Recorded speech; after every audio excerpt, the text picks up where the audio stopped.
Yeah. What's good? What's good, everybody? We back, man. Another episode of you know what it is, Heart of the City, man. Where we cover all New York City area sports. You know what I'm saying? And straight bringing the heat, man. Bringing the fire, man, on all topics, man. Me, I'm NYG22, also known as Unpopular Opinion. I'm here with my co-host, Coach Ed Gladney, and also my man Jeffy T85, man. So always like to do before we get into it. I want to say what's up to my co-host, man. How you doing, Coach? How you doing, Jeffy? How y'all doing today? I am magnifico. How about you Ah, guys? Doing fantastic. Always excited to go around the Mm-hmm. heart right. of the city. Mm-hmm. Exactly, man. Me too, man. You know what I'm saying? But so a lot going on in the city, man. Definitely a lot going on. But the main talk right now is the football teams. Mm-hmm. Giants, Jets, both win again Sunday. Um, Jets beat the Broncos 16-9, and the Giants, of course, winning 23-17 in Jacksonville. Um, like what I seen out of both teams, but both teams came out of there with some injury concerns. But let's get into it, man. So I'm gonna start with the New York Giants. Um, you know, and here's the deal with the New York Giants, man. They 6-1, but teams still and people are still saying negative things about this team, like it's a fluke. But I got some numbers and I got some stats and I got some common sense as well to back up why this New York Giants team is legit. So, but first, let's just start with the game. You know what I'm saying? Giants go down to Jacksonville, take care of business against the Jags, right? They made the game. The referees made the game closer than what it should have been. We all know that by the end of the game, man. You know the Giants ended up stopping them on a 1 yard line at the last play with the game to run out the time. But nevertheless, a win is a win. We don't take nothing for granted over here. You know what I'm saying? Because Mm-hmm. we just spent mad years losing games, and I'm not taking nothing for granted. You know what I'm saying? We know this team is not perfect. This team is flawed, but they do got two things you need: a good defense, and now an emerging quarterback. Yup, you heard it, an emerging quarterback, and that quarterback is Daniel Jones. So let's talk about Daniel Jones in this game. Had over 100 yards rushing, over 200 yards passing. Now Daniel Jones is not putting up stats the way they say he is, but I'm gonna give you a couple numbers here. All right, Daniel Jones is first in game-winning drives in the NFL with five game-winning drives, four fourth quarter comebacks. Okay, Daniel Jones is second in rushing for a quarterback. Mm-hmm. 343 yards rushing. Mm-hmm. Daniel Jones is 7th in the NFL in completion percentage. Remember, they always talk about completion percentage. How many percent of his passes he's completing? Is he accurate? Da da da da da da da da. Well, dude's accurate also because he's not turning the ball over. Another category where he's at the top of the league. So it ain't all about passing yards. Daniel Jones only got 6 touchdowns, but he got 9 combined touchdowns. Don't everybody wanted a dual threat quarterback, myself included. Mm-hmm. So don't get it twisted. Like we didn't ask for this out of this quarterback. Nobody didn't. He's not Drew Brees or Peyton Manning or one of these old era quarterbacks that throw for a lot of yards and sit in the pocket, man. Get a lot of pass attempts. That's the key. Pass attempts.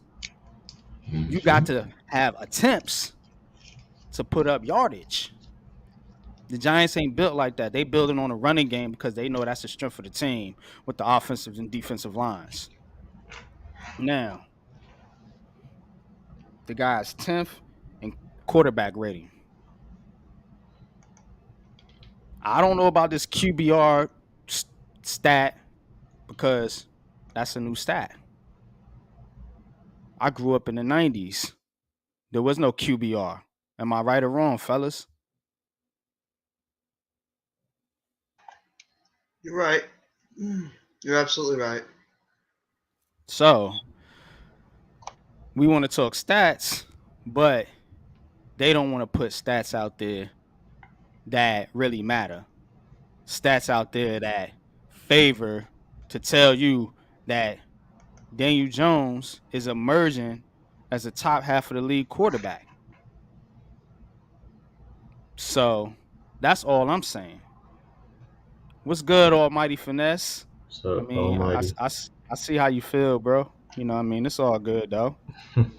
We're gonna get into we're gonna get into all that here Oh, I can't wait to do tonight my on stream Hard of with the him. City. Oh, it's gonna be fun. I'm doing the Knicks Yeah, net stream in a couple. Hmm. right. But yeah, man. So those are and he's also 18th in the league in combined quarterback yardage. You know what I'm saying? Passing and running. You know what I'm saying? And we had receivers, it'd probably be a lot higher than that. I can guarantee you. Because so So much Ed. yardage was left on the field. What's up, hit squad?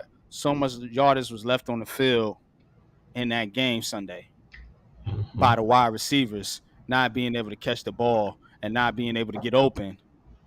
Appreciate the sub, Almighty. That's what's up, man. Appreciate that, bro. Thank you, Um, Almighty. but yeah, because of the wide receivers not being able to get open or just dropping the football, period. So this team is legit, man. And this is a legit team. And they have a lot of things backing them up. I'm gonna read some more stats because I got solid. What's up? Shout out to wifey. What's up, man? Alright. What's up? What's up, Hey, Nishi? Nisi. How you doing, Nisi? Thanks to you. Thanks for everyone supporting the show. Um, Almighty says we got to get DJ a number one receiver. Yes, we do. And I got some. We're gonna give you some good content here tonight, man. Y'all stay tuned, man. Stay locked into this show, man. You know what I'm saying? Or at least have it in the background, because I know people do other things or whatever. But you know what I'm saying? I really want y'all to hear what I got lined up for y'all tonight, man, because it's gonna be dope stuff. His squad says, could you imagine this offense if we had Claypool, Moore, or even Judy? Yeah, man, that's the thing. Can we get to that next level with a number one wide receiver? And who is that number one wide receiver going to be? Because there's a lot of wide receivers out there in the market. And there's going to be some in the draft. And there may be some available for trade. Next year, you got free agency. So can we get to that next level with a number one wide receiver? This team is 6-1. It ain't no fluke. We got all the pieces in play. Yeah, we dealing with some injuries, but a lot of teams dealing with some injuries. So that can't stop you. You got to keep moving. You know what I'm saying? Injuries be damned, because we got the coaches that know how to coach around that type stuff. They shown that. So I've been talking a lot. I'm gonna hand it over to Coach and Jeffy. But before I do that, just want to ask y'all: are the Giants a wide receiver away from really, really contending for a Super Bowl? Go ahead, Coach. Um, those are some very good numbers, um, statistics to back up DJ and his team. It definitely points to the fact that, you know what, it's legitimate. This is a legitimate team. I mean, the first things and foremost, I mean, yes, we've gone through and we've said, based on the players, the core players that were drafted, even Appreciate you some putting that the were, people in the chat hit. Go oh ahead, yeah, Coach. thanks, Hit. Even a couple of players that were traded for um, by the previous general manager. And what this is showing consistently, they needed to be coached up, bottom line. And these numbers now are starting to also further back up that point. They just needed good coaching. They haven't had good coaching, starting with Daniel Jones. I mean, when you go with an owner who says we've done everything to screw this kid up, that speaks volumes. And now you're looking at the performance, the record, the numbers. Is backing that up. Now, yes, okay, we're in a day and age that it's a passing game. All right, I'm old school. I like a balance between run and pass and solid defense. All right, which is kind of what's not even pass. Is solid running and good solid defense and special teams that's really helping this team be successful. If we had a true number one receiver, do I think it would help take this team even further? Yes. I mean, there are still some things that we need to fix, especially within the offensive line. But they're getting better as they go. But they're close to being one of the top, legitimately, dare I say, elite teams in the league. Not just a top team, elite team. Because if you had a legitimate number one who could command double teams on the deep end from Right, the defensive right. backs, that opens up so much more where it would help, Wandale Robinson, even a Tony if he's out there on the field legitimately. It helps out Saquon Barkley in the passing game because now you have to put a linebacker or maybe a safety one on one with him, because they can't double team him because they have to double team a number one receiver. So yes, it would help push this team even further. And with the coaching staff that we have here, I trust that they would put that receiver in position not only to be successful, but to help others on the team be successful. Go ahead, Jeff. Well said, Coach. Let me get some shout outs to the chat real quick. Appreciate you, Hit Man, dropping everybody's links in the chat, man. Appreciate that, brother. He says we're 6-1 with no wide receiver even having Mm-hmm. 200 yards, and we Mm-hmm. injured crazy. Mm-hmm. Yes, man, that's what I'm Mm-hmm. saying. So, Excellent. what could a number one wide receiver do for this team? Mm-hmm. I Mm-hmm. think we're a wide receiver or two, cornerback and a linebacker away. To be honest, yeah. Um, corner, eh, the corners haven't played terrible, but the Mm-mm. linebackers, I think we do have some issues there. Especially since the run game has been so bad. You got to look at the linebackers, man, because our run game has not been great.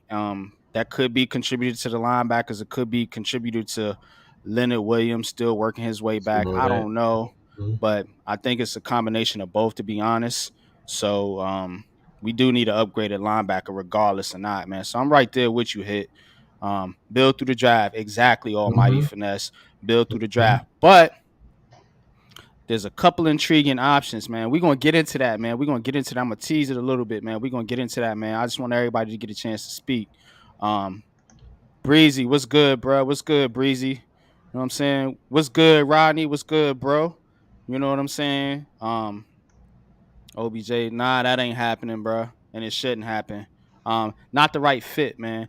You know what I'm saying? I like OBJ and all, man. I got two of his jerseys, so but it just ain't the right fit right now, man. You know what I'm saying? He's injured, and we need to get younger, and not necessarily younger, but we need to get more healthy. And OBJ is an injured receiver, so and he's gonna cost money. This ain't the right fit right now. Maybe down the line, man, a year or two, man, when we really, really put our stamp on the NFL's contenders. We could do it this year, but I'm gonna get into that. Um, don't want OBJ. Yeah, a lot of people feel like that. Um, maybe next year. Yup, right. What's good, Levance? What's good, man? Much love and respect to you too, brother. Fence.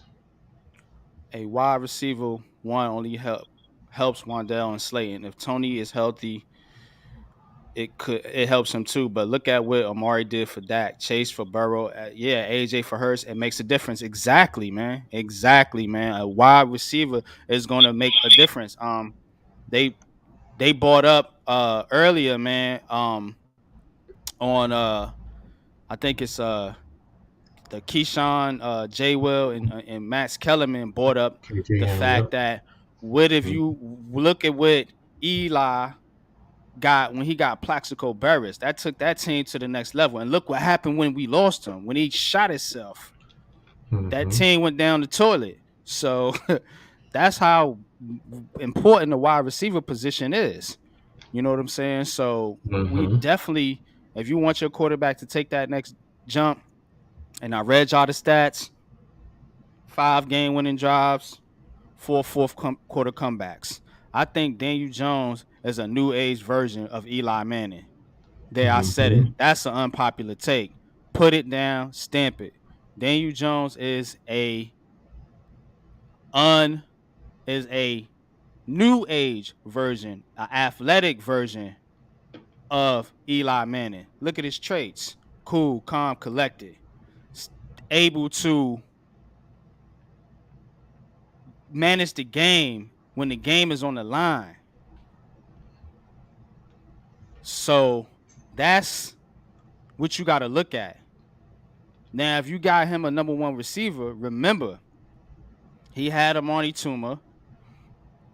We had the running back, and we got a much better running back. No disrespect to Brandon Jacobs and Amar Bradshaw, but we got a much better running back in Saquon Barkley than both of them combined. And Breida ain't no slouch either. Neither is Gary Brightwell. Mhm. So, hey, look, there is comparison there.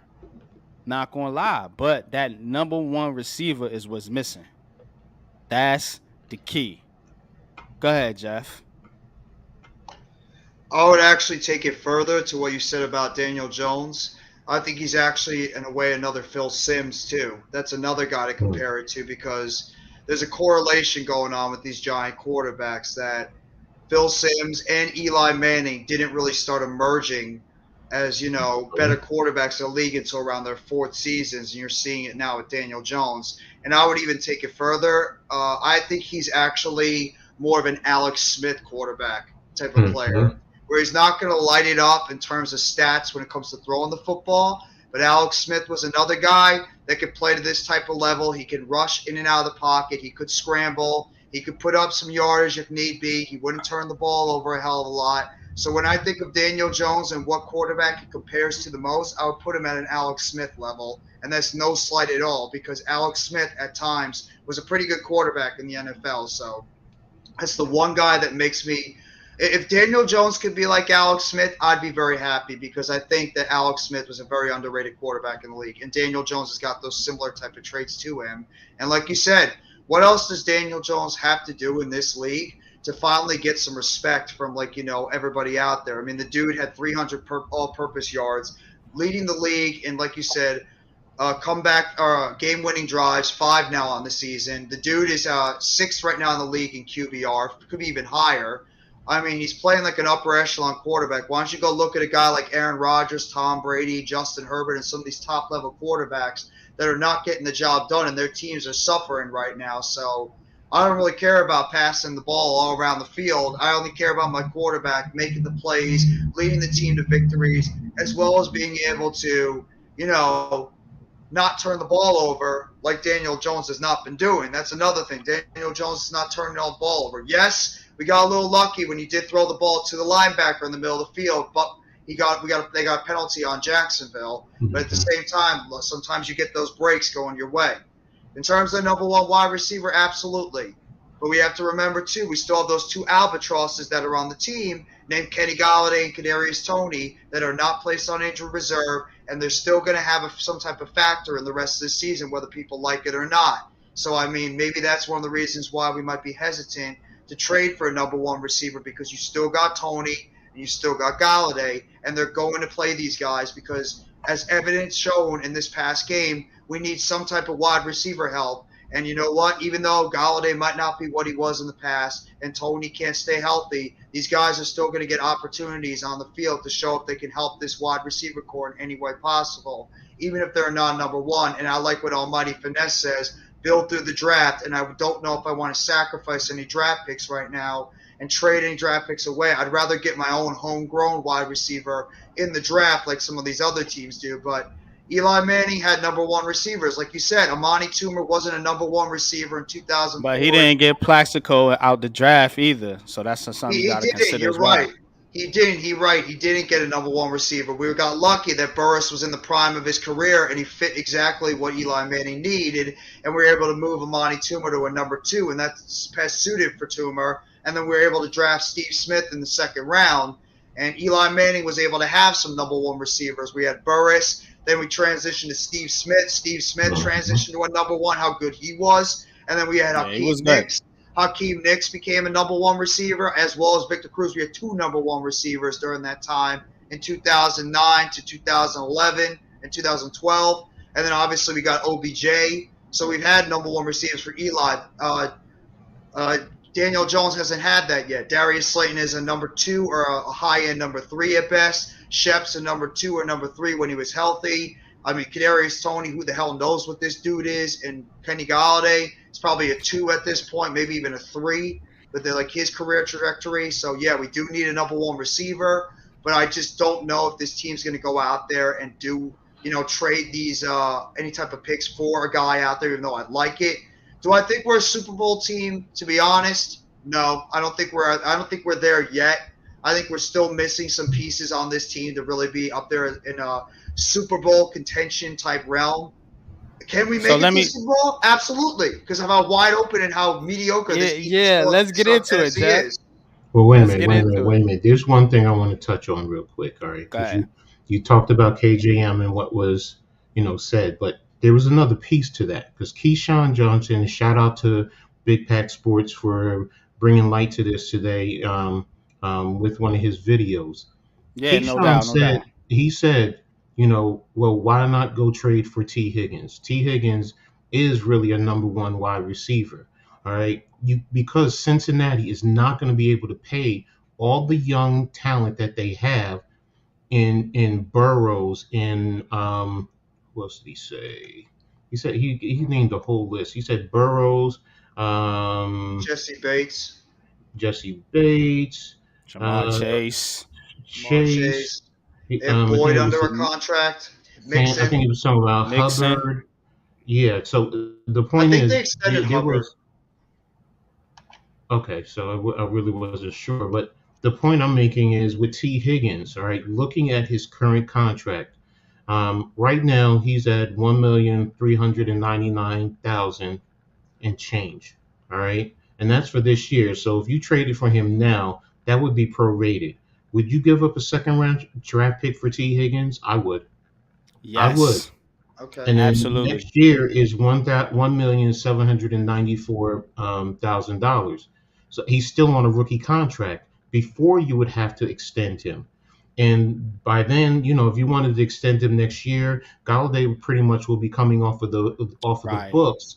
So it's not going to really hinder. And there's your number one receiver. I mean, big, fast, good route runner, good hands. Yeah. Has even been to the Super Bowl, so he knows what it takes to win at the highest level. So could you trade for him? Yes. And as Hit Squad is just saying, go get a receiver this year, then we can get cornerbacks, wide receiver, three Yep. linebackers next year. And that's true. That's true. I didn't even think about that. Pat said he didn't even think about that. And Nope. that's an excellent point. Now, will Cincinnati make him available? That's a different story. But if I'm Shane, I'm going to see. I'm going to see what I could get for him. Because that makes a whole lot of sense. In trying to. Would you give up a first if you really want him? I mean, yeah, if you really want him, then If yes. you really want him, would you give If up you a really want first him, to bring T Higgins here? You gonna do trade your first you? round draft pick next year? Yeah, I mean, I get it. I mean, yeah, first rounders are at a premium, and he's better than any receiver that's coming out of this draft. Because So that's what Cincinnati gonna want. You know what I'm saying? Because Cincinnati still has a pretty good, daggone good shot to win their division and get back to at least the AFC Championship game. I'm not right, trying to down your thoughts here, but I don't think there's any chance in hell Cincinnati would even think about trading right. T. Higgins. Even on that deal, I get where you're coming But from, coach. hmm Why for would a first Cincinnati round, do that? for a Because first of round because draft of pick, the no, no, no. It's not that. Why would they do it? Because they're not going to have the money. it's economical. It comes into what have I always been harping about when we look at certain players, our salary cap. Would they have to also, when you look at your talent, yes, you have it, but you also have to project what's it going to cost to keep him. Because like you said, you got Chase, you got Burrow, you got all these other young pieces that you have on your roster. You got to prioritize who do you keep over who. That's just I the reality of it. So, could you now? That's why I'm saying you knock on the door. You knock on the door and you see, hey, is Higgins available? I know in the future you're going to run into problems. Blah blah blah. What does it take? What would it take to, you know, to get him? And then, of course, they're probably going to say it first, and then that's when you negotiate. Because yeah. yes, they start at the high end, you start at the low end, and then you meet somewhere in the middle. And that's It, why I'm saying but yeah, if you had to, I'd have to give up a first round draft pick because any receiver coming out this I, year, I think what I think to bridge the gap between what you saying and Jeffy saying, I think Cincinnati would have to be blown away with the offer. And and if you want to be I think a first round pick would do it. and be honest, I don't think Cincinnati's going to even think about that now because they see the AFC and how the AFC is not as good as it was yeah, originally projected to be, and Cincinnati is thinking about they're starting to catch fire now. Cincinnati's starting to right the ship, and they're playing a lot better mhm, football. And they see this AFC, and they're looking at it and be like, you know what? Why can't we go back to the Super Bowl this year? true, So why would true, they think of? I think if you're the T Higgins stuff, I think that'd be a great off-season conversation. But I yeah, do Yeah, not think and it's I going to think happen in the that's season kind because of they're thinking about the Super Bowl. They're thinking about going back to the Super Bowl this year, and they don't want okay, to trade away a guy like T Higgins. okay. Even still, even if it's off season, it still covers the same thing. I mean, right now, yes, you just have to get through the season, but the Yeah. point is, you would get him for the future, and Oh, that's your off number season, one. then yeah, absolutely. Off season, that's a different story. I agree with you guys. I would definitely go over there and I would, talk with the Bengals about the availability of T. Higgins. But hmm I think when it comes to in season, I don't see it happening because the Bengals are looking at this right now, looking at that Yes, AFC, yes, and they're like, you know yes. what? We have an opportunity to go out there and get back to the Super Bowl and have a chance to win it because we're clicking now. That offense is clicking. That defense is playing a little better. It's wide open now. So I mean, like what his squad says, I do think a Judy, a Claypool, and a Moore are a little bit more, Are they feasible. number Even like a one? KJ Hamler. Are they number one receivers DJ though? Moore is. I think DJ Moore is. Now he Judy, said I don't more. know. That's more from the Jets. That's not DJ Moore. Oh, Elijah Moore. Well, Jets, I don't think we're going to trade him, especially with Corey Davis banged up now and with the Brees Hmm. Hall injury. I don't think Elijah Moore, they're going to trade him. They need That's him. that's And why I'm asking. Judy, Yeah. I think Judy's a two. I think Judy is either a low one or a high Hmm. end two. I think No, Sutton is the number one over there. I think he's a two. I think Judy is a two. I Um, agree. Claypool is also a two. As much as I love him, Yeah. he hasn't performed that.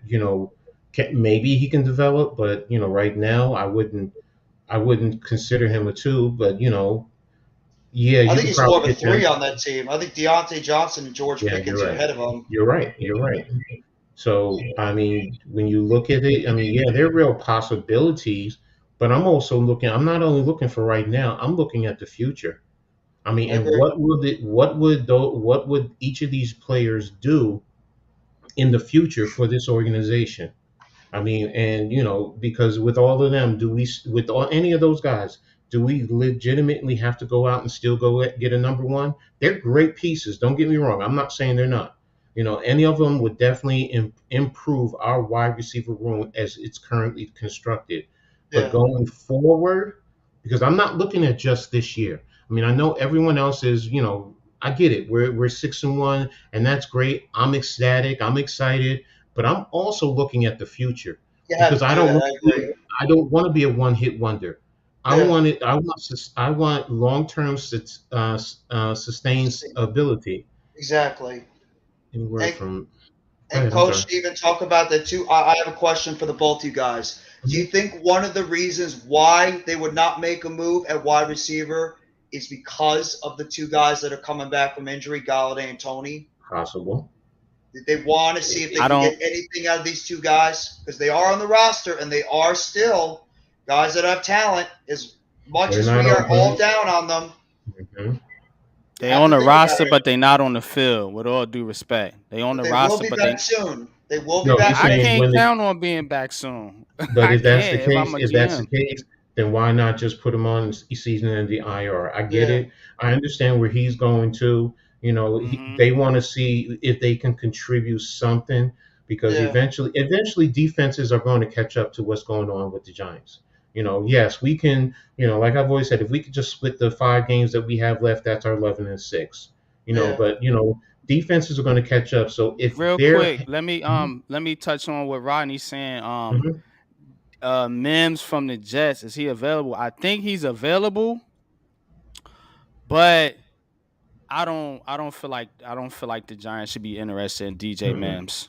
I don't think the mhm, Jets I are don't. going to trade him either. I think Denzel Mims is going to stay on that team. If Corey No. Davis is going to miss time, Mims is going to play that outside receiver role that Corey Davis was playing. So, yeah, I don't think the Jets mhm, are going to trade the receivers. They need them. Now this I agree with. It's 50-50 on if they mhm. come back or even productive. That's But the you second part right there, even productive. That's But you true. still, and You don't yeah, they're know. right. But the bottom line is, how else are you going to know unless you put them out there Exactly. to That's what I'm see? saying, too. Coach gave it a And point.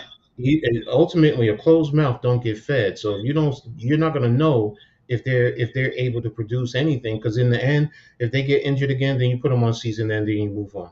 But Yeah. and I get it. I mean, because yeah, I've wondered why, if everything is back and forth, do I want to see them out there and helping this team win? Yes. But, in the same token, what can they do? Because the best ability is availability. I mean, I'm a strong proponent of that. But if they are available, then I'd have to do my due diligence Right. to see what they're able to give me before I say, okay, shut it down for the season. I mean, that's. Go ahead, Jeff. Well, I was gonna say, I mean, real quick, that's pretty much it. Is that these guys are eventually going to be back, and Brian Dable was asked multiple times, "Why have you not put these two guys on Hmm. IR?" Because he says these guys don't need that designation because he's not expecting them to be gone that long. And I think both of them will be back after the bye. I think they're gonna probably keep them out for the Seattle game, give them Hmm. another extra week, and then I mean, this Galladay had the sprained MCL. He should probably be back after the bye against Houston, and probably the same thing with Tony. So they're going to try to throw these guys out there, even if maybe at limited snaps, and see if they can get anything out of these two. And that's why I have hesitation when everybody's saying go out, get a number one, go out, get a number one. A, we don't have the money. B, why would we trade any draft picks? And why don't we just build through the draft and get our own guys or look and see what happened in the offseason? And C, you still have Kenny Galladay and you still have Kadarius Toney that are not on injury reserve and that could possibly come in and contribute. Because, I mean, could they be really worse than what we're getting right now to that wide receiver core that's done 0 to nothing? As bad as they have been and as injury prone as they've been, can it get any worse? So, Yeah, nah, you I right, don't Jeff. I don't want to bust people's bubbles. I'm just saying, No, no, as long no. as Tony and Galladay are here and they're not in an IR, they're going to get chances whether people like it or not. Exactly. Now, No, real I get that. Yeah. now, real quick. His squad says I look at Donovan People Jones reports are that the Browns are looking to move on from him. I like him. The thing is, though, with a lot of these receivers that we're talking about, you have to ask the question: Is are they a number one, and are they the missing piece to the Giants going to the Super Bowl or in Super Bowl contention this year? Now, let me ask y'all this before we continue the conversation. I do like Peoples Jones. I do not think he's a number one. Mm-hmm. Do you guys think with the current roster construction this year, let's forget about the wide receiver conversation for a minute. Do you think that the Giants currently constructed this year can get to a Super Bowl? Honest opinion, in your No, heart of hearts, no, do you think this no. No, team no. currently Mm-mm, constructed? mm-mm. Okay, so two-part question: what's stopping them, and is there a piece that they can go get to put them in that to take them to that next step and put them in that conversation? I think I they mean, need multiple pieces. I think yeah. they still see some I would say. interior offensive line help, a center But Mm-hmm. mainly. answer, but before you answer that, who's in their way? The What Eagles, team in the what team? The Eagles are better Cowboys, than them. The Cowboys are better than them. That's what you're saying. they're all pretty close. I mean, they're I mean, all yeah, not all that three far of from them one are another. close. But I mean, to say are they Super Bowl? Are they are is I mean, based on where they're positioned and the way the NFC is constructed and the way teams are playing. I mean, the teams that we Think thought about would it. be at the top. Think about it. Yeah, okay. I mean, can they get there? Okay, there is the possibility. Anything is Yes, possible. yes, that But is you true. said, are they as they're currently constructed? Now that Right now, playoff play, see, that's the thing. When you go to the playoffs, the regular season is one thing. The assuming they're playoffs, healthy, assuming they get some of these guys back. even if they're healthy, when you go to I mean, when you want to go to when you go to the playoffs, it amps it another level. And there's a lot of guys on here that haven't been here, so they're going to be like deers in the headlight. I'm not saying they can't do it because you Uh, have the coach who's been there. That's the biggest thing. I have coaches that, you know what, they can get them there, but they're not on that field playing sometimes. So, and as currently constructed, we're going to need everyone. Number one, Kenny Galladay is going to have to ball his butt off to really be on, to be honest, to be a legitimate Super Bowl contender. Can we be a high, move on, maybe even get to the NFC Championship? The way if you get your receivers back, okay, there's that possibility. Right now, it's just getting to the playoffs, maybe getting past the wild card and getting to the next round.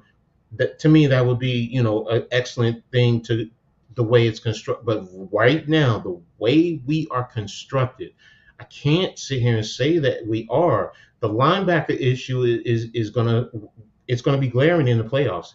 Teams are yes, going to scheme to take advantage of them. Our interior offensive line, just like Jeff said, they're going to, that's the whole thing. Coaches come playoff time, they have a whole season's worth of film that they're going to scheme. They're going to scheme, they're going to have notes, they're going to have everything at their disposal.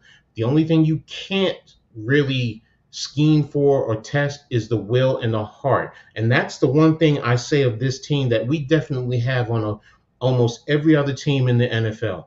We Yes. have that will and we have that heart that we don't quit. It doesn't matter if we're 14 points down. We're going to fight our way back and we're going to win the game. So if we're going to base it off of that, okay, there's that possibility. But when it comes playoff time, I'm telling you, it amps it up more than most people. As fans, we see it. You don't really understand the intensity that goes into that because it's one and done. That, and that's some guys. That little extra money goes a long way, and you know what? That's a lot of pressure. An extra $50,000, whatever. We think it's a lot. Imagine a guy who's making 400,000, and now your team is counting on you. You can't make any mistakes. I mean, your mistakes are intensified. So, are we Super Bowl contenders the way it's constructed? Nah, nah. Can we get there based on the way the NFC is built, or the way things are happening? I mean, there's that possibility, but I mean, I still think Tampa Bay, when it comes playoff time, they're going to step it up. They are Super Bowl tested. I just think they're going through their ups and downs right now. I have to respect that. The Rams still, for everything, they're still the defending Super Bowl champions. San Francisco, I mean, yes, they just made the move, and it's 50-50, but they have been to the playoffs pretty much what, every year now. I Yep. mean, it's I mean, Minnesota, we'll find out how they are, but you know, I mean, I don't think they've been to the playoffs before anytime soon. So it's a 50-50. I mean, I, I, I want to say yes so badly. I want to say yes. But to be a Super Bowl contender, and to me, just for clarity, when you say Super Bowl contender, I'm not talking about getting there. I'm talking about getting there and winning. And that means Yes. beating the teams in the AFC. So Super Bowl contender means you're winning the Super Bowl. That's how I look at it, and that's how I see it, and that's why to me it's a hard no. It really Well, is. let's dial it back a little bit. What about the NFC? What about just getting there? Of course, I mean there is right now it's the 'Cause NFC I don't East. see a team in their No, way, no. in our way, In coach, for terms real. of that, I understand that. I mean, it's still going to be a hard fight. But yes, I mean, we can end up winning the whole NFC, and everything has to come through MetLife Stadium, which is going to be a great advantage. So yes, I get that. I truly get that. But if I was to put percentages, I'm probably going to say we're at about 40-45%.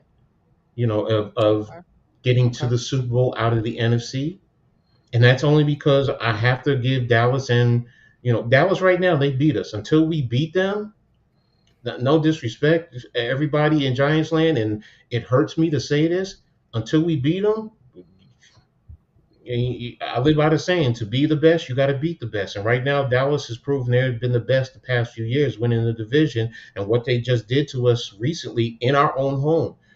So the Eagles, the past few years, they've beaten us. Now, mind you, different coaching. So, but until we do that on the field, so, but that's why I say 40-45%.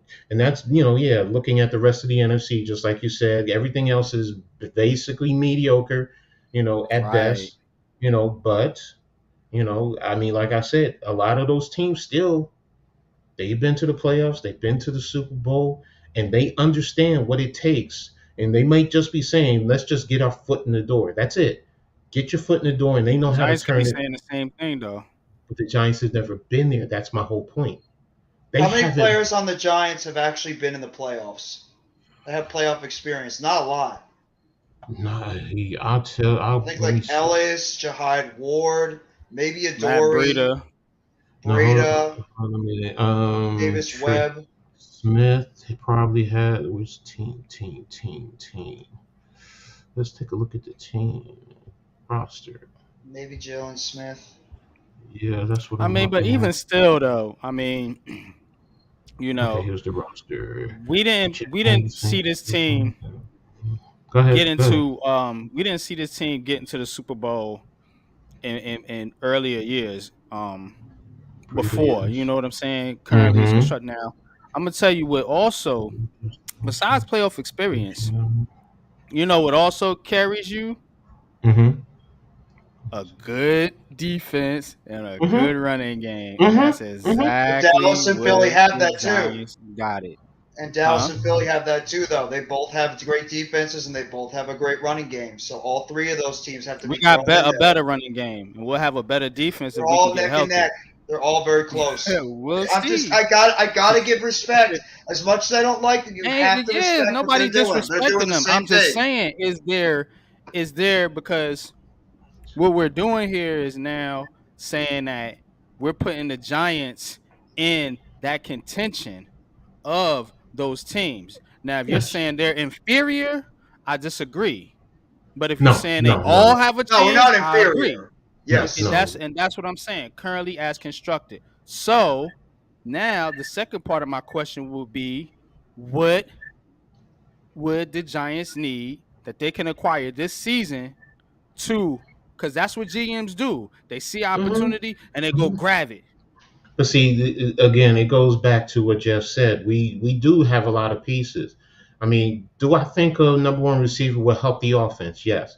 But on the defensive side, I mean, the cornerbacks they've done a great job with the talent that they have. But the linebackers, I mean, I watched that Jacksonville game. I mean, Crowder on that first touchdown, he read the wrong hole. He went the wrong way. If he had Yep. stayed in his gap, I think he at least has a possibility of not allowing what you call to get the touchdown. So and that's been consistent with him. So his linebacker play. I mean, we need Leonard Williams to really get over this injury. I mean, if it's his I first agree. injury, we need him to get back to where he was at the beginning.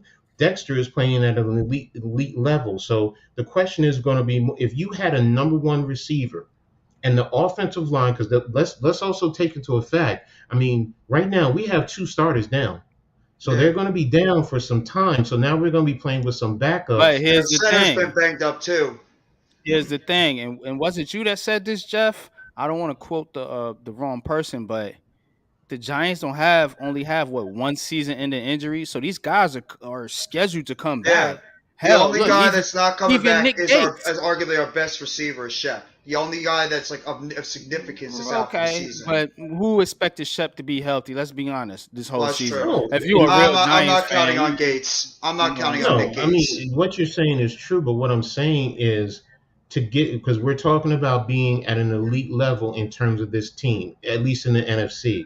Because the point argument is to go out and get a number one receiver to help this offense and expand it, especially for Daniel Jones. I get it, Hmm. but to be a Super Bowl contender in out of the NFC. I mean, I still have to respect. Number one, I have to respect the Rams. They're the defending champion. You can Yeah. say they lost this or that, but they are the defendants NFC Unless and Super OBJ Bowl comes champ. back, I don't know about the No, no, Rams. no, no. We can still say that, but still, they know. See, that's what I'm saying. Most fans don't understand that the playoff, especially at the Super Bowl, is a different level and a different mentality. Yes, we can sit here and say, well, without OBJ, whatever, whatever, whatever. But if Yeah. you have your core who's been there and won and know, and you have talent around you, you can pull them with you. Now, looking at our roster, I think it's 10 guys that have been to the playoffs. Yep. 10 guys out of 53. That's what, 20%? That's not a lot. And I'm talking about Do the you Rams think the having Rams and the Bucks even make the playoffs?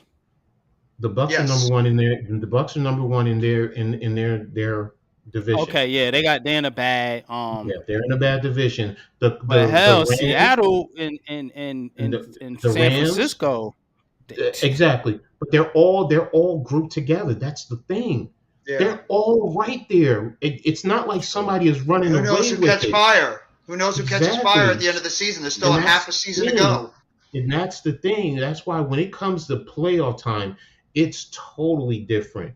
I mean, we Hmm. as fans can sit there and yes, we can have some sense of a sense of it, but you really don't know going out there, being in the locker room, going through practice, going through meetings, listening to the coaches talk to you. Do you have a coach who's always on you, and now he's really intensifying and stepping it up?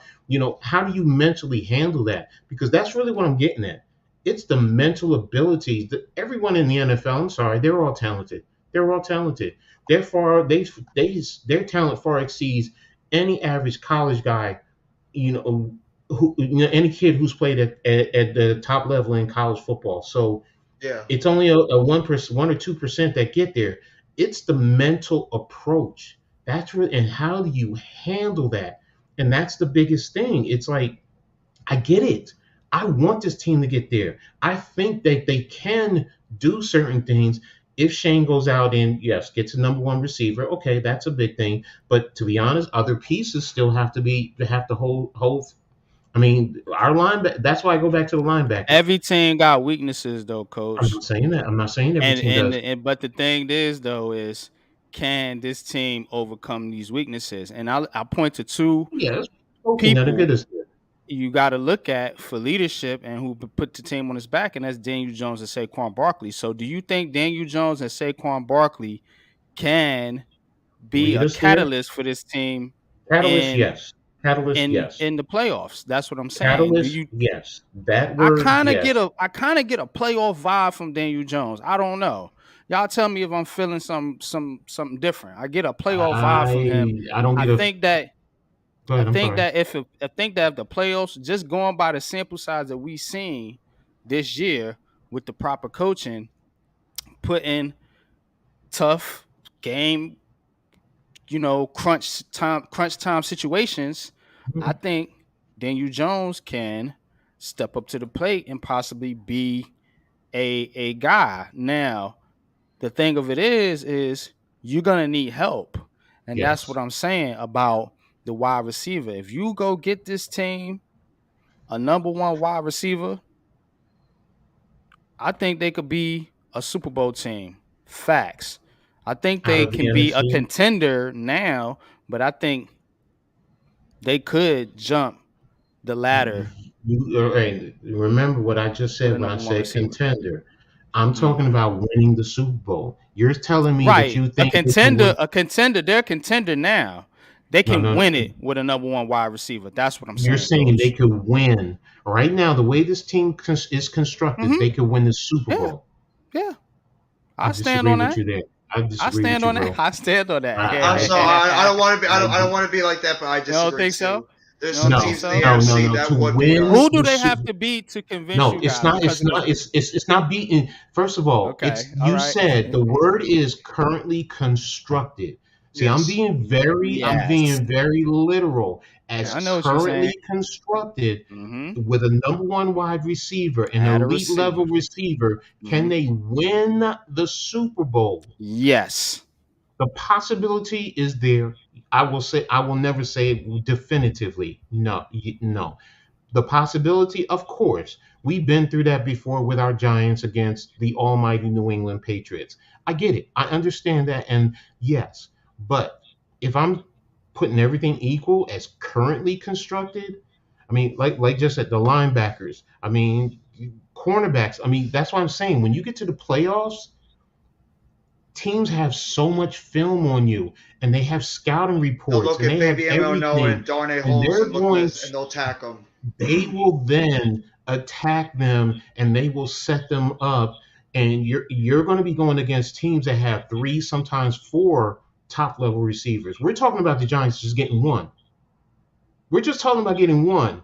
You're talking about, because look at the Bills, look at Kansas City, and that Kansas City also has Kelsey, the tight end. That offense, especially come playoff time, is they know how to step it up. But can the Giants win? Yeah, of Absolutely. course, 1,000%. But now, if you're asking me percentage wise, I'm gonna put that at about 15, 20%. And I hope I'm wrong. I hope they get there and smack me in my face and make me eat my words. Please do, Giants. Please do. I will be happy to do it. I will go out and get the worst pie possible, and I will eat it on camera. You hear me? I will eat it on camera. But right now, I'm putting it at 15, 20% as currently constructed. Now, if Shane makes some magical moves and fills a lot of our weaknesses with, elevation and talent, especially at linebacker, cornerback has been okay, but I mean, our slot is up and down. Darnay Holmes has been up and down. Some Yeah. days he plays good, some days he plays Yeah. bad. And that's why I'm saying teams are going to be they're going to have 3 to 4, and what they will do, even if you shut down the outside, they're going to attack him. And then if you have the tight end, you can't give him help. And Wink likes to blitz. So you're Yes. going to have to see, these are all the things that I take into And you my don't think logic. Patrick Mahomes sees that? He looks at that team and how we get beat over the middle. So You have a Macaulay Hardman or Okay. Juju Smith-Schuster or Kelsey over the so I middle. got you. I got you. so now One now now one now now minute, now now second. now Let me now. let me Oh, run go down the ahead. chat real quick. After 7 games, what did the panel have the Giants after 7? When I looked at the schedule I had them initially, losing. I think I had them at 5-2. Yeah, I think I had them at I five and think I two. had this I know I had them also. losing to, I believe, Tennessee. See, I thought they were going to beat Tennessee Then I also had bad. them. Then I had them losing to initially when the schedule came out. I kind of I flipped on it at the end, but yeah, I had them losing to Tennessee initially, um, and I had them losing to, I think, either Green Bay or Baltimore. So yeah, I had them. I had them beating the Bears. I had them beating the Cowboys, even though they lost. Um, No, yeah, I had them 5-2. I knew they were going to beat yeah, I had them Baltimore. I five and figured they two. were going to be up. Green So Bay we is the wasn't one too that, far off. yeah, Green Bay is the one that I said that they weren't going to beat, especially going over to England. So Yeah, Yeah. I had them yeah. 4-3. I had them losing to Tennessee by a close game. I had them losing to Dallas in that first game, and I had them losing to Green Bay. So I thought they were going to be 4-3, at least DJ above DJ 500. Metcalf just signed a contract. He's not going anywhere. No, and he's hurt right now he's too. hurt right now. Yeah. Yeah, Um, Terrence Marshall is they're not not a giving number him. one wide They've receiver, and No, already DJ said it. Moore is not. He's not gonna. They've I don't they're think they've not he's. already, trading him. They're getting him they've ready for the already young said it. quarterback they're going to Yeah, draft. they've already Mm, said it. They're not trading. They're not trading them. They want to keep them because they just traded out Robbie Anderson. So there's no need to Yes. trade him.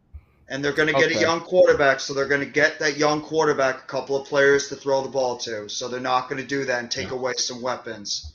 But Yeah, Carolina is definitely in tank mode, man. They Yeah. looking at the quarterback class like, woo we gotta move yeah. off Mhm. But then again, they from had a Baker and chance. Santano. Teams the teams came up to them and offered 2 first-round picks for Brian Burns, and they turned it down. So I Mhm. mean, I don't know how Well, much Yeah. tank mode they really are in. They've only traded Robbie Anderson and But you DJ gotta have Montgomery. foundational pieces. You know what I'm saying? You gotta have somebody. Yeah, You they have can't some. just PJ, yeah.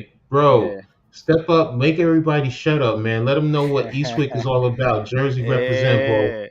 Yeah. BJ Walker looked pretty good in that game against Tampa Bay. He looked pretty damn He good. did. He did, man. He did. He looked a lot better Mhm. than Baker Mayfield did. I seen Baker Mayfield play in person.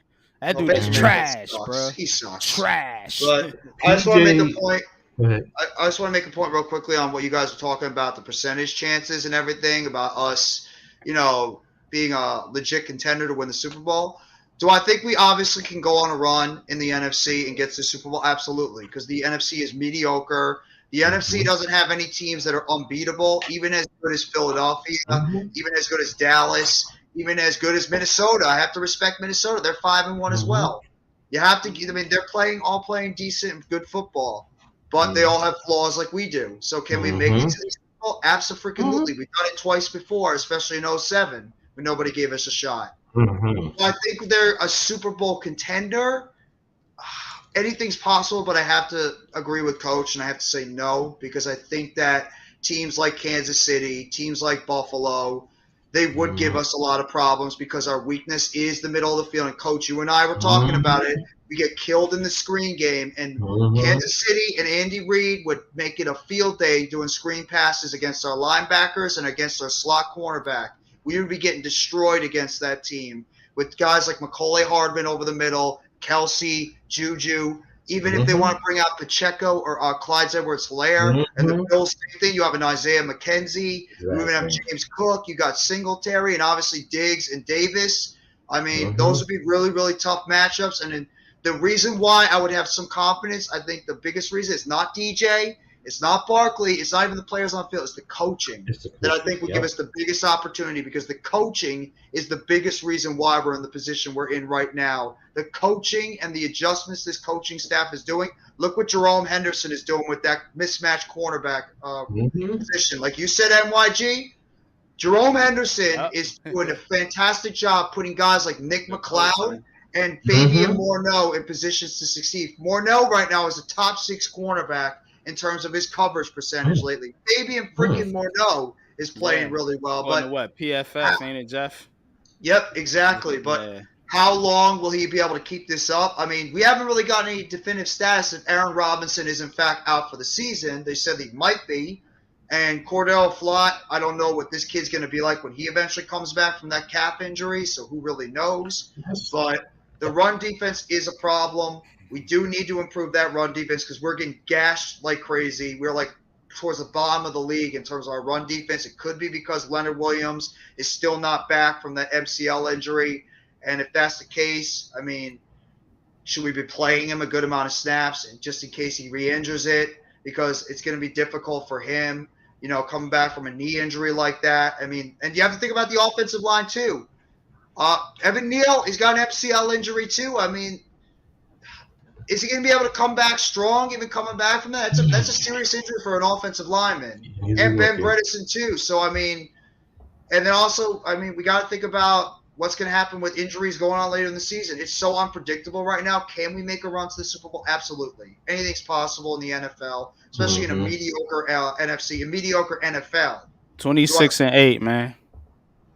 Those are numbers, man. 26-8, man. That's the reason why I believe, along with the coaching, that we can hopefully Can. possibly 26-8 get can to the You remain Super said, healthy Bowl. the rest of the see, you season and said can the magic continue to play word. effective. You just said Mhm. the magic word. Can possibly.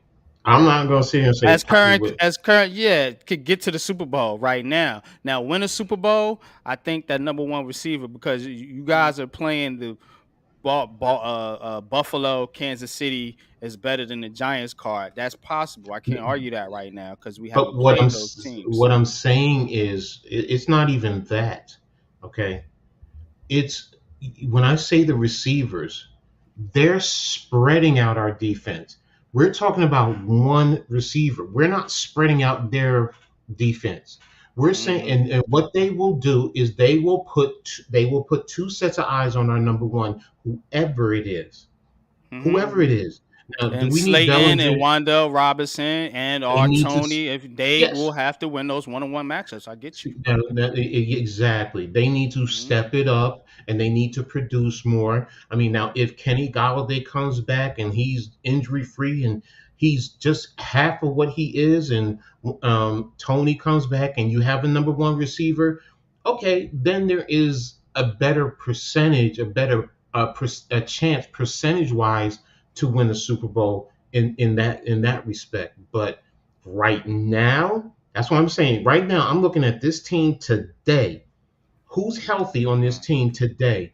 If this is the team that I got to take all the way into the playoffs and then go into the Super I Bowl, mean, given health, but obviously. that's the thing. Yeah. Currently constructed is to me means right now.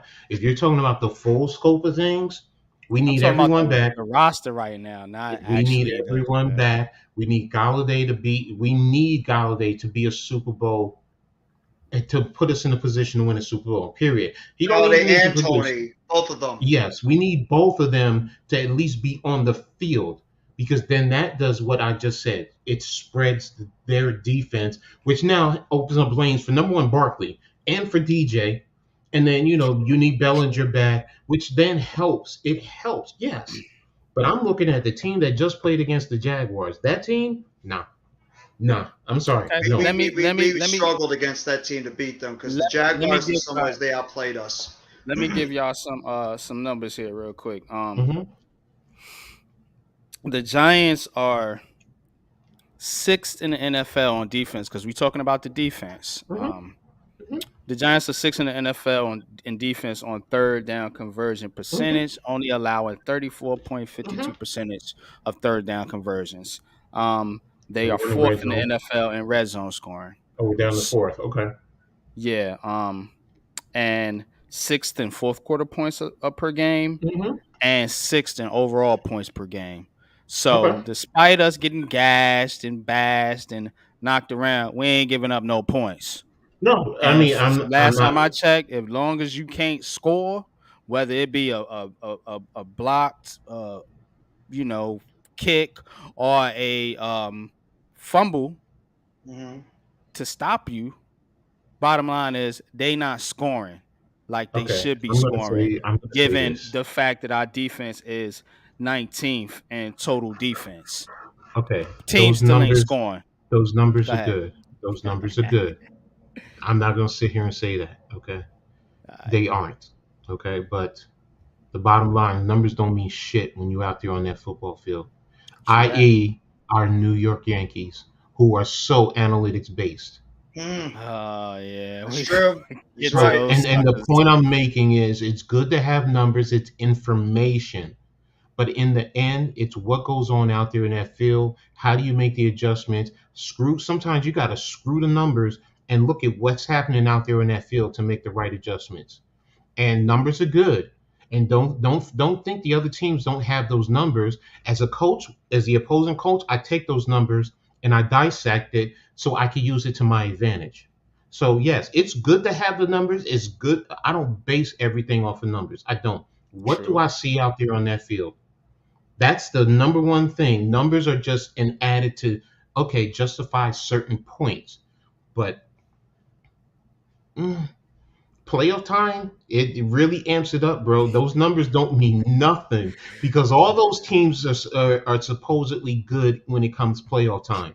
So, it's not like, you're playing the Washington Commanders and teams like Mhm. that on the bottom end, the Carolina Panthers. Sorry, playoff times, you're playing top level teams. So Yeah. that's why I say it takes it to another level. And it's good to have those stats are good. Don't get me wrong. Please keep Yeah. bringing them.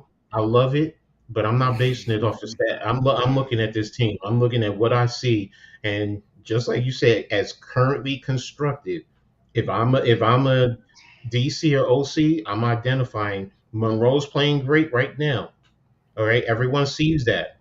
I'm going to look at the film and I'm going to identify what does he do? What does he do if we're in this formation on this down and distance when he's in this leverage?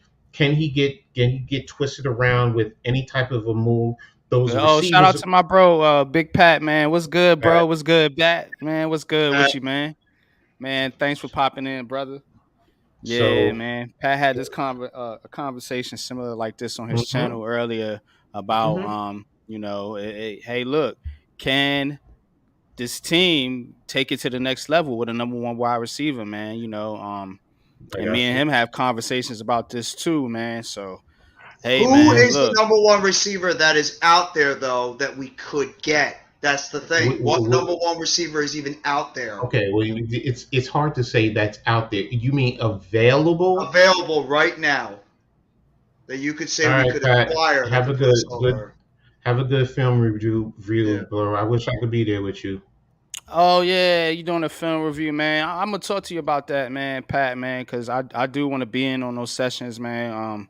We're gonna have to work out some with our scheduling, bro. I'm gonna get with you though, man. But shout out to y'all, man. If y'all still going when we get done, I'm gonna definitely pop in on Hmm. you, bro, for sure.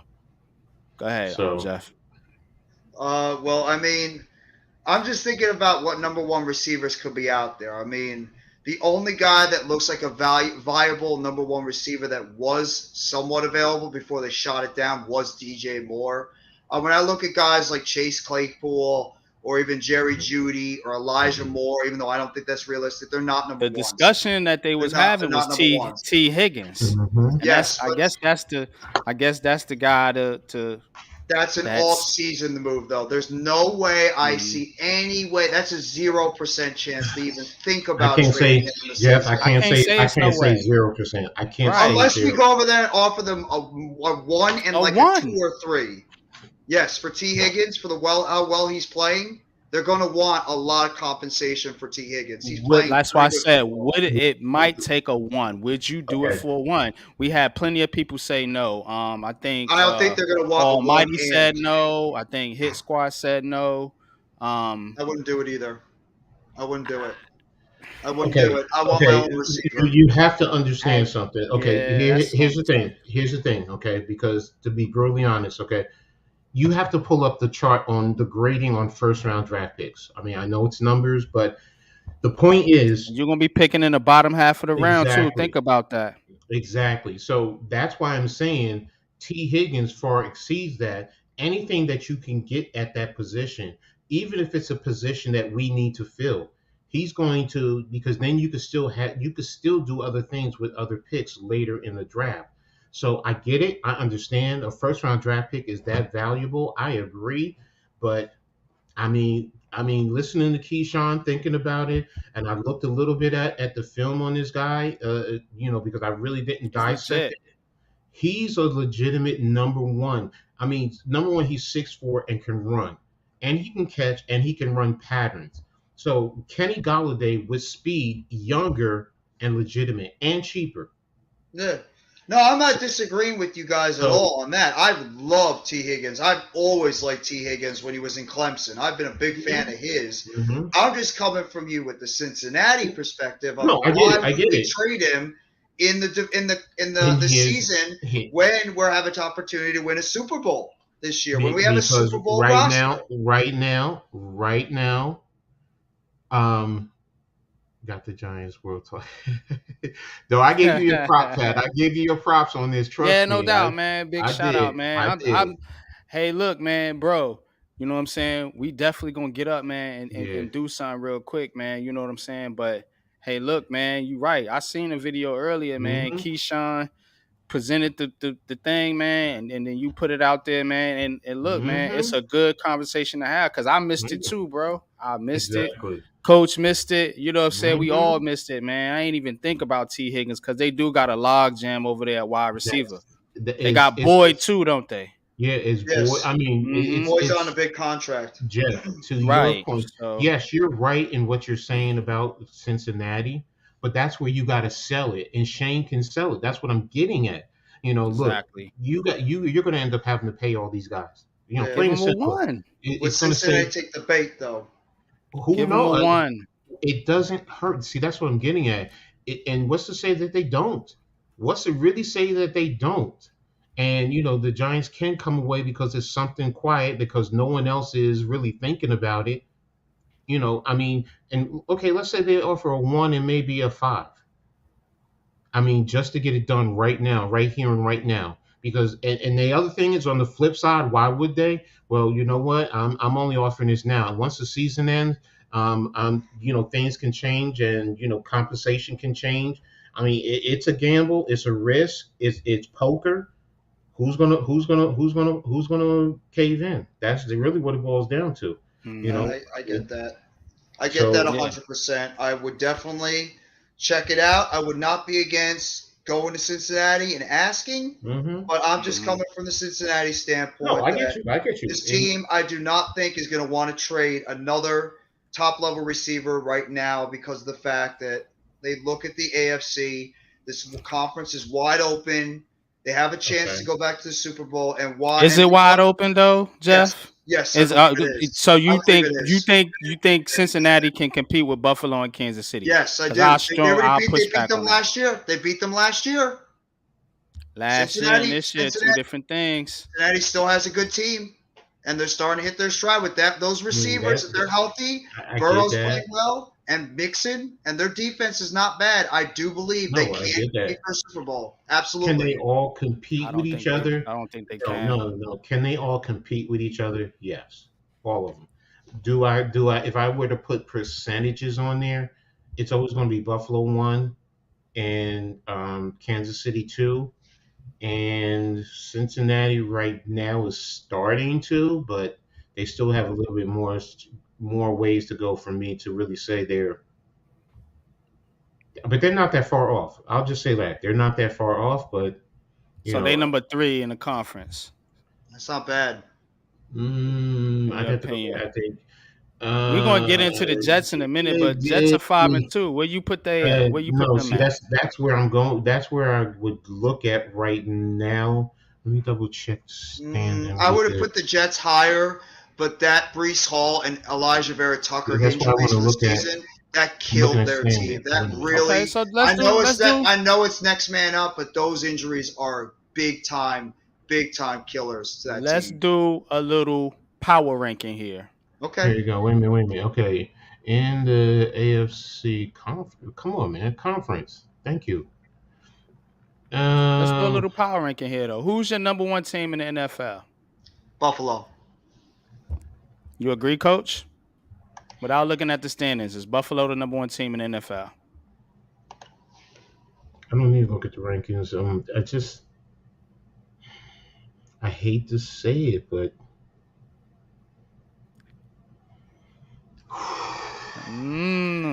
You're gonna say it. I know you're gonna say it.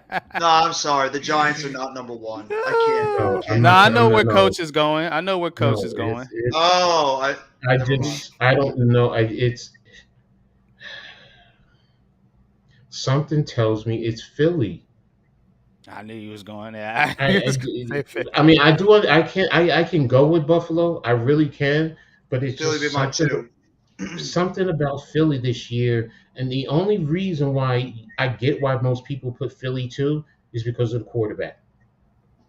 But Hurts is playing well. if you were to take everything across the board, everything was equal, it's Philly far and away. They have the Hurts and defense. Daniel Jones's numbers are very, very comparable. Just Yes, saying, They're both yes. No, playing I great get it. football. I get pretty why much the same.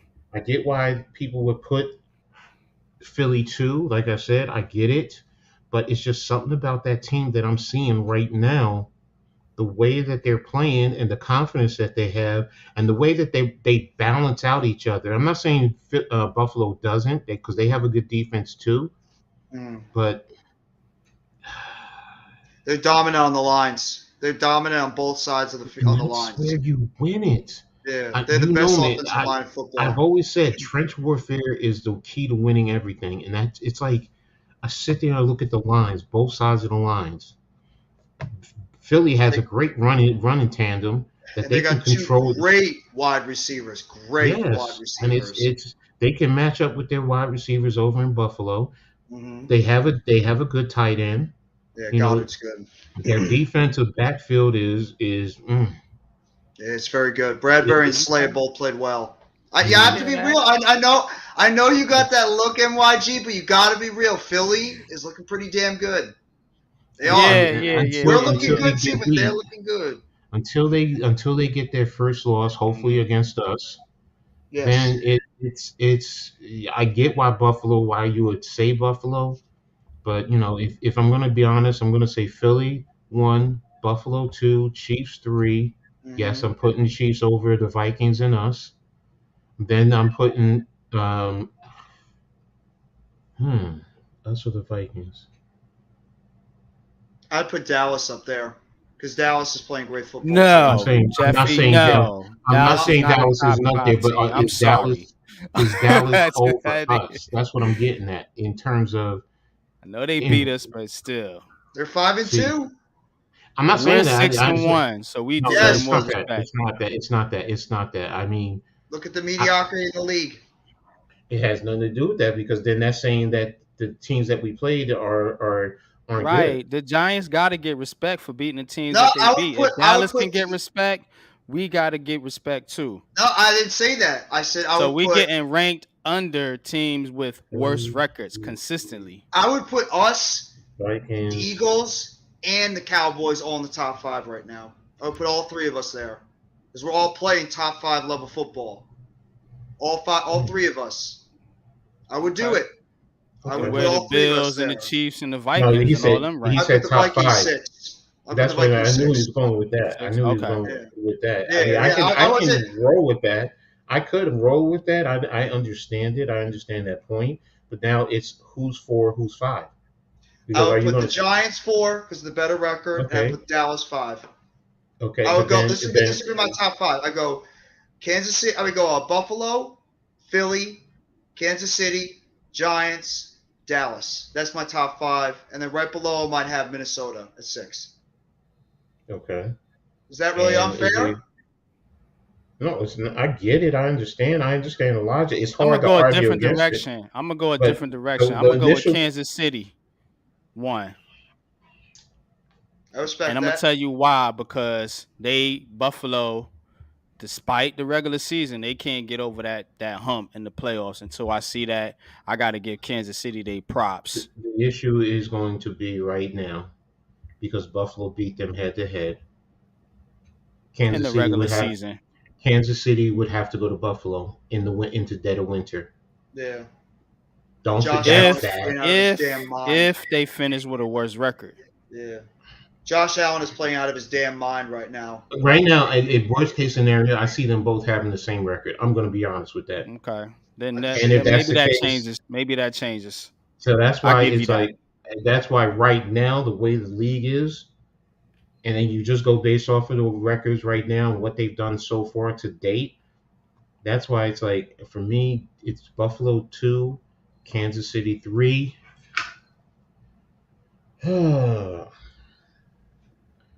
I don't know why. No, I'm going with my gut. Minnesota 4, we're 5, Dallas 6. I'm going with my Okay, gut. I'm going with my gut. okay. How's Kirk Cousins playing this year? Is he doing well or is his Cousins. Average. So he's playing Kirk So, Cousins like football. I mean, the guy Yeah. does put up great stats during the regular season. Hmm. Cousins does do that. It's just he melts in the playoffs, Okay. but in the season he plays So great. I'm Kirk gonna Cousins go. has 1,500 yards, 6.6 average, completing at 66%, 9 touchdowns, 5 interceptions. So he's turning the Average. ball over decent. He's average. Exactly. I'm gonna go Kansas City, Hmm. number one team. Yeah, I know they got two losses, but Yeah, okay. I still feel like this is the number one team in the NFL right now. Just because not only do they have the players, but they got the coaches. You argue Andy Reid is not probably the best coach in the NFL right now. We love Mm-hmm. Brian Dable and Joe Shane and Kafka and Wink Martindale and all them, but hard to argue against Andy Reid and even our good old buddy Spags over there. So Yes, and be um, enemy too. yes, And so I'm gonna give they them the got the best edge. quarterback, Pat Mahomes. Exactly. So I'm giving them the edge, and they still making it work despite getting rid of Tyreek Hill. So I'm gonna give Yes. them the edge despite the record. Number two,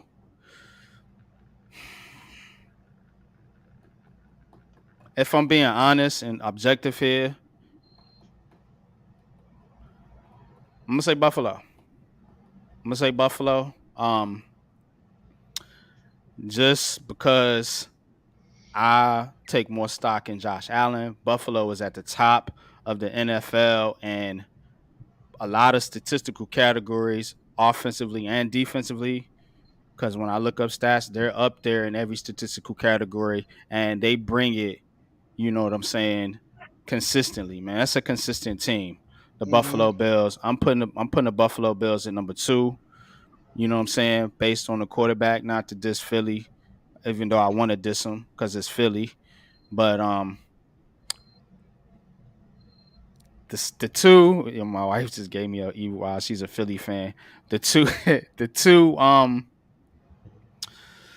yeah. The third team that I'm gonna get to is Philly. I'm gonna put Philly at three for now until they play the Giants. And when they play the Giants, I guarantee you the Giants will take that spot. Um, Giants at four. Don't give a damn. They got the better record over Dallas and Minnesota. Um, Minnesota, I put at five. Dallas at six. Okay. No, you initially asked about the AFC because we were talking about the Jets. And according to the Right. So NFL, let's keep going. Who's the after who? NFL, the NFL.com site says it as Buffalo number one, Kansas City two, Tennessee three, the Ravens four, the Jets five, the Dolphins six. The Dolphin Chargers and Bengals tied for six. So Tennessee is what's Tennessee's record? Four and Five and two. Four two, and 4-2. 4 and 2. 2. Yeah. Okay. Okay. So They've rebounded, and Derrick Henry's looking like Derrick Henry again. yeah. Okay. Um. So The point was, Tennessee's better than the Bengals. yeah, that's what how they have it ranked. Okay, can do The y'all agree with that? Dolphins, Chargers, Bengals are tied for six because the whole point was Jeff's argument about the Bengals. Hmm. And I mean, I get it with the Jets because they just had those injuries and they lost head to head to the Ravens. Yeah. Hmm. I mean, I can go with this list. I really can. The Jets at five is fair. The And only the reason and the why, Beng sorry, no, I was just gonna say, and the Bengals, Dolphins, the Bengals have to be six. I would, even though they're They tied. haven't played well, man. They was getting. I they play But mean, better. They've but started to play better. better. the Dolphins and the Chargers, they're tied with them. So Right. who's better? Who's better out of those three? Are you The going to say the Chargers to me Dolphins are Dolphins? didn't look frauds. great. And the Chargers The are Chargers, frauds to me. and that's my I knew point. they was frauds. But Yeah. that's my I point. called So that that's out at the what beginning of the season. they have: the Dolphins six, the Chargers seven, and the Bengals eight. Where Yeah. I'm saying I'm putting the Bengals over I'm putting the Bengals at six, the Dolphins seven, and the Chargers I eight. agree. And I compare the Bengals this year to what the Chiefs were like at the beginning of the season last year. Remember how much they struggled at the Mm-hmm. beginning of the season? New Yeah. offensive line, learning to gel. Patrick Mahomes was turning the ball over like crazy. And what happened? The offensive line started to come together, So and then that's when that Chiefs team took off. And look at the Bengals now. They're starting to take off. Their team is starting to win now because that offensive line is gelling a little bit now, and Burrow and those receivers are starting to do what they did last year. So I that's why can't I'm put so them high on. on I the can't put Bengals. them. I can't put them over the Jets. We're gonna transition No, to we the didn't. Jets now, since I we didn't put talking them to over the the Jets. AFC. Just for I Right, didn't. but I'm just saying, Jets are yeah, higher Okay. right now, but I think you Yeah. eventually can't the put them Bengals over the will go by Jets. them. But Mm-hmm. the Jets have some issues. Let's get into it. Mm-hmm. Oh, they Mm-hmm. do. Hmm.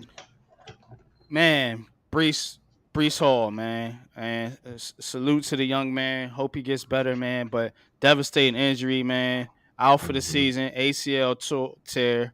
Eric Man, he was Tucker is doing out for the so year. well too, That man. was a worse one. I He think the was Barrett doing Tucker one could so kill him. so well. Also, yeah, Verrett Tucker's out. You know what I'm saying? They've had injuries all across the offensive line, much Mm-hmm. like the Giants. You know, Yeah. Max Mitchell, Fant been hurt. Becton we know is out, Mm-hmm. but they're still second in the AFC East, and Mm-hmm. they got the Patriots coming up. You know what I'm saying? Mm-hmm. They got through that game with the Broncos. That was more on the defense. Sauce Gardner is putting his staple as a Mm-hmm. number one cornerback in this league, no doubt about it. He's so You good. know, um, he takes that defense to another level. You know, Yeah. and the Jets are one of the better defenses in the NFL right now. So, given the injuries, given Zach Wilson's struggles, let's keep it a Mm-hmm. buck. He's Mm-hmm. struggled. He Mm-hmm. hasn't made egregious errors, but he's on some almost. You know what I'm saying? Disaster plays sometimes. Yeah. Given all of that, we talked about the AFC, you know, and then you can get back into the Jets rankings and where you think they fit into all this. Given now these injuries and these issues um with this team. Now they did trade for James Robinson Mm-hmm. to replace Brees Hall. I thought that was an excellent move by the Jets because they have to continue to run the football because I don't think Zach Wilson is ready. Mm-hmm.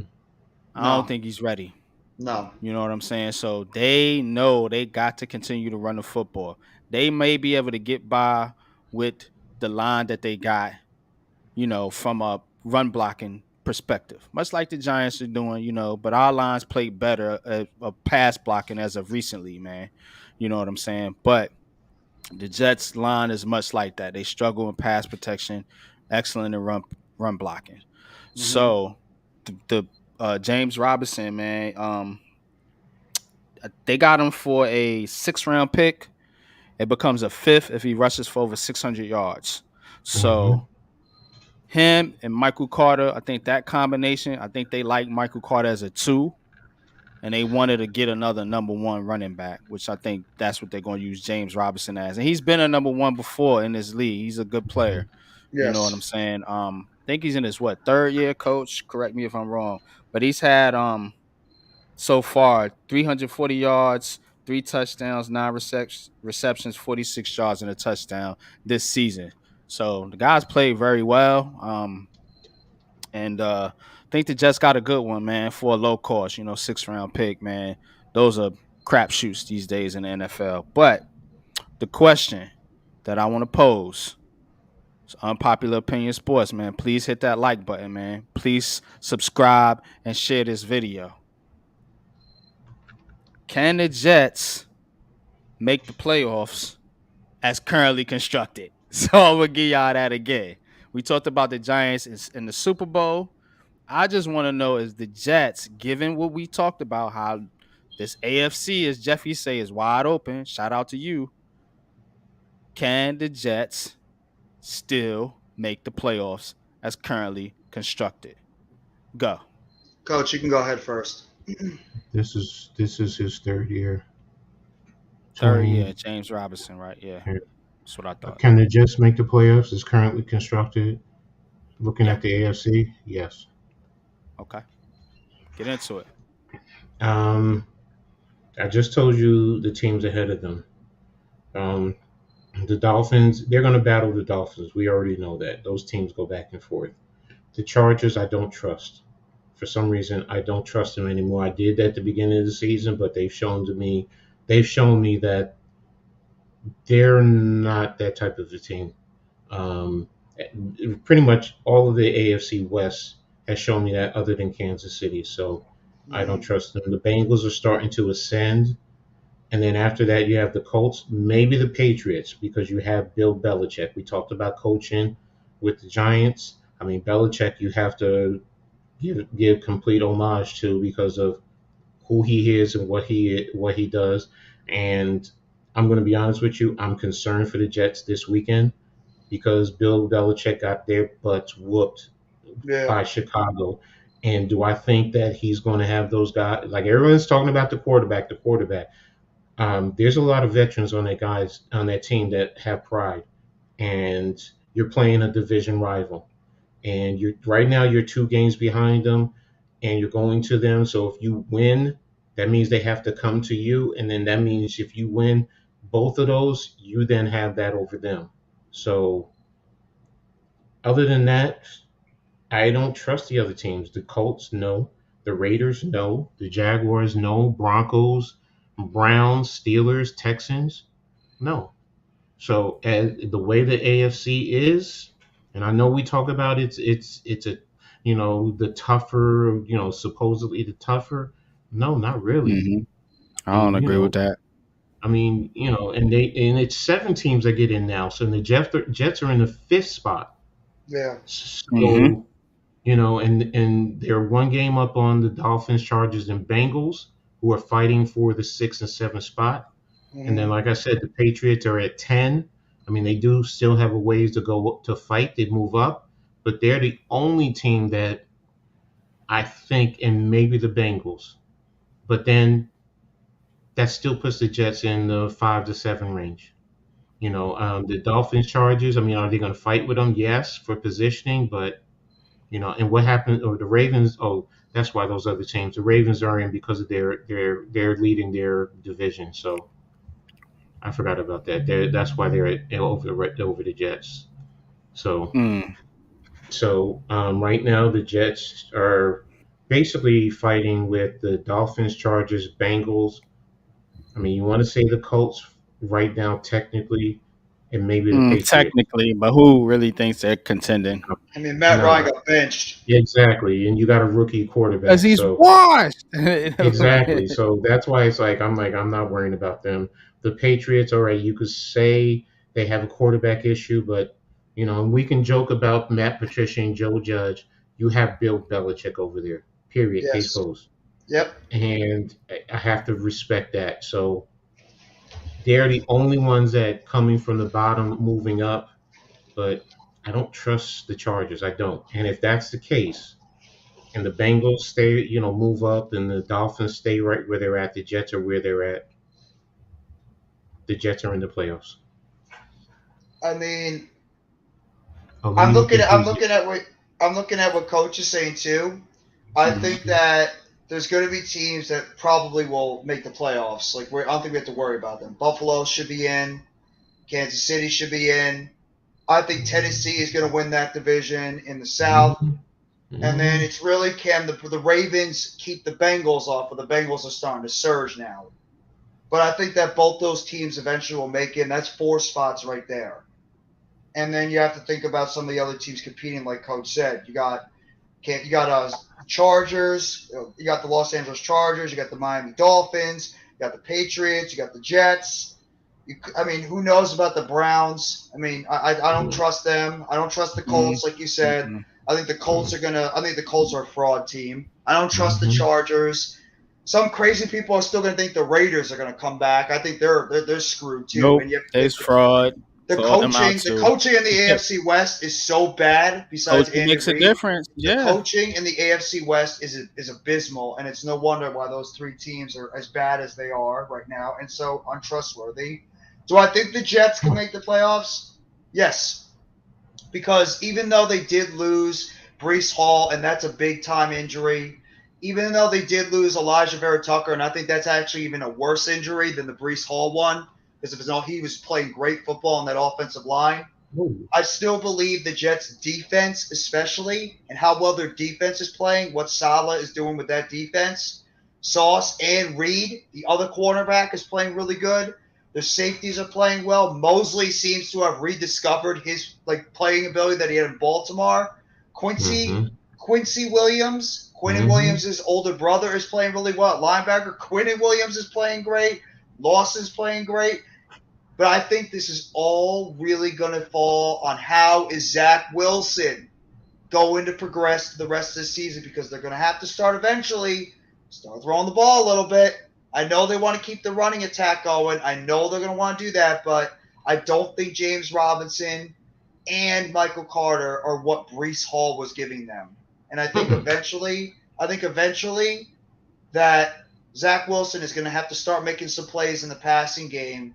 And we're going to have to see if this quarterback can start emerging a little bit, if they give him a little bit more of a chance to make some plays, because they got talent at wide receiver still.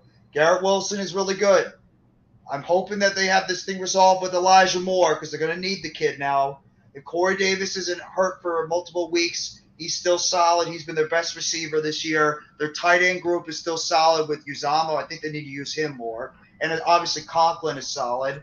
I mean, Barrios, they have to make sure they don't overuse him. He's still solid. And I look at the AFC, and I mean, I think the Jets are probably the fifth, maybe like fifth, fourth or fifth best team in the AFC right now, because I think Buffalo is better. I think Kansas City is better. And I would argue that uh, Cincinnati or Baltimore could be better than them, because Baltimore already beat them. So I could argue between Hmm. those teams that they could be better, because I really am still high on Cincinnati. I think when they're going to start hitting their stride, they are a better team than the Jets right now. But I think the Jets are at least the fourth or fifth best team in the AFC, and I believe that I don't trust Miami, because I don't know about this head coach yet. I think this head coach is a little spacey sometimes, and Yeah, I, you don't I like don't, Mike I don't, McDaniel's. I don't know what it is about Mike McDaniel, but I just think this head coach is a little bit spacey at times. Some of the play calls that he calls are very questionable. He did it this past Sunday against Pittsburgh. He tried really Mhm. hard at times to lose this game, so he's a little bit spacey to me. I don't trust the Chargers, because of the fact they've had some bad injuries. They can't. This team is like a hex on them. They just think for some reason this team is like the epitome of just underachieving every single year. The Raiders, to me, I think McDaniels is just this guy is an offensive coordinator. He's not a head coach. Two Yeah, McDaniels, so the name McDaniels must yeah, mean that you ain't might a be head something. coach. And I don't trust the Patriots as much as the Patriots have been up and down. I know Belichick's a great head coach. I think the talent is just. I just don't think the talent is there. I think that even if Belichick wins around his magic, I just don't trust the Patriots. I think they're just an up and down team. I know it's Belichick, but I just think they're an up and down team. Yes, I do believe the Jets are a playoff team, and yes, I do believe the Jets will make the playoffs this year, because I just think the AFC has like about 4 or 5 teams that I think will be there in the end. but I do believe the Jets will be in there and somehow. I think they're going to grab a wild card position. And Okay. just for transparency, the Jets beat Miami at MetLife Stadium 40-17. So that's an extra bonus point. Yeah. And to give Hmm. out their schedule, they have New England coming to them now. Then they have Buffalo coming to them. Then they go on a bye. Then they're at New England. Chicago comes to them. They're at Minnesota. They're at Buffalo. They have Detroit coming Mm. to them. Jacksonville comes to them. They're at Seattle. They're at they're at Miami to close out the season. It's winnable games. Says Buffalo's a Hmm. lot of games they can win. Exactly. Okay. And I could even argue they could beat Buffalo. I think they could beat Buffalo. I think they can give Buffalo a run for their money. Mm, Okay. depending. But the Giants can't beat Buffalo. No, the Giants could beat Buffalo No, too. But I have said I well, think that the Jets, wait a minute, wait a minute. talent-wise, Just are a little remember, better. remember, we said the Buffalo and the Super Bowl as opposed to the Jets during regular season. Yeah. It's different. That's Okay. different. Okay. All right. All right. So And the I'm not. magnitude of the game, Yes, yeah, Yes. changes. Yeah. yes. Daniel Okay. Jones has never been in the playoffs. Saquon Barkley has never been in the playoffs. A lot of these players have not been in the playoffs. And Zach Brian Wilson Debo, hasn't either. that's So true. do you No, I think put that them in the But same do you think thing. the we didn't say Jets? playoffs. We didn't say playoffs. We're talking about regular season right now because I Okay, just so said flip it to the playoffs. Do you do, I would to say same thing point? about no, the Jets. Same thing. no, No, no. you don't It's the think same so? thing. It's the same thing as the Giants. Okay. They don't Yes. have a lot of guys who Yeah. made the playoffs, and it amps it up. If I got to say that about the Giants, I got to say that about the Jets. Yep, I say the same thing. I agree, So the Coach. Chiefs, Same thing about the Jets.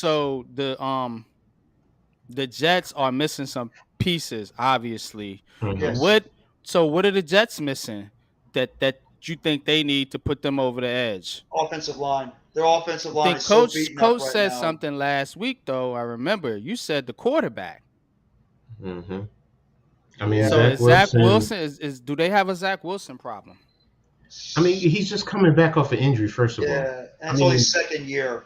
yeah, So it's his second year. He's coming off an injury. He has to build himself up. So it's a little tricky with that. So now come the end of the season, if he develops a level of continuity, especially with his receivers, all right, then we can revisit it. But right now, he's year two. Now, actually, he's year one and a half. yeah, He's one and a that's half. true. So and he just came back. This will be his second big game back. So I mean, I Hmm. need to see more of him before. I mean, personally speaking, I never did believe in the kid, but that's me. I saw him at BYU, and it was just but that's me. That's me. He has a nice arm, but I just I wonder. I really wonder. I mean, and to be brutally honest, I don't think he's that. I don't him and Justin Fields. I don't think are that much difference. Except Fields is a lot more athletic and taller than him. Yeah. That's it. And I Fields played a higher level of talent opposition than he So has. I talk about agree. it, Coach. What is it about Zach Wilson that you've seen that you think he's missing from his game? Consistently reading defenses and not getting Okay. tricked. He is arrogant and a little bit cocky in the way he plays for me, and Hmm. Okay. he takes too many risks, because he trusts his arm way too much than reading Hmm. the defense the right way and anticipating, knowing how to move. But then again, most young quarterbacks don't know how to do that Yeah. consistently. Moving defense with your eyes, looking one way to get them to go another way, and trusting. That's the biggest thing. Trusting your receivers and your talent and your line. Because if you Yep. look one way, you got to know that when you come back, you got to throw that ball. You can't wait to see if he's open. You got to come back and let it rip. Because once you change your head, that safety's going to switch and come back, and they're fast. They can make the adjustments. It's not college. So and Yep. that's where the trust. He hasn't played that much to develop that trust. So that's why I said by the end, if he plays through the end of the year, and he's fairly decent with the skills that they have there, then he can help that running game. He because those receivers and the tight ends, they can help in the running game because now defenses are going to have to play back. They're going to have to play too high, which is going to take an extra player out the box. Where now you can open up lanes for the running backs, especially with Brees Hall out, and you're missing your offensive lineman. So for me, the biggest issue is quarterback. Then I'll go to the offensive line, Yeah. maybe to running back after that. Defensively, I do like their defense. I mean, all across, I do. Yeah, me too. I, Mm-hmm. I'm a I do. big fan of their defense. I even like some would say cornerback too, but let's just be real. Reed is playing really good Yeah. football opposite of Sauce. I mean, they're playing Hmm. like two legit shutdown quarters right Yeah. now. The Exactly. linebacking core between Quincy Williams and Hmm. Mosley, they're fantastic. Quinn Williams is playing arguably like we're talking about Dexter Lawrence as one of the top defensive Hmm. tackles. Quinn Williams is the same. He's playing dominant defensive tackle Exactly. football. So, and they have Solomon Thomas. They have Sheldon Rankins in the middle. They got Carl Lawson on the outside. They got Jermaine Johnson. They have that one kid, Roberson. I forget what his name is, that they signed to an extension. He was playing pretty well before he got hurt. He got banged up a little bit. I just worry about that offensive line. That's my number Hmm. one concern because of the amount of injuries they've suffered, How especially big is a they how are. big of a loss is Brees Hall though? You know what I'm It's a saying? big Let loss. me It is. It is. It's a big loss, but remember, I mean, if your offensive line is open up the holes, running backs can if they read the holes the holes right, they Yep. can slide in and they can fill the holes and explode through. Because a lot of NFL running backs, to be honest with you, it's not like college where you need a big gap to attack. If you just get a little crack, I mean, how many times have we seen Saquon Barkley get through the smallest of gap between hmm offensive linemen?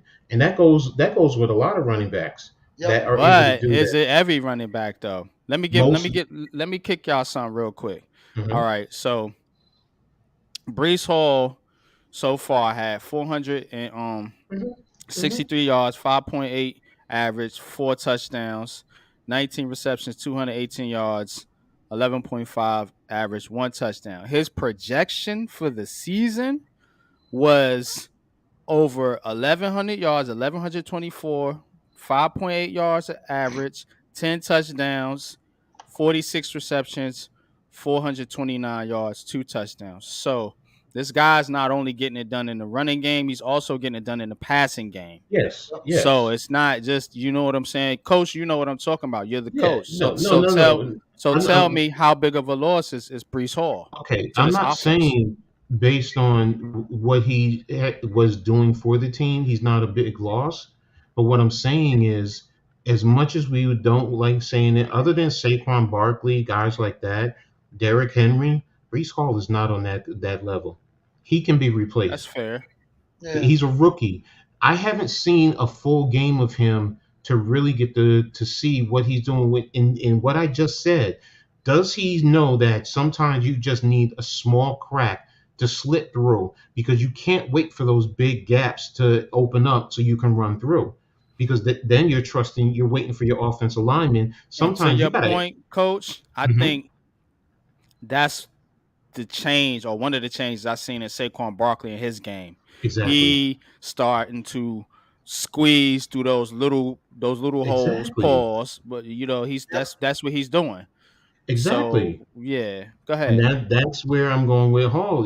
And I haven't seen that. I mean, I haven't watched the full Jets game, because they're both on at the same time most times. But I Hmm. mean, to for me to sit down and evaluate him, I mean, the numbers sound great. I said it earlier, the numbers are great, but I go by what I see on the field or on the field, and I want to see does he slip up into those small tiny cracks, and then does he help his offensive lineman by setting it up, taking your shoulders, turning it at a different angle, so then the linebackers or the defensive linemen turn, and then your offensive linemen are able to engage them and ride them out. So now you can cut back, where you just put your foot in the ground and cut and you go. How many times have we seen backs do that in the NFL? Yep. So and that's the thing. I mean, he's a rookie. He needs to learn to do that. Yeah. So I mean, is he a big loss? Yes. Is he that detrimental? No, sorry. I The don't. Vera Tucker one is worse. Yes, That's offensive a lineman. I massive agree. loss. I That agree. kid Yes, was That's a playing phenomenal All Pro level football. The way that Vera Tucker was playing, that is a massive loss he's for done that for the exactly, team. season. And exactly. that's a big loss because this kid was being able to move all over the line, and he was not playing Exactly. good. He was playing great Great. football. Great football. That is a big loss for that team. I mean, And a whole loss is bad, but when you lose an offensive lineman, the caliber, that would be like us losing Andrew Thomas. That's how big basically, of a loss that loss is for them losing Vera Tucker. I mean, that's a big loss for that team because how are you going to replace him? Who's also going to be on that team that's going to be able to replace the production that he was putting on that offensive line? exactly, and you George also Fant? factor in all the offensive linemen that they have been losing all year. I Yes. mean that. I mean The third it's tackle they've lost. exactly. So that's why it's like that's what is going to be the biggest. That could be the biggest reason why their season goes the opposite way. Yeah.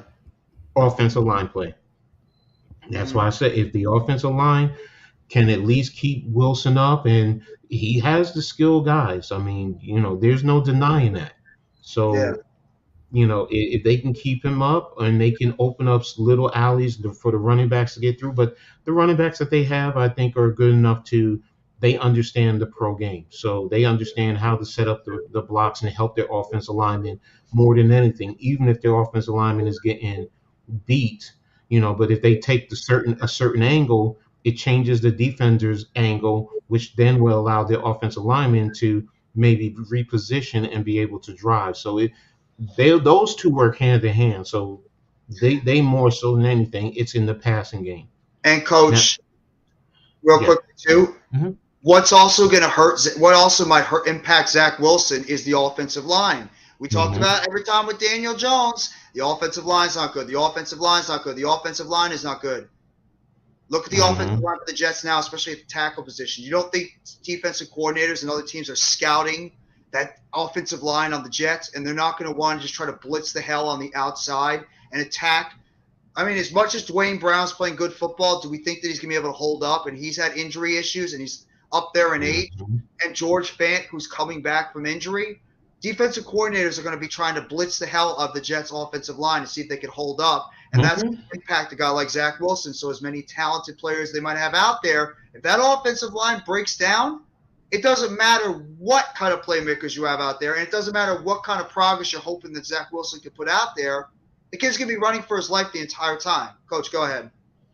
No, I mean you basically hit the nail on the head. I mean, it's always going to be the offensive line. It impacts all the positions, even on the defensive side of the ball. Yes. It impacts everything. So, the passing game with Zach Wilson, how do they blitz him? How do they attack him?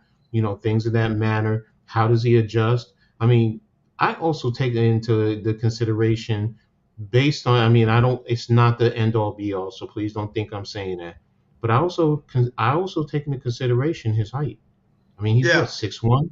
Yeah, he's a smaller quarterback. He's a small quarterback, so I mean, he's going to have, that's where his development is more critical than anyone else's, because he is a small quarterback. So it's going to be harder for him. The offensive line has to open up at times lanes for him to see through, Yeah. you know, and that's just the reality. I mean, you get pressure in his face, get your hands up, he's not going to be able to see downfield.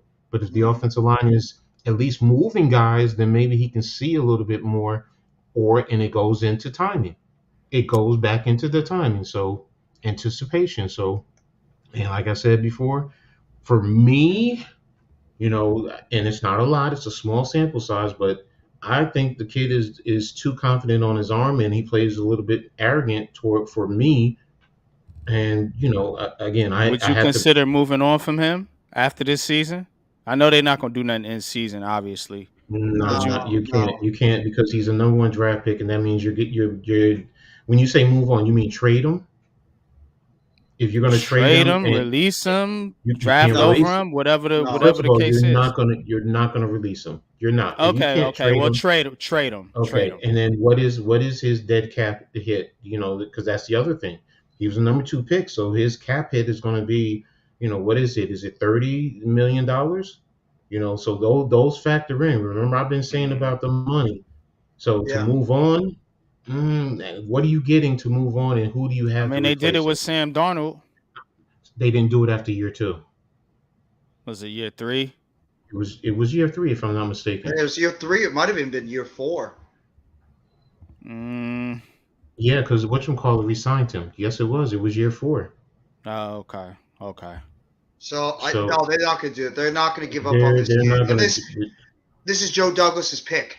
They're not going to give up Yeah, on that's a the other Joe thing. Douglas pick, and that impacts That's the the other GM thing. and impacts the head Hmm. coach. If you are going to be like Hmm. saying that you're giving up on this kid already, You then made you're a pretty much mess. saying that why is this head coach and why is this GM here if you're giving up on a number Exactly. one pick? It's like we didn't give up on Daniel Jones when a lot of people want to give up on him. That's We didn't true. give up on him in a second year. Why would the Jets do the same thing with Zach Wilson? We understand that the kid is still not showing maybe incredible progress that we thought he would. He's also been banged up a lot. He's been hurt. But at the same time, he's only in his second year, and in some ways, a year and a half. You got to give this kid an opportunity to be able to go out there, and he has to fail on the field. He has to actually, show that he's not the guy. Because if we can give Daniel If Jones you 4 get a years, we chance at probably give him a CJ chance. They Stroud, got to do the same thing. do you move on from Zach Wilson? No, no, Cause to me, I'm not married to no. no quarterback. I don't give a damn if he ain't getting the job It's done. not. See, It's not. It's this not is the that. It's the thing. money. It's the Yeah, the money. dead I cap. get it. I get it. That's I the get it. biggest thing. It is the money, but if you know how to GM, I mean, can you make it work? I CJ don't know. Stroud. Anyone right now, a rookie quarterback, then I might as well keep Zach Wilson. Yeah, Okay. I mean, the only one I would remotely consider, and that's only because he's older, is Hendon Hooker. Okay. I mean, yeah. CJ Stroud, you do that, Say you you're get a you're. hooker in the late first. You do it I over I Zach I bring Wilson. no, no. This is what I would do. If I'm going to get him late first or late second. See, that's the thing. If I can get Hooker at a late second, then I'm bringing him in. I'm going to sit him a year behind Zach Wilson. I'll get Yeah. one more year with his contract, so then I'm not going to eat that much of a dead cap. Then I'll trade Okay. him. Okay. And if he starts to show something, then I either have a capable backup for another year or two, or I can then trade Hendon Hooker. Yeah. Mm-hmm. So then if that's the case, but right now, I mean, if I can get Hendon Hooker in a second, or okay, late first, then if it's going to be a late first, then basically you're going to have to do what you got to do with Mm-hmm. Wilson. Yeah, and Right. it's not like Zach Wilson's going out there and turning the ball over like crazy and playing Nah, he really ain't bad playing. football. He He's just. playing he's playing decent football. He's not great. He's not But if you horrible. got a team, and there's some, not me, obviously, but there's some that think the Jets are in a better position than the Giants are in. So if your quarterback is holding you back, what you supposed to do? No, If you're you right, think your but team is ready to go, if you think your team is ready to go, say they bring Brees Hall gets healthy, you Tucker Douglas is going to have to convince the Johnsons of that, because and not lose Yep. his job. Yep. That's what it boils down to. He has to know that if I talk to them and they say okay, fine. If they say no, otherwise you're out of here. Sorry. okay. Now the Because if kid's a Zach Wilson number can't read 2 pick. defenses, if he No, can't I read defenses do though, something. Do something to get him trained up to read the Yep. defenses. We've invested so much money, a number two draft pick, all this guaranteed you got money. LaFleur though. Coaching. Then the coaching. Then Coaching. So you the need coach to gonna bite the axe. Cause the OC will that yes. What do they say? Crap rolls downhill. Hmm. Yeah. I mean, if, that's if, So if messed the up. coaching can help out Daniel Jones to get the most out of Daniel Jones, you got to do the same thing with Zach Wilson. Mike Maybe you're LaFleur, right. Robert Saleh, get the most out of this kid. Same thing. I mean, the mhm. kid is only in his second year, so I'm not going to pull the plug on him. I'd rather, if I had to be real, the Yeah. one quarterback I'd be a little worried about is Trey Lance down in San Francisco before I'd worry That's a about different Zach story. Wilson. And And for the record, that kid is still. I'm not proposing that the Jets get rid of Zach No, Wilson. none of I'm us just are. giving you I still think the guys kid's got Hypothetical, talent. yes. I still think the kid's hypotheticals to got talent. see because these teams, the Jets and the Giants, that's why I'm talking a lot of hypothetical with the Giants as well, Hmm. because these teams are ahead of schedule. Yep. So now you Exactly. got to start thinking different. It ain't just, Exactly. oh, we just going to rebuild, just mosey along. No, you guys are. I put it out on Twitter. The Giants are now expected to make the playoffs, Hmm. And maybe the Hmm. Jets too. and Both so of maybe them. the Jets as well. Yeah. They're two similar teams in my opinion. I think the Yeah. edge for the Giants is at quarterback and coaching and Hmm. running back Yeah. now, Hmm. definitely. Hmm. So that's where I think the edge are. I think the Jets might have a little bit better of a defense, but I think we Yeah. got the better defensive coordinator. The You know what Jets I'm have the saying? better defense. They have the better skill They position got the players better pieces over. on defense. Yeah. Yeah. And they have the better total skill positions, not running back, but skill Wide positions receivers. altogether. Yeah. Well, Yeah, I'm I give piecing you it all that. together because Michael Carter's Hmm. still pretty good at running back, and they do have James Robinson. We have the better quarterback. We have the better coaching. See, We have Breida the better ain't offensive bad, and neither is line. Brightwell. They just ain't getting They no are, burn. but James Robinson is really good, and so is Michael Carter's pretty good Giving it too. to the Giants still, even with Brees Hall. Saquon Yeah, Barkley's well, just I'm just different. lumping it all together. If you're going by running backs, Mm, then yeah, I'll give it to the Giants because of Barkley mm, alone. But if I'm going yeah. skill positions as a whole, I got to give it to the And Jets. the reason I separate them, Jeff, is because we have a wide receiver problem. We don't have a skill position problem. I think. So What about tight end? Are you secured with tight end? Bellinger Is injury Bellinger hurts. out? I'm not gonna Yeah, lie. It does hurt. But with Bellinger, I would have been okay with the tight end group. Over the Jets Now, side end, the Jets the tight end group Jets is have a better. better group. Their top three tight ends, each one of them would be starting our starting tight end right now. We have to be fair. Any one of those Hmm. tight ends would be our starter. Whether it's Uzama, Rucker, maybe not Rucker, Not but Rucker. Uzama and I Conklin. don't think Yes, so. Conklin's pretty good, and so is Uzama. You can argue that. I give you that.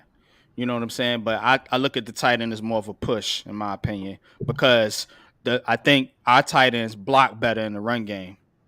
Is that fair to say? I haven't really seen the Jets. I haven't seen Jets film of You know their what I'm tight saying? ends Because block really it's well. not just about catching passes. But Yeah, that's You know what true. I'm no, saying? exactly. I'd I don't have Yeah. know. to So I'd again, Yeah, like say I it is said, a I have push. no Wide patience receivers, I for it. definitely give you far and away. Yes, 'Cause- yeah, there's yeah, no debate there. So yeah. And the yeah. defense, I give you the That's really defense the too. only position where it's like a real stark difference is like the wide receiver position. Hmm. mhm. I mean, the Jets coaching is I not would say horrible either. running Their back coaching is too. not bad. I would say running back. I'm gonna say running back. I'm honest with Until you. when Brees Hall was healthy, I wouldn't say it's way too off because Brees Hall was playing great too. So it wasn't Coach as just talked crazy. about Yeah, but Brees Hall was still squeezing getting into it the done. holes and in the pass blocking and all that. Where Saquon had elevated his game He in did. so many different areas. Saquon Barkley is by far and the I'm not best running closing the back. gap. I'm not closing And that gap there. I'm No, not no, either. He's far and away better than please. Brees Hall and Michael Carter. I'm sorry. You gotta go down the list of running backs in the league. Nick Chubb, Cook, Mixon, like we Henry, can Henry. MC, yeah. So he's not there yet. Good player. I'm definitely I gonna think he was miss on him. his way, but it's Yeah, who but knows now he's with the he's injury. not he's not there. The Giants got that position far and away, I believe. But But wide receiver, I give you. I think tight end is a push. Offensive line probably is a push as well. And the defense, I no, think they I got it. disagree with the offensive line push. I think No, the they have the Giants' better offensive line's offensive better. line. Yeah, Jets' You offensive Yeah, think line's way so? better than the Giants. overall, Yes, yes. yes. Overall, I mean, now if you want to say tackles, I'll give you tackles, but don't forget, I'm talking about interior offensive line. Their interior offensive Okay. line is better than ours, and then they also Okay. have the And pass blocking, because is that what you're saying? no Like overall overall and pass and run blocking? pass and running. I have to I look gotta at look at the tape with the Jets their offensive line. their I'm not so sure about that. I'm not their sure they're far and away better. Maybe No, it's I'm not close. saying far and better, The but what center I'm saying position is is like they're ours. It's a little better weak. overall. One I guess from if the you go position by position, maybe you got an argument yeah. there. See But now, if as you're a going to unit, I position, don't know. I no. don't know See, as the a Jets unit. has a better unit to me than, and it's also their backups. You have to factor in their backups. I Okay. mean, let's be honest. I mean, they brought guys in who even though they're getting hurt, those are their backups though. Honestly, Hmm. so and to be honest with you, you still have to include old big boy, even though he hasn't played all season. He's still Yeah, included in that. Mr. Becton. So yeah, Hmm. so But Well, you ready knows for we'll the get to see announcement? what Azudu and Tyree Phillips get to do with us for the next few weeks. So we'll be Mm-hmm. evaluating those two guys. Hmm. You So Who ready who for we knows? the? looking at on this Jets offensive line? Dwayne Brown, Lakin left Tomlinson is tackle. really good. Lake, Tomlinson's a very good hold left up, hold left up. We're guard. gonna go position by position because Okay. Fance on IR, Becton's on IR, Verrett Tucker's on IR. See, if we're doing that now, then yes, then. But see, I don't know. Brown over Thomas. Don't. No, That's not an argument. no.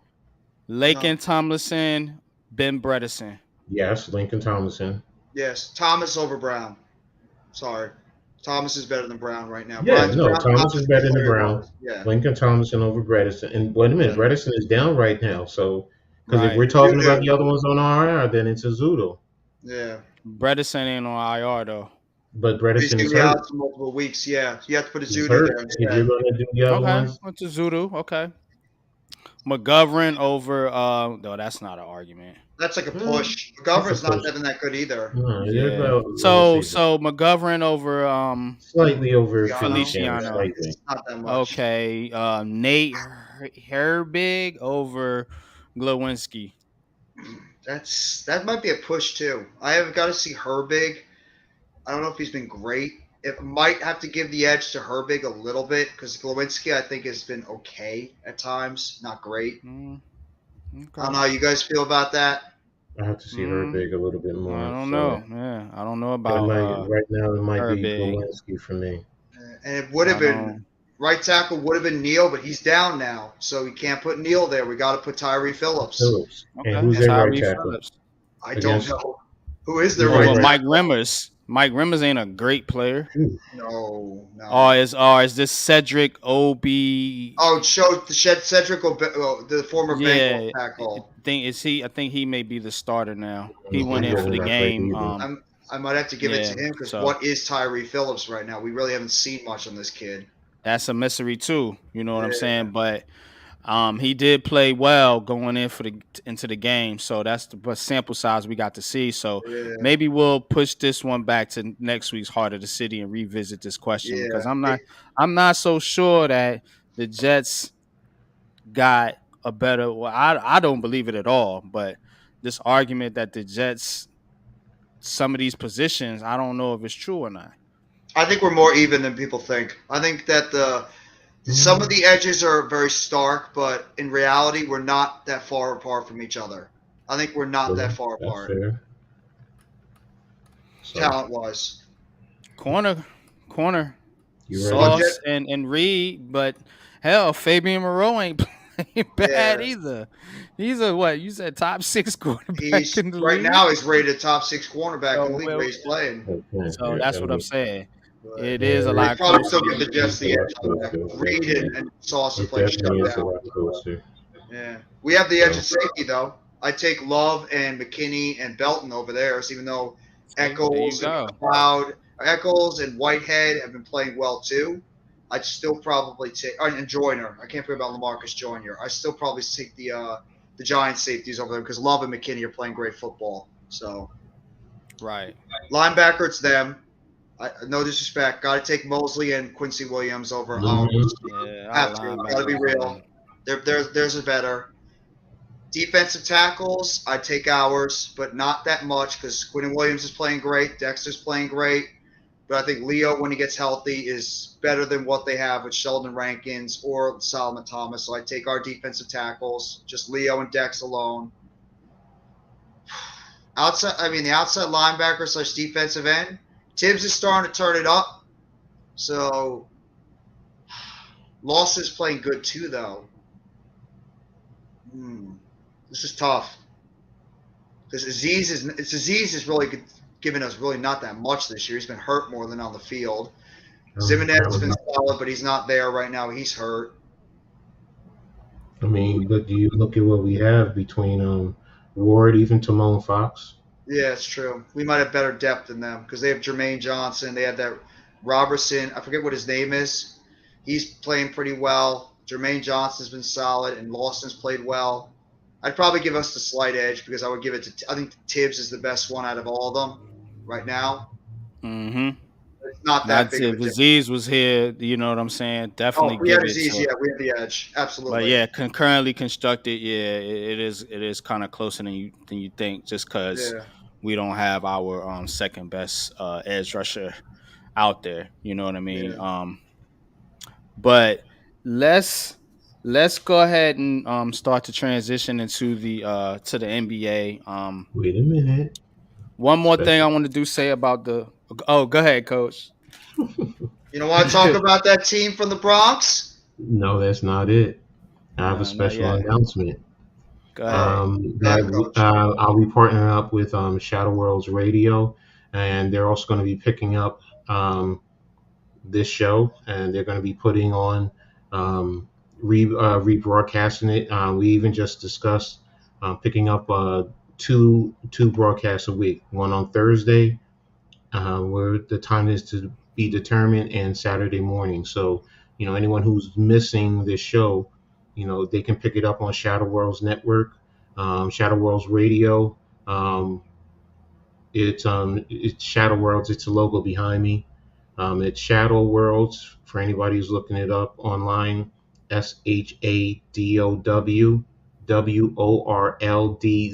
SHADOWWORLDZ.com.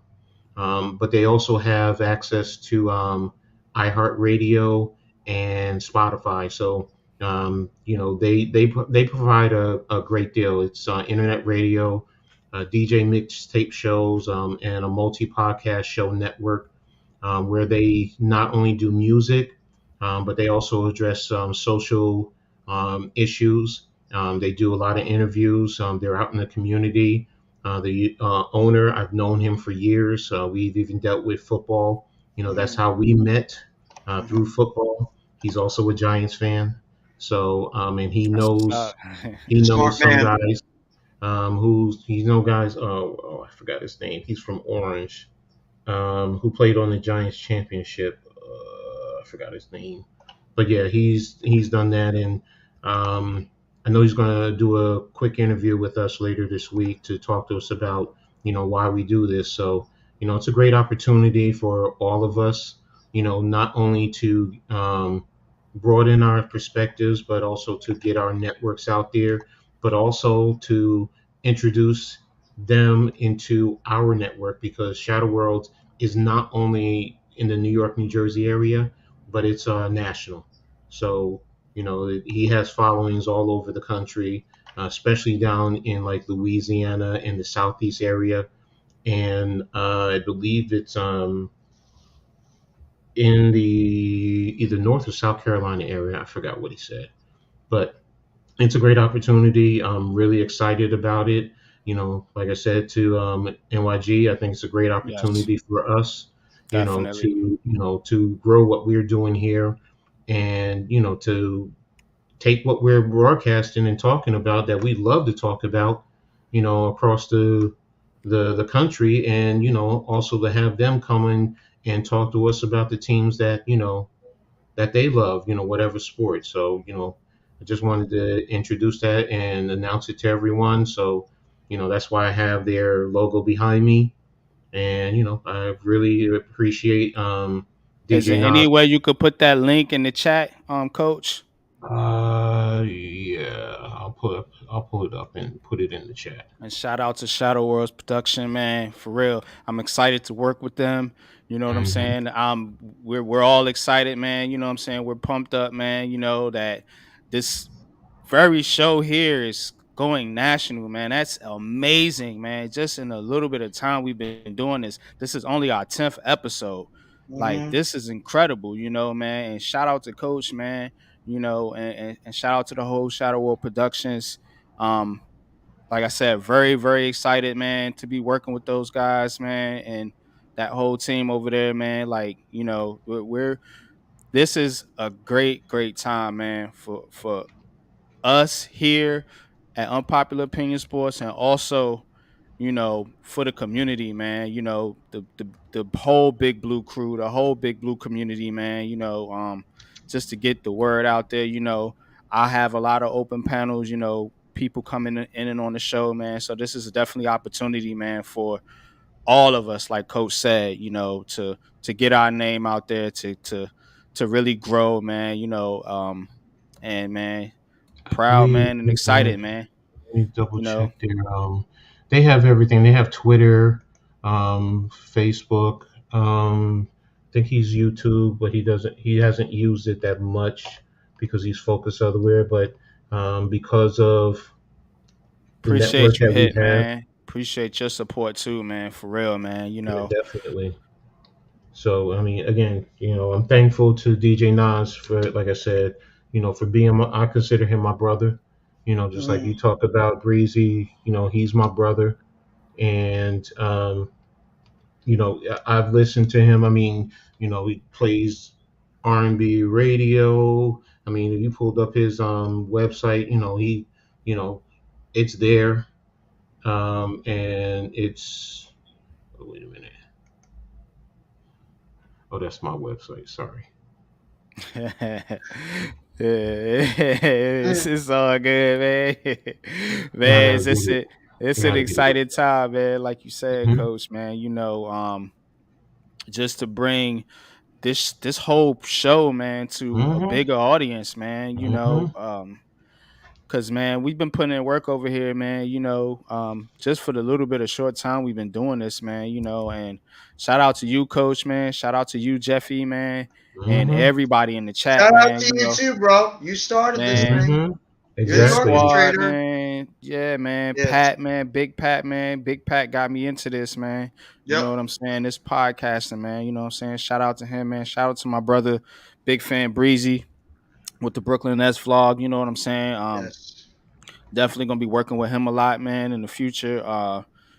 Guys like Rodney, man, Levance, man, of course, man. So we all, man. Still 11 and 6. Let's do this, man. Let's show Hmm.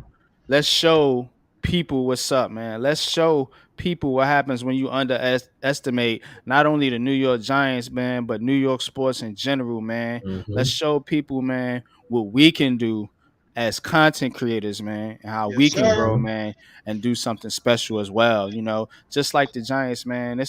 It's funny how the universe works, man. Everything lines up, man, perfectly, man, at the right particular time, man.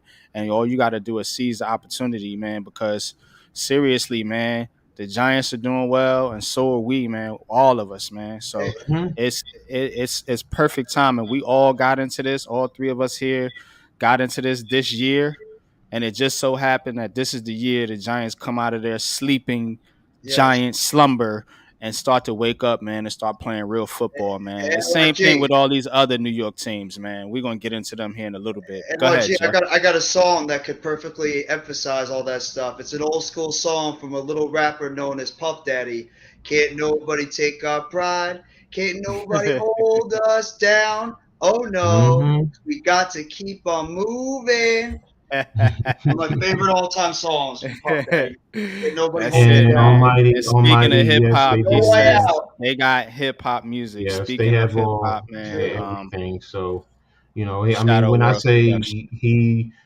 Nas plays, when I say old school music, yeah, hip That's hop my is his thing. I love foundation, it. but old school, when I tell you he'll play Of music course, from the man. 60s, our era in the 80s into the 90s, all of Mm. it. So, but yeah, he does everything. I mean, they do everything. I mean, the brother is always on the grind. I mean, to speak about what he does. I mean, he's always in the community helping the young people. He's always positive about that, trying to help younger generations, bring them forward. So I mean, like I said, DJ Nas. I mean, and DJing. I mean, when I had my football teams, we used to have music there. Boom, yo, Nas, I got you. He come out, spin it, and be out there. I mean, he has a radio voice. When you hear him talk, you're gonna be like, oh wow, yo, he definitely has a radio voice. So, Hmm. I mean, master at marketing. I mean, I could just, like I said, me and him, we vibe. It's nothing but love, and I just What's his appreciate when he. basketball team? I think he's a Knicks fan like me, if I Mm. remember correct. I think he's a Knicks fan. Okay. So I think he's the same as me, Knicks, Yankees, if I'm not mistaken. But I'll double check. I'll double check to be 100% accurate. But Okay. you Thank know, you. yeah, no, he's I'm sure he's got a lot to say about the Yankees. I'm sure he's got a lot to say yeah, about the Yankees. I yeah, see we'll him get right into. there shaking his head. Mm. So, but yeah, it's like I said, I appreciated when he called me. He was like, "Yo, Ed, I listened to your show. The only thing he said, yo, 5 hours, 4 hours." He's like, he's like, "Yo, we just Yeah, get into it and we love it." And he's like, right. if you can give me 2 hours, and I'm like, "Yeah, we can do that." You know. Facts. NYG said, he could definitely work and cut ups, and the focus right now is going to be on football because that's the meat and potatoes right now. So Right, so and right. then So eventually later Giants basketball. fans, Jets fans, tune in definitely, man, because that's Exactly. gonna be the focus of the show. Um, Starting now, you know what I'm saying? We'll see how it Mhm. goes moving forward, but starting now, when you hear the show on the podcast on his show Shadow Wars production, it will Mhm. be the football portion of the show. So, all my Giants fans, I know a lot of Giants fans follow me. We got a couple Jets subscribers as well. So, Mhm. please definitely tune into that, man. It's gonna be all Giants, all Jets, man, Yep. and it's gonna be fire, man, because we bring it every single week, no doubt, bro. You know what I'm saying? And once again, man, shout out to Coach, man, for setting all this up, man. Mhm. You my bro, man. You know how we do, It's man. all love, man. You're the Like I man, said coach. before, I Definitely, got y'all. Where I go, I'm yeah. taking everybody with me. That's how I look at That's it. what's up, man. That's what's up, man. But let's get into these dang on all right, let's go. Almighty put some in the chat, so we're gonna take it there, man. Mm. Um, I doubt Aaron Judge is gonna leave the Yankees. Now, let me tell you something, Mister Aaron Judge. What did I say to y'all about Aaron Judge and his dang on home run record? I could give a less Mhm.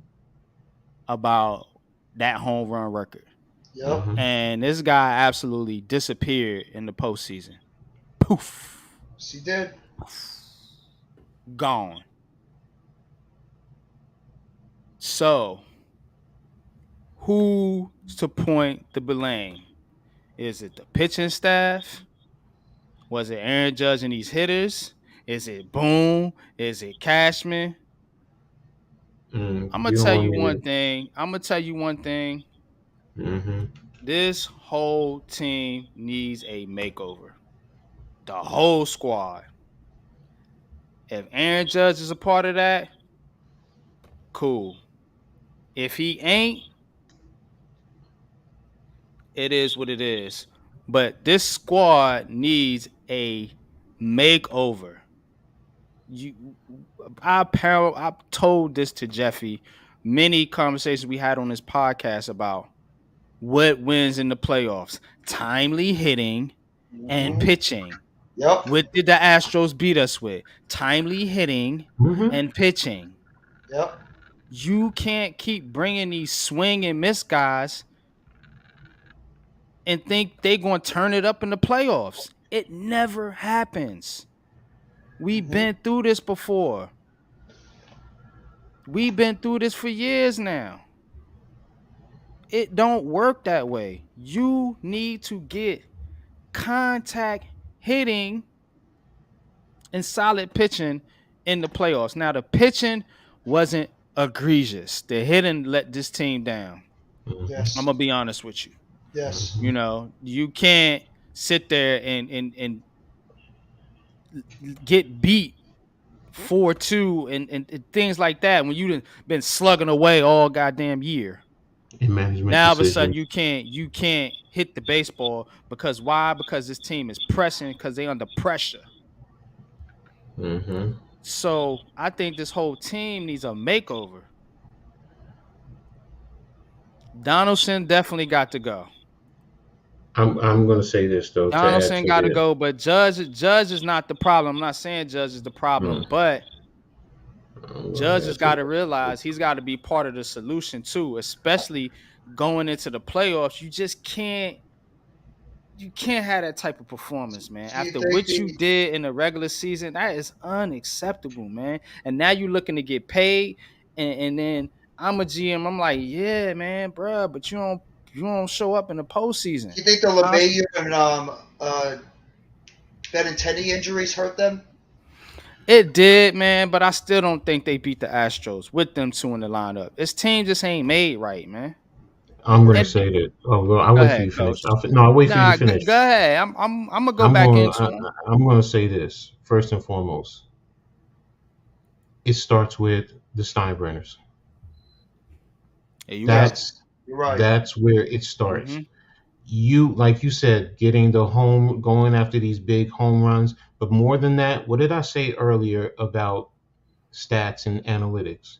You're basing your whole Don't philosophy mean off of junk. analytics. And what did I say? The opposition sees the numbers too. So what do? They just adjust. Okay, that's what the numbers say. Okay, fine.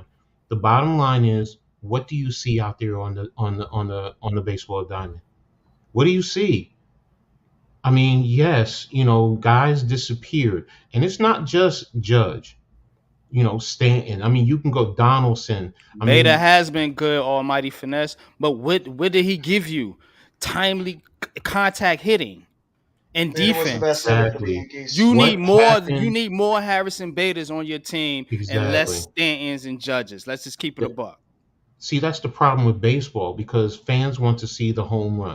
They want the Yes, excitement. And yes. and and you've missed the days like I grew up on watching Ricky Henderson, Ozzie Smith. Right. Ken Yes. Griffey Jr. Like, Exactly. yeah. You Marquise see Griffin. exactly. You see Right. the consistent, like you said, hit and runs. You don't understand. A hit and run opens up the window. So Yes. that's not Manufacturing a runs. The exactly. Yankees That's don't Exactly. not manufacture runs. It's that's home not run an or bust. analytic. That's not an analytic. And also, you get a good base runner on first base. He Yep. distracts the pitcher. Yes. Mhm. Yes. You don't know how many times I've watched Ricky Henderson just, you know what? The pitcher is just so distracted. He throws the ball, he misses the home plate, but he's going. Next thing you know, he's on third base. He's on third base. And it's like, these are the things that with baseball as a whole, but the Steinbrenners, because you want the long ball and you want analytics, because the analytics say this and the analytics say that. What is the game telling you? As a coach, I'm going by sometimes what I feel. The numbers and all of that is good. It's information to have. But if I'm going to make a decision, you can't tell me Billy Martin was always about the analytics. Hmm. You can't tell me that. No. He managed off the seat of his pants. How many guys used to get upset because they got pulled? But in this pitch count, I mean, I get it. You don't want to blow out their arms and all this and that, but I come hate the on, pitch bro. count. I hate I the mean, pitch count. a hundred pitches, and you're pulling the guys out. What happened to the days of 130 pitches? Sometimes a pitcher got to gut it out because you know what, your bullpen is tired. Now you're overusing your bullpen, and look at where you're getting. And as the season wears down, these guys are getting tired. The problem starts with the Steinbrenners, then it goes to Cashman. Tory, I mean not Tory, Boom. Boone for a smidgen, and y'all gonna kill me, but I put the players at about 2%. I put the player, even though they're on the field, they're producing. This team was constructed by Cashman, and Cashman Correct. constructed this team because the Steinbrenners. Now we as Yankee fans, we were spoiled. When George Hmm. was in, he didn't care about spending the money because you want to Right. win. And when you The spoil evil us like empire. Remember that? Yep. exactly, Yep. when Yep. you spoil us like that and then you pull it away, I get it's a business. I get it. I get it, bro. But Mr. Steinbrenner, Hal Steinbrenner, your family got money out the wazoo. And don't you understand? You will spend that money and make it tenfold. And if you got a Tenfold. team that's close, that's been close for all these years, what the Yankees gonna end up doing is missing their window. the window Exactly. of opportunity because they being, like you said, stingy And they're all the blowing the time. Exactly. window with Judge. Judge, they're Exactly. Exactly. blowing it with Judge in his prime. That's the Now, problem too. now, whatchamacallit said he can't see Judge in another uniform. There's two teams that I think have a great opportunity to get Judge and blow the Yankees away, especially because the Steinbrenners don't want to spend the monies. The one is across the across town. That's the Mets, and the I other one, is the Angels. I mean, not the Angels, the Giants. Why? But the Because he's from the Dodgers. Everett. No, Dodgers are going to because go after him remember too. he's from. No, I'm not saying they aren't, but what I'm saying is he's probably going to look at Frisco first because that's his home team, That's and he's true. from it, and his family's out there, and he's going to get paid. They're going to pay him the money. San Francisco has as much money as the Dodgers and the Yankees and the Mets. Don't think Hmm. that they don't. They You're just right. don't spend it. So, Right. but if they say, well, we can get a generational talent and it will keep our stadium and we merchandising and we'll probably make money tenfold and we'll get into the playoffs and we'll get other guys who want to come here. And yes, we're going to lose out. We're going to lose out on the guy who's the face of baseball first and foremost. Yep. Yeah, he disappeared in the playoffs, but he's the face of baseball. Why? Because everybody wants to go see him. And Hmm. Yankees, come on, man. Come on. You sell out every other stadium.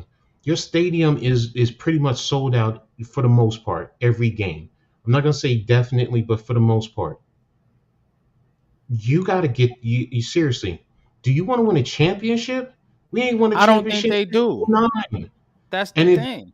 I exactly. actually I don't agree. I think don't think they do I don't either. think they do. I think it's all about making that money, and Right. that's the sad part for us Yankee fans.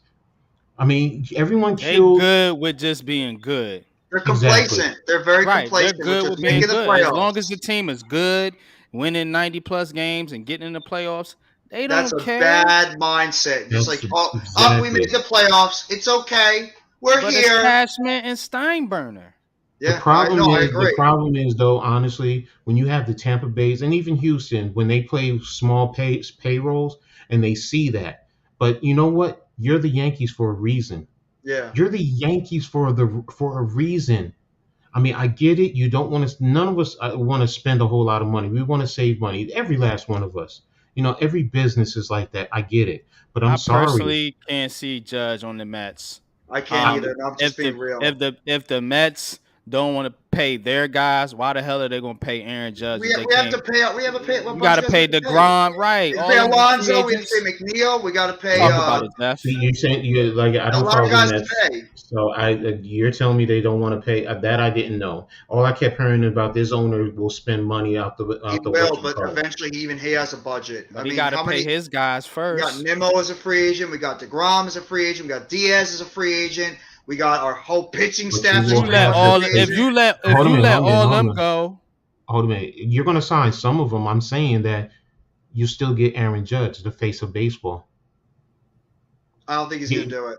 no, I'm not saying. I'm saying the Mets are gonna make a strong push because remember what did the Yankees oh yeah, offer and he turned every down? team, every team that has opportunity to will make a Yes, push for Judge, yes. of But I'm course. saying the two Be that, crazy that are not a to. threat to the Yankees are the Mets and the Giants. I I put agree. the Those are the two. Dodgers Well, in there I too. think more the Giants and maybe one I, of them other California yeah, teams, I The had to put the Dodgers. Dodgers in there. They got money and they're talking about Dodgers, maybe moving maybe. I don't Betts know. to the infield and making room for a guy like Aaron Judge. So I Yeah, have heard the Dodgers are in I can't play. see the Angels because you already have Trout over there, so I can't see Yeah. them paying two What outfielders all about the that money. Padres? I don't They know. were good. They were good, man. Judge, man. But I mean, they have big players mm, over there. eh, Yeah. I mean, okay. so and I don't Well, know if that they that have the leads to money. one They're gonna have to pay conclusion. Soto. Aren't they gonna That have to leads pay Yeah, to Soto? right. That leads So to one conclusion is that's probably more than likely Judge gonna end up back on the Yankees. I truly believe that. Yankees need him. I hate to say it, the I'm not Yankees saying need we don't. Judge. I'm not You saying we don't. need Aaron Judge. That would be right now. Everyone would be calling to fire the GM and fire Hell the yeah. manager. Hell yeah. And they Yeah, would ask Hal to sell the team. Like they would literally be They Man, saying they have would him. be Palestine out versus there. You'll ask Celebrate. them, yes. You'll All ask them them. Yankees fans from 1950 and 1960. You know the Yankee fans. They some Yeah. old Oh, I fans, have a whole man. lot in my building. They Trust gonna me. Yeah. be. They got a lot invested in that team, and Yes. they will hear it. Yeah, They like will be Miz always 100% says, he would back. want to go over there and burn down MetLife Stadium if something happened with Fans the like Giants. that. They would want to go to Yeah. Yankee Stadium and they would be all up on Hal Steinbrenner and be like, "You let Aaron Judge, the face of baseball, go because you were being cheap. You Ain't decided to happening, be man. cheap with the best player in the face of Major League Baseball." Oh, it would get ugly. It would get No, I agree ugly with you. over I there agree with you. in the Bronx. The I agree problem with Especially if he you. goes to the is Mets. Can you imagine right. if he Yes. ends up, if Stevie Cohen has a press conference and Aaron Judge is wearing a number 99 blue and orange jersey, how bad that's Yes. going to look? No, That would be as Look, no. hideously ugly as in the possible for end, Yankees fans. I'm with NYG. I think he's going to be back with the Yankees. I really I do. agree. I agree too. I don't think he's going anywhere, but he's going to use everything as leverage because the Yankees are going to use the playoffs as their leverage.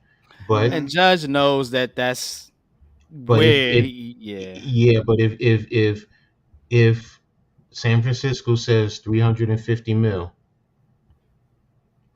the Yankees have to match that. I agree. They do. And they offered 213, if I'm not mistaken, and he turned that down. So It's easy for me How to many say yeah, years? but it ain't my money. So How exactly, many years, though? That's the key thing. I How think it many was seven. years? Wasn't it seven for 213? That's the I thing, because he's think going to be looking so, at most yeah. of the years. And how old Because is Aaron Judge? 30, I think 31. he's going to be 31 next 31. year. See, That's I risky. hate those. I hate those 7, 8 year contracts for players, man. That's my only pause, man. But Can we that's get this guy a 5 or 6 year deal? No, I Is don't think that he's going to that's take. possible? that's n- yeah, it's possible, but let's be real. The market says otherwise. I mean, you got Yeah. guys getting I 13 know. I million know. dollars. I mean, That's 13 the year kind of contracts. contracts And baseball Francisco players Lindor get. got from the Mets, the deal that he Yeah. got. He got like 10 Yeah. years for like 200, 300 million. And yeah. 10 So years for Francisco Lindor. So, so that's why this playoff is and to get Give him swept. a 10 year Not that deal. He gonna be what, 41? then no, again, that's not. Pujols was hitting home runs in his 40s, so you never But know. the problem with and by the way, Yankees fans, I know we all said it. 19 was was it night? No, 17 was the cheat. But we gotta let it go. Houston ain't cheap. They beat us. They beat the crap out of our squad. Yeah. They did. So and we got to tip our caps to them. And we got, as I always say, tip your caps and Yeah, go into that's the film true. And room. how's that looking? They gave Garrett Cole a 10 year Yeah. hmm deal. That's not hmm looking very good. Not at Not looking No, all. good at it's not. all. And now in the playoffs, one of the biggest issue was Boone's management of Cole in Yeah. that playoff game. True. I mean, that was. I mean, you don't take your number one out like that. You don't. It's the playoffs. Yeah. It's your season on the line. And in the You gotta regular let him season, pitch. he leaves him in too long. You know why I Exactly. would This get rid of dude is Cashman ass too? backwards, man. You know why I would give her Cashman too? He gave Aaron Hicks a long-term deal. What the Yes. hell has Aaron Hicks done for the Right. Yankees except be Because he hurt thought and Aaron Hicks was ineffective? going to be another Bernie Williams. Oh That's what he God, was hoping for. he was another Jacoby Ellsbury. That's what he was. Exactly. Right. Right. Exactly. Right. And that's the thing with Cashman. There's been too many of those also. I'm sorry. There's been too many contracts that are like, yo, what are you doing? Severino. Yes. I mean, Severino's been okay when he's healthy. He's been solid. I mean, the pitching has been. I mean, who expected what's his name to come out of nowhere and pitch the way he did this year? But Cortez. Yeah, I'm Nestor going to ask Cortez. this: what's going to happen next year? Do you really think he's going to step up and pitch like that next year? Well, He's no. going to have to. He's going to have to surpass that because right now, I mean, I haven't been following him, but I've been following enough to know that I got some questions about this staff, the pitching staff. I Oh mean, yeah. I'm Major worried Talion, about your questions. bullpen. Your you, bullpen. Oof. you're over. I mean, the injuries and the way guys are being, like I'm saying. I mean, I miss the days of Jeff Nelson. Graham, what's his name? Like Graham Lloyd. Graham Lloyd. I Mike mean, Mm-hmm. even Mike Stanton. Stanton. I Yep. Mike mean, Stan, yup. Ramiro Rivera, Mendoza. Remember yeah, Ramiro Mendoza? yeah, Exactly. right. So, and you didn't worry about all this matchup. And well, now baseball says you got to pitch 3 innings. I mean, batters. I hate it. Whatever. I mean, all right, fine, that's the rule. But still, all this, the way they're constructing it now, which is one of the reasons why I don't watch that much baseball.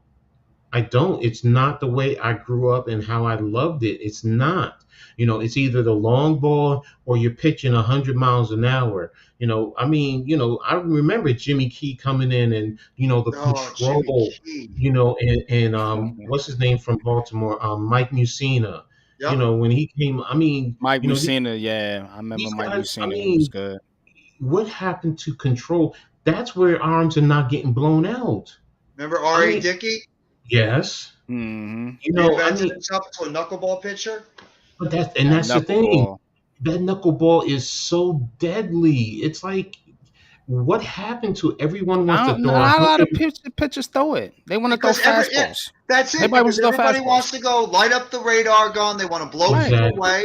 And how many times have we seen so many pitchers blow out their arms, Tommy John surgeries, That's Alfred what it Years? is, Jeffy. That's what Because it you got is. a bunch of arms and no Exactly. pitches. You Nobody don't got knows no how to pitch pitches. anymore. You got No, Nobody arms. in Major exactly. League Baseball knows how to pitch Or they're afraid to Right. anymore. pitch. That's the problem. They're They don't afraid know to how to pitch. pitch. They don't know how to pitch because they throw 100 miles an hour, and they don't know how to pitch inside to move somebody off just a little bit to Exactly. set it up. Strategic pitching, yeah. And you don't have to throw 100 miles an hour because No. if you understand how to pitch, an 80-mile-an-hour fastball can look like a 100-mile-an-hour Movement, pitch. movement, Exactly. movement when you pitch. And that's the lost And art in that's baseball now. and that's why I'm like I root for the Yankees. I want to see the Yankees win. Don't get me wrong, but that's why I don't watch it all the time. I don't because it's stuff. It's not strategic. It's not. And then you talk At about all. analytics. When you Yeah. talk to me about analytics, and I'm saying to myself, well, if this is what the numbers say, don't you think the other team has that and they know that? Yeah. Who adjusts? And then you put, the moving the extra guy to the other side. Guys don't know how to hit away. What was the reason why Derek Jeter was so effective? Because he would hit away. Opposite Exactly. field. Opposite He field killed it. hits. He killed And it. Yes, he did. it's like, Killed it. as a kid, that's some of the things that we learned in little league, playing. I mean, What happened to the switch hitters? Yeah. We used to have a lineup full of switch hitters. Switch hitters. Mark Teixeira, Nick Swisher Yeah. were switch Thank hitters. you. Right. It's like, Yeah. you see that you don't see that anymore. Oh, no, and that's the other reason why they kept Hicks around too, because he was a switch hitter. But it's like, Yeah. But he David ain't a Wright good was one. another guy that would pull the ball a lot for the Mets. David Wright was And another one of those guys. man, I'm telling you, when I played with even guys who played on the baseball team in high school, when we played around it, I would switch it. Yeah. Switch it. I knew exactly what to do, and I used to joke around because I would play around. I would hit one way, you pitch one pitch to me, then I'd go to the other side of the plate, and they would say, "Oh, you can't do Yeah. that." I'm like, well, we playing around, but that's the point. It's like, what happened to strategy? Everything is, Right. by the numbers, by the numbers, by the numbers. Mhm. What is the And game also- telling you? And also the fact too, what was that Mets pitching staff in the 2010s all about? That famous Fab 5 Mhm. so-called pitching Mhm. staff Mhm. wasn't about pitching. It was about Mhm. blowing people away. And what Mhm. ended up happening? Bombs, yeah. Not once did they all pitch at the same time. You had At least one of DeGrom, them was all hurt the entire Syndergaard, time. yeah. DeGrom, Syndergaard, Wheeler, Matz, Wheeler, Harvey. Mhm. Every Harvey, single yeah. one of them got hurt because they could always try to blow people away, and that's the problem, and that's why they all failed, except for Hello? DeGrom to agree. Hello? Why do long ball handlers hit home runs? Because the pitchers are pitching the ball so fast. Why do you strike them out? Straight. Why do you strike them out? Sometimes because of these change up pitches. Why? Because they can't hit them. They can't. Yep. I mean, growing up, the curveball for me was the hardest pitch to hit until you mastered it. Once you mastered it, then it was so easy to hit. But it's an effective pitch. Why was Pedro so good? Exactly. He can move the ball, not just It- blow people away. He can move. He had good movement on his pitches. What's good, Rails, man? Shout out to my brother in the chat, man. What's good with So you, man? reals. What up, Yeah, Reels? talking a little baseball, man. But So you right, man. They don't have pitchers no more, man, and that's why pitchers could pitch a long time. You notice that because hmm Yeah. later in their careers they would become pitchers and not just arms. They would figure out, you know what I'm saying. A good example of that was Andy Pettit. Yep. hmm Remember Andy Pettit? Absolutely. That's how Andy Pettit pitched so long. You know what I'm saying? Because he figured out how to pitch when his arm wasn't as lively as it was in his younger days, man. But that's the Al real Leiter did it for spill the right Mets there. too. Al Leiter, when he was pitching for the Mets Al back in Leiter, the yeah, hmm that's late another that's 90s, another early hmm one. 2000s, he Hmm. learned how to pitch using his movement, and he was pretty damn good for that time period. Rick Reed was another Hmm. one. Bobby Jones, when we had him. Steve Traxel, even though it took a million hours to pitch the ball, he had some decent movement when he pitched. But that's the lost art now, is that pitchers don't know how to That's a pitch anymore. You're pitch. just going Hmm. out there trying to blow everybody away, and nobody knows how to move the ball in the pitching zone. And that's the lost hmm art of baseball. And with hitters, they're too busy trying to hit the long ball and instead of trying to hit the ball in play. And that's one of the biggest reasons why you see baseball so all over the place, is because people lost the fundamental, like you said, Coach, the fundamental aspects of the game of baseball. People hmm just don't know how to do strategy anymore. Small ball, hitting the ball in play, driving in the runner, advancing them to a second or third base. That's the lost art of baseball. And that's the problem. The Mets did it too. Same thing like you guys were hmm complaining, like you're talking about now. I was complaining about it a couple of weeks ago because my team did the same thing. We were too busy looking to hit the home run, and they couldn't even hit the ball into the field. The pitching was too busy trying to blow everybody away, and they consistently gave up big hits because they weren't moving Hmm. the pitches. And that's why the Yankees and the Mets are sort of correlated with one another, and why they both lost. They couldn't hit, That's why they couldn't they pitch. asses both sitting at home too. Exactly. And You everybody's know talking what I'm about saying? Subway Series, Subway Series, Subway Series. I Guess was on what? that train too, I bro. was too. I ain't I gonna was hold there you. too. And we're sitting our asses at home. The Dodgers might have done the same Right. thing. The Braves might have done the same thing. The Astros are there because they have timely hitting and they have timely pitching. And you know what? As much as I dislike, actually, you know what I'm going to say? I hate the Phillies. I don't like the Phillies at all. They're in the World Series because they got timely hitting and timely pitching. God, if Zach Wheeler and Noah Syndergaard win a World Series, I might lose my mind. The two of my I'm gonna pitchers say might win a I'm gonna World say Series this. with the Phillies. I'm gonna say this to Major League Baseball. Okay, one of the greatest pitchers ever was Satchel Paige. Yes. Satchel Paige came into, now, mind Goes you, way back. we understand. You know, it was the Negro Leagues and the segregation, Hmm. but when he first pitched for Cleveland. That's real spell. It's 1942. I mean, he was 42. I'm sorry, and he pitched until he was 59. And Satchel Paige said he learned the art of pitching because he had to get out these big time hitters, Mm-hmm. and he just was so masterful of it with it. So Mm-hmm. we need to get back to that. Baseball, you talk about, keeping your legacy and maintaining it. And, I have to admit, baseball is probably, other than changing the size of the parks and the ball itself, you really haven't changed much. The principles, everything is pretty much the same. It's about hitting and pitching. More than anything else, it's about hitting and pitching. And you need to get back to Facts. that. You Yep. you need to get back to that. And I know the fans, they don't want to see 2-1 games or whatever the case may be. But I'll be honest with you, sometimes those are the best games. They are. Yeah. I like Yeah. them. When I like you pitching going back and matchups. forth, especially I like defensive matchups. You remember Exactly. those stops Derek Jeter used to make at shortstop, Exactly. man? Those Exactly. backhanded glove, those grabs, man. The That Remember was that some play he twists. made dope against the baseball. Remember that play he made against the A's when he backhanded the ball Yeah, at home? One of exactly.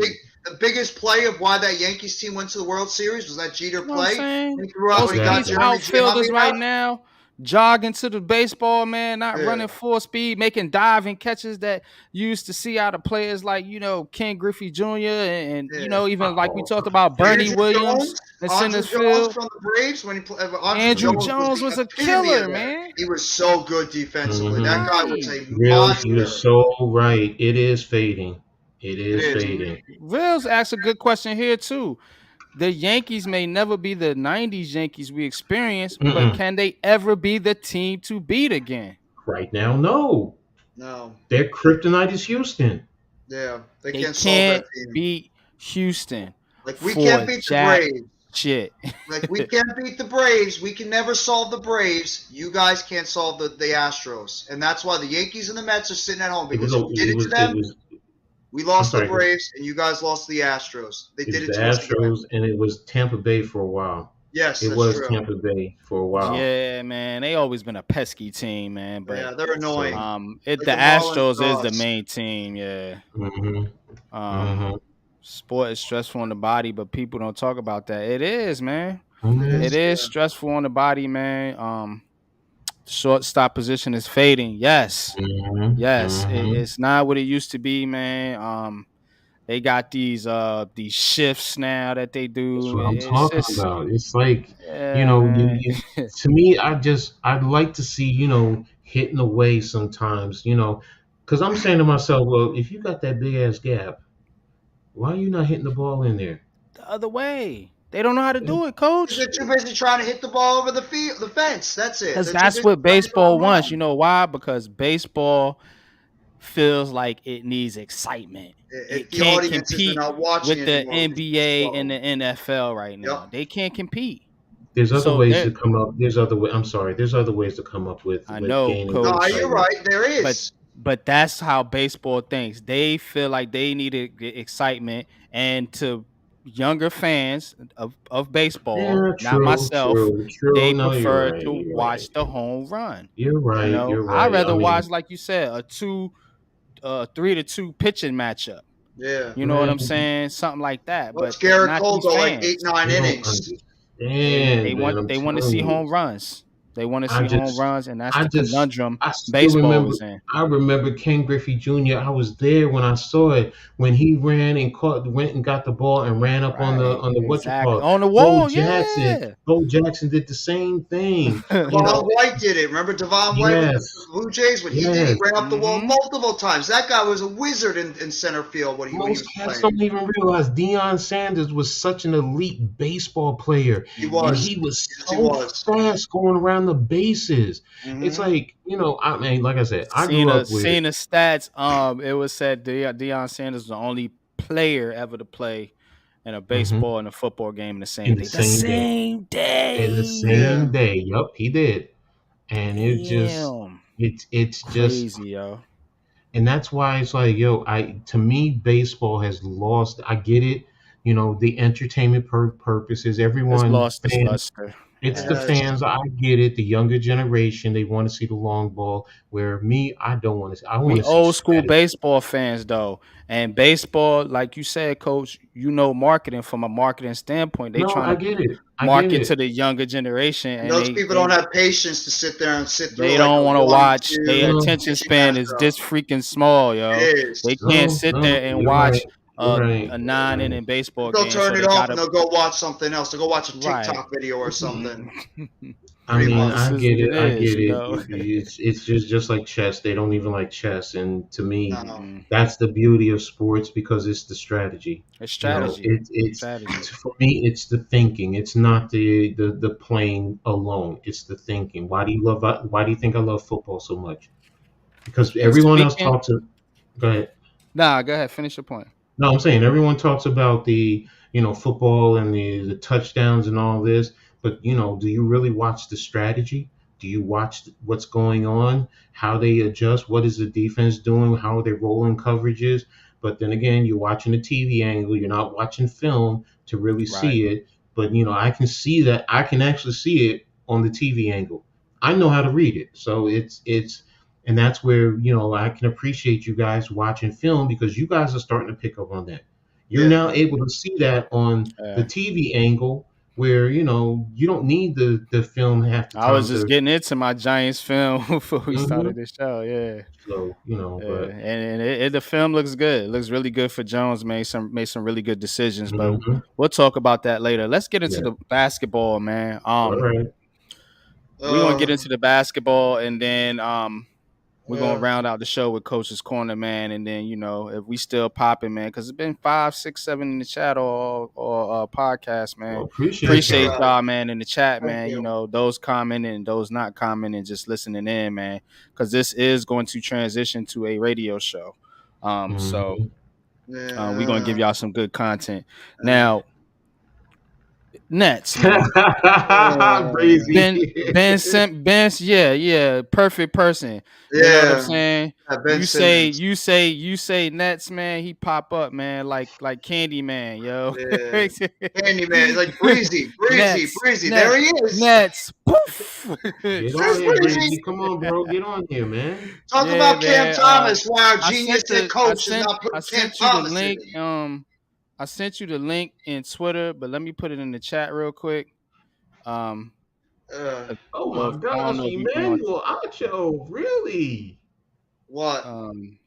He tweeted, I hate it with a video. I hate to say this loud, but Justin Hebert is overrated and overpraised. Ooh. Wow. I'm gonna have fun with this one. Justin, all right, bro. That's fine, man. Whenever you feel like popping on, man. You know what I'm saying? Anytime, man. You know what I'm saying? You can get in on the football conversation as well if you feel feel like you want to talk football. You know what I'm saying? The Nets, man, they lose to the Memphis Grizzlies, 134 to 124. It's like this, man. This team can't play defense. No. They cannot guard. I watched the other day, man, and I watched these Nets games. I've been dived into it, man, because I want to see what the hell's going on with this team, man. Bruh, they can't guard nobody. No. Pascal Siakam put on the show. Now, they was able to win that game. The game before that was Brandon Ingram. Yep. You know what I'm saying? Now you got Desmond Bane lighting you up. Ja Morant, cool. You can't clamp down everybody. But damn, you letting them both go off on you. And they wasn't even, look, I thought Royce O'Neal and Ben Simmons was supposed to bring perimeter defense to this team. Oh, God. Ben Simmons can't stay on the court because he keep fouling out. He's a non-factor. Yep. Zero impact on the court. Mm-hmm. I don't care about his little garbage stats, man. Couple assists and rebounds. Get the fuck out of here, man. Yeah. You're not contributing, bro. Because you're playing like a soft-ass player. I'm put it like that. You playing soft. I'm not calling you soft. That's how you playing. And I can speak because I'm a basketball player at heart, bro. You're not even taking it to the rim. Mm-hmm. You're not even shooting the open jump shot. You're not even trying to shoot are you that unconfident in your shot? I seen Mutombo take more threes and jumpers than you. That's true. Stop playing with me, bro. You playing passive as hell right now. Yo, what up, yeah? What's good, Breezy? I'm getting mad now because you're speaking the truth, and I'm getting mad. What the fuck wrong with this dude, man? He won't take a jump shot. I'm getting mad now, just like thinking about it. Like, bruh, you open, shoot it. I don't care if you make or miss it, shoot it. Right. Try to the basket and get a foul. Hey, do something. He get the ball, hot potato. Absolutely. And you put up a couple. Them stats don't mean jack shit because I watched the game. You have zero impact on the game. No one's scared of you. You're not making a big of an impact on the defense. Damn sure ain't doing it on offense. He's just a dude. That's it. He's just out there. He's a dude. Yeah, it's just a dude on the court. It's KD, Kyrie, Nick Claxton, and nobody. That's damn right. Damn right. Come on, bro. Nah, you talking that shit, man. You talking your shit. I'm mostly listening. I just pulled up to let y'all know that I'm here. You know what I mean? But I'm about to get on a train, and y'all not gonna be able to hear my audio. So I just wanted to let y'all know I'm here. But I'm listening. Okay. No doubt, man. We're gonna speak on it. We're gonna go back and forth with the Knicks too, man. Because the Knicks is a whole nother. They look great. They do. The Knicks They're playing really team ball. They're in sync. Coach disagrees a They're little playing bit with aggressive. That look. I think they are. But let's finish with the Nets. Now, okay. Exactly. The Nets. No defense. You know what I'm saying? And Simmons isn't making an impact, and you got Kyrie and Kyrie and Katie out there doing it all once again. Yep. Shout out to Nick Claxton. He's playing very well. Mm-hmm. You know what I'm saying? Now, Steve Nash. Why the fuck aren't you playing your guys? God, yeah. You just gonna try your starting five and bring in Day'Ron Sharp and Joe Harris? Most of the minutes been going to them. Patty Mills getting a couple minutes here and there. Where's Cam Thomas? Oh, yeah. Where's Sumner? Where's Markieff Morris? Where's Waterby? Fuck you bring these guys in for if you ain't gonna play them, bro? What's wrong with this cat, man? Get him the fuck out of here, man. I'm done, man. I'm ranting these dudes, man. Go ahead, Jeffy. I am so done with pissed. Nash, man. I was not as mad. Yeah, after 3 games. Yeah, I'm that pissed because it's the same team. Well, that's the thing. I was trying to stay calm after I made my video this morning. But now I'm starting to get more pissed off because the fact that we real sad. They need a defensive coordinator. We do. We need something. You know what we gave up yesterday? Bring Spags. Was Spags available? Yeah, Spags, you want to play defense? You want to be? You know what? You probably be a better where's head Vic coach Fangio? You might be a better head coach than our freaking clown of a head coach right now. We gave up 47% from behind the 3-point line. How the hell are we supposed to win games when you're allowing your opponent to score 47% behind the 3-point line? Desmond Bane wasn't missing. It's like they were doing the same exact thing they did last year where they were running out, panicking, trying to guard the guy on the outside when he has a wide open 3-point shot. What the hell is Ben Simmons doing? Right. What are you doing? You're not playing defense. You're fouling, guys. You have as many fouls as you have points. What the hell are you doing, Ben? Drive to the friggin' basket and try to draw a foul. Steve Nash, why are you not playing guys more? Where's Cam Thomas? We could sure use him. Guy could score points. I mean, you damn sure need some points. What the hell are you doing? Somebody. I think Steve Nash is honestly trying so hard to get himself fired. I think this guy is get him out of there. I don't like him anyway. The coaching decisions that this guy is doing. Well, TJ Warren's hurt. That's why he's not playing. And I'll give Joe Harris some slack. He missed pretty much the whole season. It's only his second game. I'll let him get himself back into the game. But some of these other guys, I mean, what is wrong with this defense? True, Rails. The mid-range is being phased out, man. That is true. That is 1,000% true because the NBA dunk is more or three. three-point. He's right. Yeah. Exactly. It's more three-point shot or dunking. The mid-range shot is completely out of the game. But, I mean, what the hell does Kevin Durant and Kyrie Irving have? Kevin Durant and Kyrie Irving are doing everything they have to do to carry this team right now. And then Nick Claxton, like you said and like Breezy said, they're doing their job. Claxton is playing good ball. He's the third best player on this team right now. The third right best now, player. exactly. Absolutely. Ben Simmons, I swear to God, I'm going to have to pause for a second, but what the fuck is Ben Simmons doing right now? This guy is so useless on the court. You might as well plaster him to that bench. If he's going to go out there and play this kind of, and excuse my language, pussified football, or I'm sorry, basketball, I'm so pissed off right now. Sit his ass on the bench. You're there to not only be able to pass the ball to your teammates and play good defense, you're there to try, and you have to create your own shot. You have to be aggressive sometimes, Ben. You can't just pass the ball every second and be scared. If your shot is there, take it. Ain't he 6'10"? Go on and yam it on somebody, man. Won't do it, though. Dunk on somebody. For some reason, this guy's got some type of psychological thing where he's afraid to drive to the basket. You playing like you scared. Right. He's playing like a 5'11", 6-foot guard. He's afraid to drive to the basket. It's like, I don't know what's wrong with this dude. Don't be afraid. You might have to mute up a minute, Breezy. You got an audio back, a little bit of background. I just want to ask y'all a question.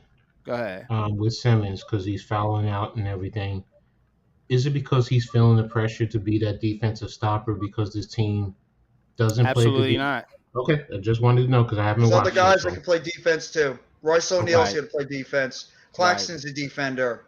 He's not here for a defensive. He's here to make an impact on the game. And he's not Either doing way, it. you got to do it. It ain't just about your defense. You got to score, bro. Ben Simmons is a what? A 16, 17 point per game scorer in his career. He's taking 5 shots a He's game. scared to shoot. He's scared to drive to the basket. He's scared to do anything on the offensive end except when he gets the ball. Oh, I gotta pass the ball. Where's my teammate? Oh, there's an open shot. I have a chance to drive to the basket and get a foul. Nope. Pass. Foul. The dude has 2 games where he's fouled out before like the 4th quarter's even started. Ben, come on. Don't be afraid. Just trust yourself. Trust your talent. Drive to the basket and draw fouls on the opponent. You can do it. You have the talent. Don't be afraid on the basketball court, because if you're afraid, you're not helping this team. You're hurting them more than helping them. We need you to be on the court. And all the people making fun of Ben Simmons, you know what? They can make fun of him because he's playing like a guy that should be made fun of because he's playing scared. Almighty said it. I'm making fun of him. I'm making fun of him too. He's playing scared. I don't want a dude on the basketball court that's playing scared. And how do you think Kevin Durant and Kyrie Irving feel right now when they see Ben Simmons doing this kind of stuff? Like, this is the cat that we traded for that's supposed to be an impact This is who player? you got. This is your This is impact who you player? traded Harden for. Yeah. That's who you traded Harden for. I mean, Jesus Christ. And I mean, I'm Steve not a Nash, Harden fan, but god damn. I mean, At least he Steve, made an impact on the court. I mean, Steve Nash, I swear to God, this guy with his coaching decisions sometimes. I mean, what are you doing? I mean, I know Cam Thomas has got deficiencies when it comes to like his defensive game and other aspects. I don't care either. I want to see him on the court. He can score points. He can put the ball in the basket. He's somebody that can help this team win. Put him on the goddamn court and let him try to make an impact. It's like what Thibodeau did with his young players. Now Nash is doing. You're not putting one of your best young players on the court to let him go out there and make an impact. Jesus Christ, I know Markieff Morris couldn't play last night. He had a personal reason. That's why he wasn't there. He couldn't play. That's cool. But seriously, he wasn't playing in the other games either. No, he played. Well, the second game against Toronto, we actually got more minutes. The game against New Orleans, he played 3 minutes. So I mean, like the rotation thing. And then I'm looking at it like Nick Claxton getting in foul trouble. It was another one. He got foul trouble too. And then I think Sharp been getting in foul trouble a little bit. Sharp was not good last night. Why don't you put Waterby or Morris in there? I don't know. I don't know. It's like, okay, well, they're in foul trouble. We're gonna leave Ben Simmons in there. NYG, what did you and Breezy and I talk about? What was one of the things that scared us the most about this team? Head coach. Steve Nash. Head coach. And look at the first 3 games. It's rearing his ugly head again. Yeah. What did I tell you? And I told you he's officially on the seat, man. He's on the hot seat right now. Oh, that hot seat's burning. And I'm gonna tell you, I'm gonna tell you one thing. They are going to. I'm gonna let Breezy go because I know where you're gonna go with this. They are going to get Steve Nash out of there if he don't do something. If this team looks like it continues to look within these next couple months, I say before trading deadline, they're gonna get Nash up out of there, man. Good. I think he will be an in-season fire. Good. And they're gonna let my man, I can't think of his name, Breezy, Keith, Brian Keith. Yeah. Brian Keith, they're gonna let Brian Keith take over because that's KD's guy. Go ahead. Funny as hell, man, because Brian Keith is supposed to be the defense coordinator. He is though, like that's what he's supposed to be. I was watching Jared Dudley. I was telling y'all this last episode, and he was explaining what positions were. So the first head coach is the head coach. You know, he's the last say in the matter, right? Then you got the first assistant coach. He's the offensive coordinator, and the second assistant coach is the defensive coordinator. The third assistant coach is actually the player development coach. I learned all of this from watching Jared Dudley because he's a coach, an assistant coach behind Jason Kidd now with the Mavericks. So I say that to say I understand the lineup is supposed to be heavy on defense with a Royce O'Neal and Ben Simmons, but if they're not playing great basketball, you gotta the loyalty that Nash has to his decision making shows poor coaching because it shows lack of adjustment. So the more he's like steadfast on, all right, this is what I'm going with. And what he does is he runs this tight lineup. And my biggest issue with him is giving Joe Harris a situation where he's not even getting acclimated back into the offense. You know, he missed X amount of games, X amount of time, and you just throw him in there like, you know what I mean? Like, no, they ain't running no screens for him or nothing. Nope. Yeah, but my thing is back to what Jeff said. NYG 22.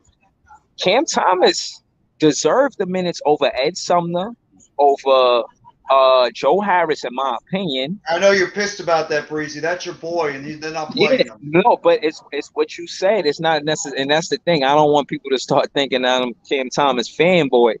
Nah, he helps us win, like Jeff said. He had 2 game winners. I asked everybody to tell me another rookie that had 2 game winners last season.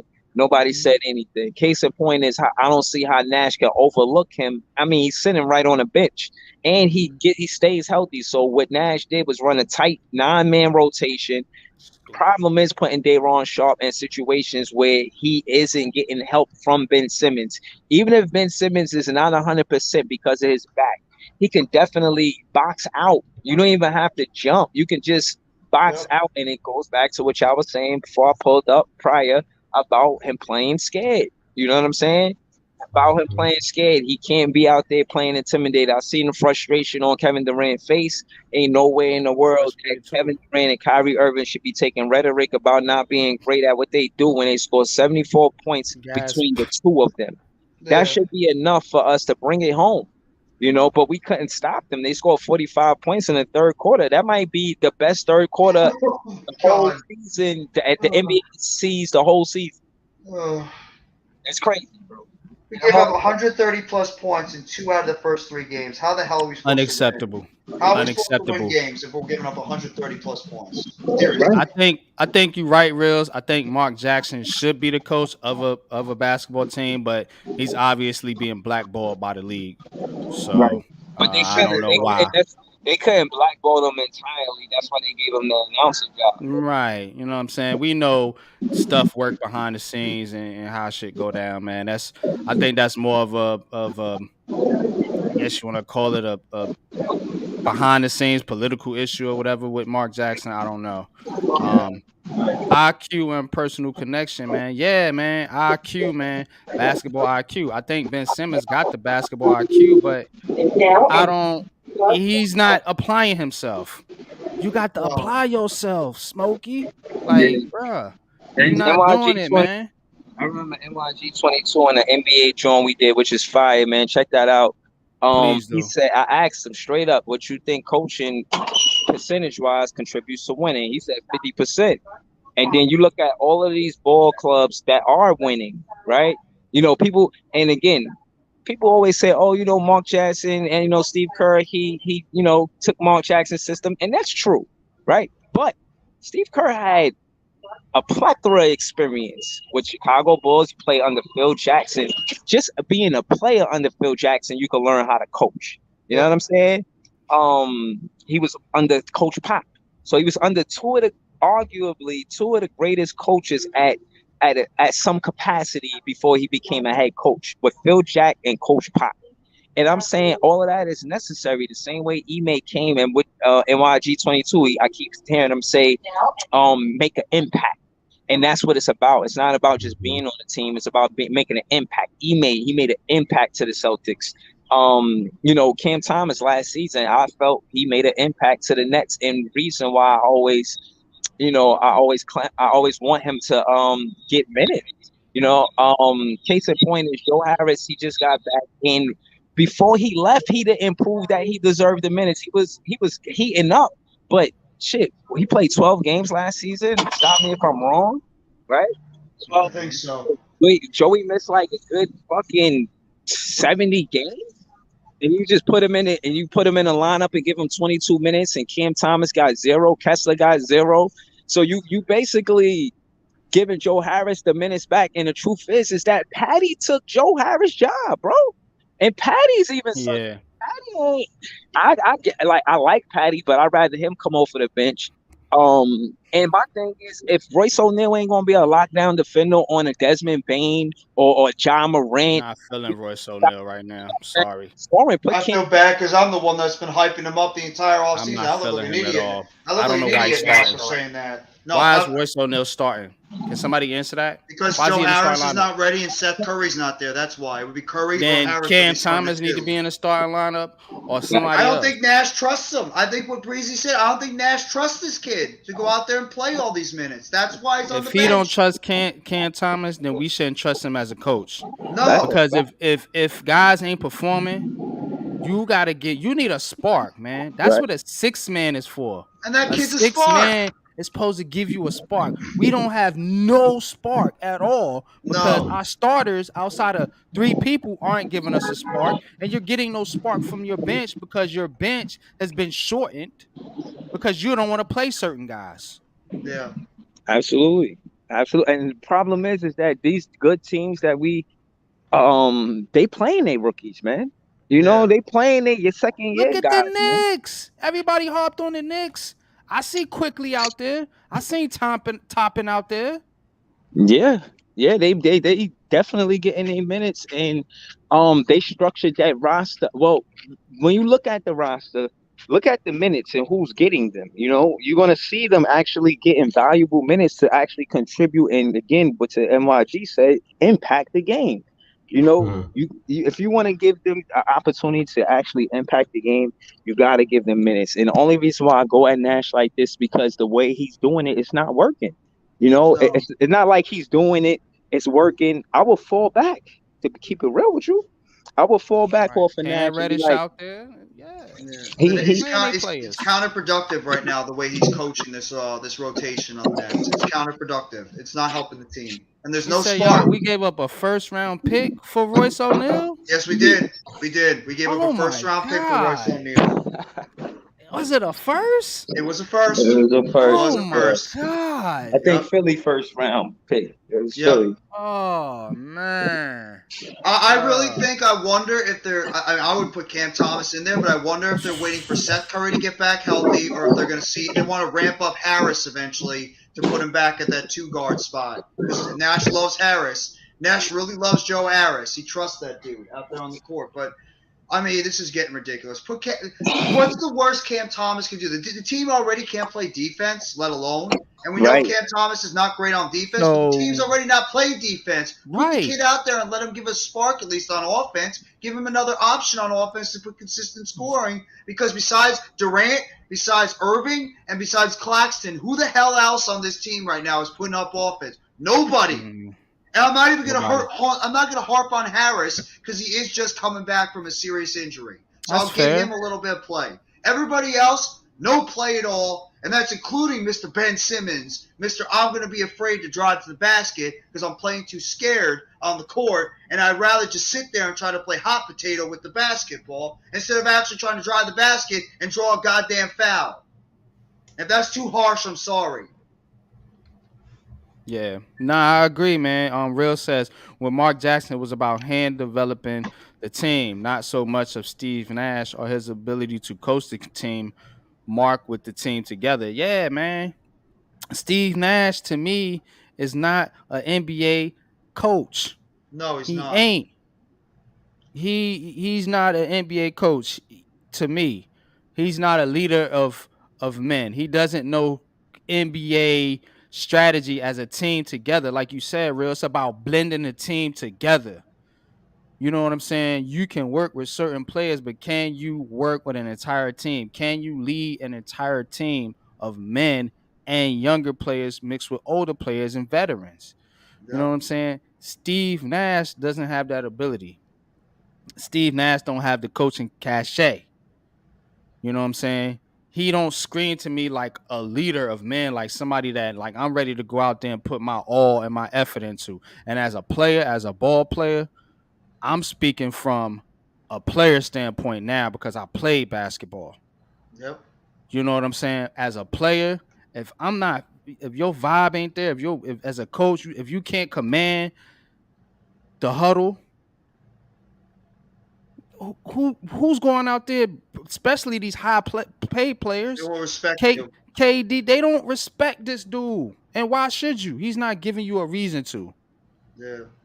He's a bumbling coach that seems way over his head. He's a puppet, With dude. two Let's just be real. Hall of Fame players. You trying He's to a coach two puppet. Hall of Fame players. NYG, let's just be real. He's a puppet right now because he was a player's coach that Kevin Durant and Kyrie Irving wanted here, so they can use him to help. Because really, in some reality, Kevin Durant and Kyrie Irving are more feel like the head coaches of this team at times than Steve Nash does. He's just a player's coach. They can't be the head coaches. No, they can't. And I'm afraid that this owner and this GM, who are buddy with Steve Nash, will not make the move because they don't want to let this guy go because they like him. They think he's a nice guy, and they want to give him time to develop as a head coach. And that's what scares me. I have to be real. I'm scared of that. So I think this GM and this owner would do that. Joe Tsai rubbed me a little bit the wrong way this past offseason with some of the things he did. So I'm a little worried that he won't pull the trigger. Yeah. No, Arson was a great pick. Yeah, I agree. We're going to get into the Knicks here in just a minute. Let me get a couple of these comments out the way. Go ahead. I'll ran afterwards. Yeah, nobody wants to be a six man. Right. No, they don't. But guess what? The young players that's crying for minutes, that's hungry, bro. You know them players that's hungry, that's on the bench, and they like, yo, if I get my chance, I'm gonna kill it. Yep. That's your six man. We talking about veterans. They want to play these veterans.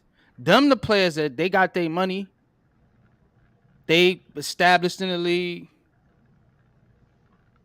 You know what I'm saying? Them the cats that ain't looking to be no six man. Yeah. Russell Westbrook in LA don't want to be no damn six man. You know what I'm saying? But Cam Thomas will. Guarantee you. He would. Because he trying to make a name for himself. So that's the only thing. You know what I'm saying? It's you got to give the guys an opportunity. Can the average man name a supporting character, a six man, seventh man, or anything like that? And the game is not looked at as it was before, all stars and scrubs. Yeah, that's how they playing it right now. But who was the six man a couple years ago? Lou Williams. Lou Williams from the Clippers. You know what I'm saying? Yeah. So Dude, I mean, there's still the six man. There's still guys out there, man. I remember back a while back, it was Dinwiddie. I was gonna say Dinwiddie was our six man. Right. You know what I'm saying? So there's still guys out there, man. I agree with you though, bro. It's not like it used to be, man, where you had just a plethora of guys that was producing coming off the bench, man, and relished in those roles. You know what I'm saying? So I totally agree with you there. All right, one more right here. Kyrie said this before. He can be a coach. KD can be a coach. Well, they can't coach and play. You one or the other. I'm not with that player coach shit. Either Jordan Clarkson, that's another good one. But they can't coach and play. You know what I'm saying? You need a coach and then you need players. Point blank simple. Go ahead, Jeff. And the one thing that really gets me aggravated with Steve Nash, and the one thing that it's the same thing that we saw in the playoffs last year when they played against Boston. This head coach is just too stubborn in his ways at times to not realize when something's not working, it's okay to change it up and try to put in other combinations, other players, and see if they can give you a spark. That's what the good head coaches do. If you realize what's not working for you on the court, if you're getting beaten a lot at the three-point line, your guys can't get over there, your defense is not working, you put in other combinations of other players, put them out there and see if they can give you a spark. Why didn't you put a guy like Cam Thomas out there, see if he can give you a spark? Why not put out a Yuta Watanabe out there? Why not put a Kessler Edwards out there and see if he can give you a spark? Hell, why not David Duke Jr., DDJ? Give him a shot. I mean, why don't you see if you can just change something up a little bit, put some one of these young, hungry kids that are just chomping at the bit for an opportunity to just get some minutes to show what they could do. Throw them out there and see what they can. I mean, see if they can make an impact on the game. And that's the problem, is that Steve Nash sometimes he's too stuck in his ways with like certain combinations of players that he puts out there, and he's just thinking, oh, well, if I give it a little bit of time, that things are just going to work out in the end. I'm going to trust these guys that I have the most trust in. I'm not going to just try to adjust on other aspects. How many times last year against Boston were we all screaming our heads off like, Steve Nash, put LaMarcus Aldridge in. Steve Nash, put Blake Griffin in. You need to put size in. Robert Williams, Grant Williams. These guys are killing us down below. Al Horford, and he didn't do it. He was too busy putting two small guys out there. Same thing. Steve Nash, what you're doing right now with these defensive combinations against Memphis, it's not working. Desmond Bane and John Morant, they're killing us on the court. Put one of these young kids in there. Give us a spark on this team. He didn't do it. He's too busy stuck in his ways playing the veterans, and that's the reason why, one of the reasons why we're not winning. Because this guy's too stubborn to change his rotations because he has too much trust in some players, and he doesn't have enough trust in some of these younger players, and that's the problem. And why this head coach, if he doesn't charge changing things, because we know if the Nets don't right the ship quickly, and what was one of the things we talked about too, real quickly, this team has to get off to a fast start because of how competitive this Eastern Conference is. If they don't right the ship quickly, and Milwaukee's not going to be an easy game tomorrow. Even without Chris Middleton, this is not an easy team to play. If this team gets off to a slow start to start this season, Steve Nash is gone immediately. They should not hesitate to fire this guy because the expectations with this team is too high right now to take a chance of letting this team spiral out of control. And if this team doesn't right the ship and they play the garbage basketball they've been playing in terms of giving up 130 points and Ben Simmons playing scared and him not relying on some of these other players to give him a shot, this team will spiral out of control, and you're going to hear Kevin Durant getting pissed off. You're going to hear Kyrie Irving pissed off. That's when you're going to start hearing the chirping and the rumors. This is when the drama is going to start again around the Nets again, and then you're going to hear trade rumors. Kyrie's going to want out. KD's going to want out. And then here we go again, we had in July and August, the same bullshit that we heard. And this is the last thing the Nets fans want to hear. So, Jeff, let's let Breezy get in there. Matter of fact, let me let Coach get in there. Coach, man, jump in there, man. You haven't said it in a while. I know you're hearing the rant and the raving from us Net fans, man. Yeah. What you think about all this, man, with these damn Brooklyn Nets, man? It's early. I agree. It is early. That's the thing. Is it too early? I get it. And especially with the talent that you have, with the elite talent that you have, and the question on the coaching. I'm listening to you guys, and I hear it, but it's still early. It's only 3 games. It's just like Jeff. You sound like what's his name? Mitch. You got some feedback, Breezy. Oh, you can hear me? Yeah, you got a little feedback. Oh, yeah, my bad. Just mute up. I'm gonna get to you in a minute. Nah, you can stay on. Just mute up for a minute. All right. Coach, what was that sounding like? You sound like what's his name, Mitch, with the Sixers. And what did I say to him? Yeah.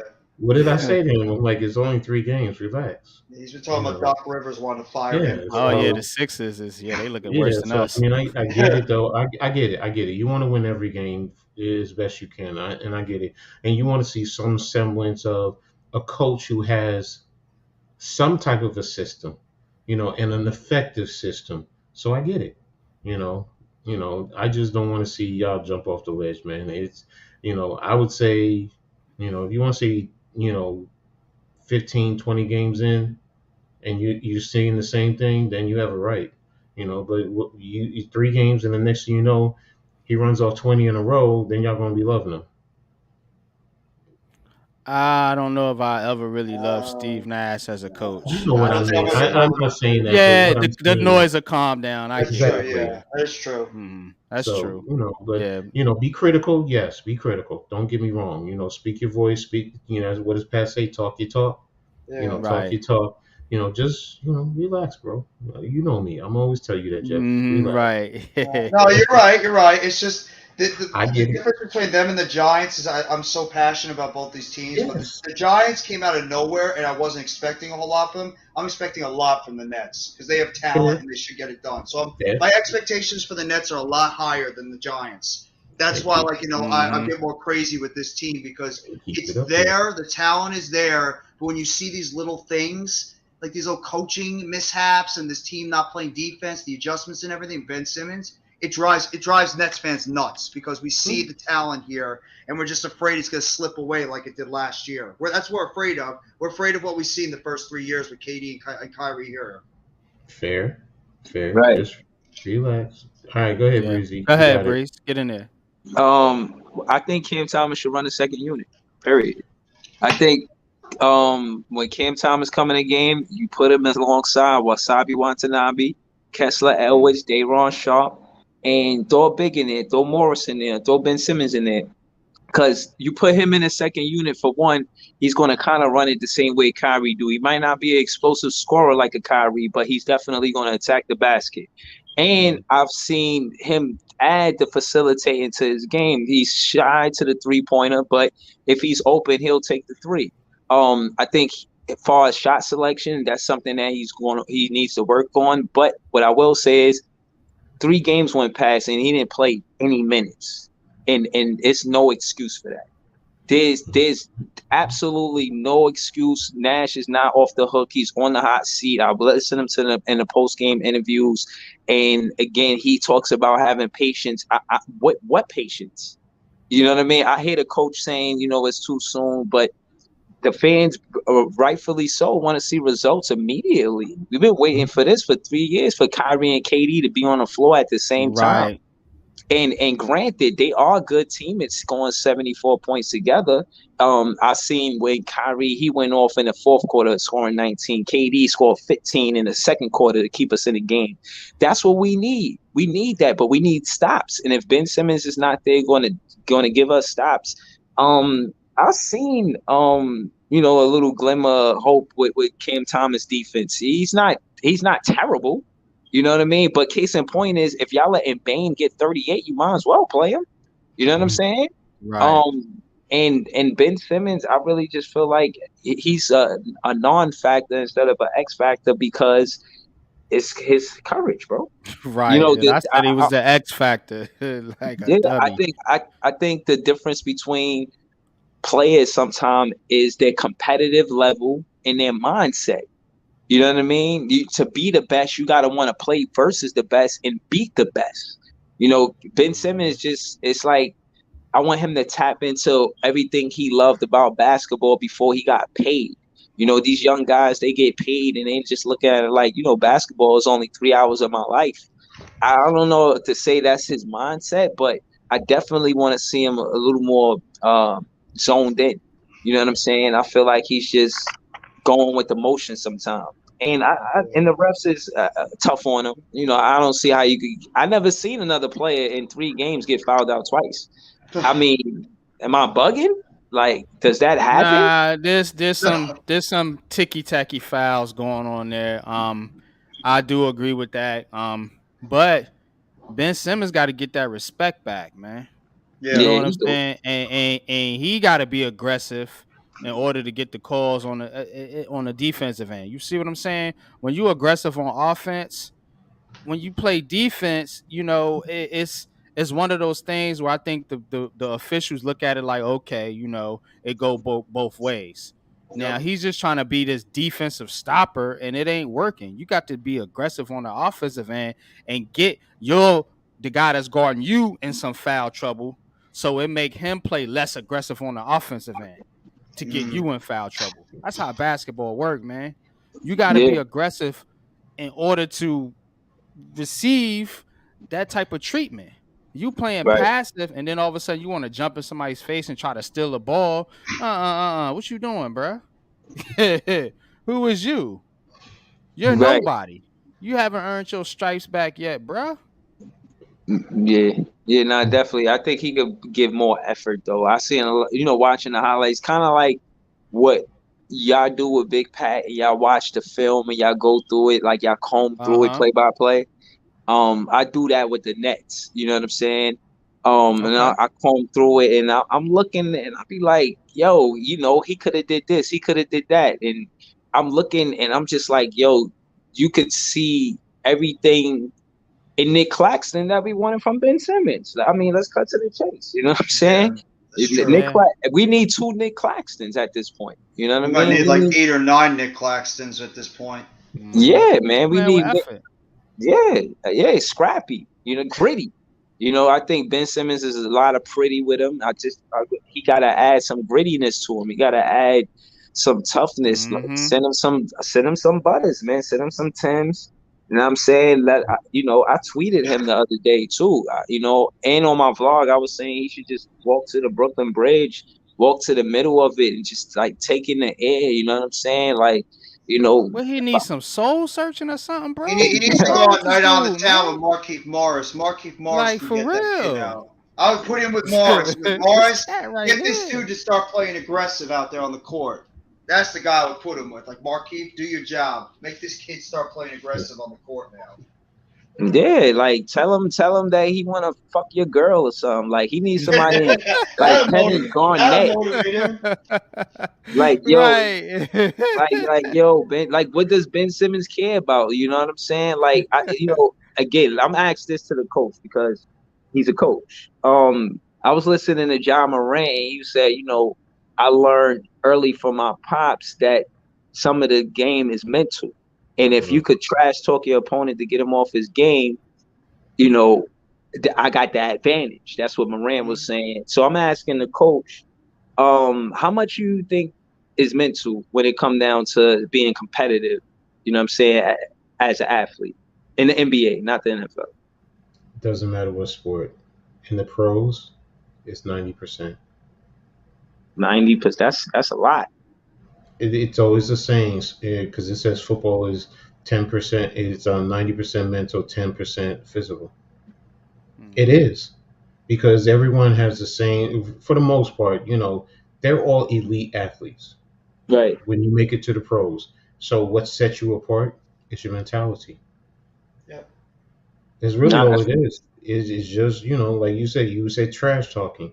Know your opposition. Some cats will wither under the trash talk. Some cats are going to embrace it and love it and come back at you, and they're going to step it up. Now it's up to you. I'm putting the ball in your court now. You stepped it up to me. I'm stepping it back up to you. Now what you got?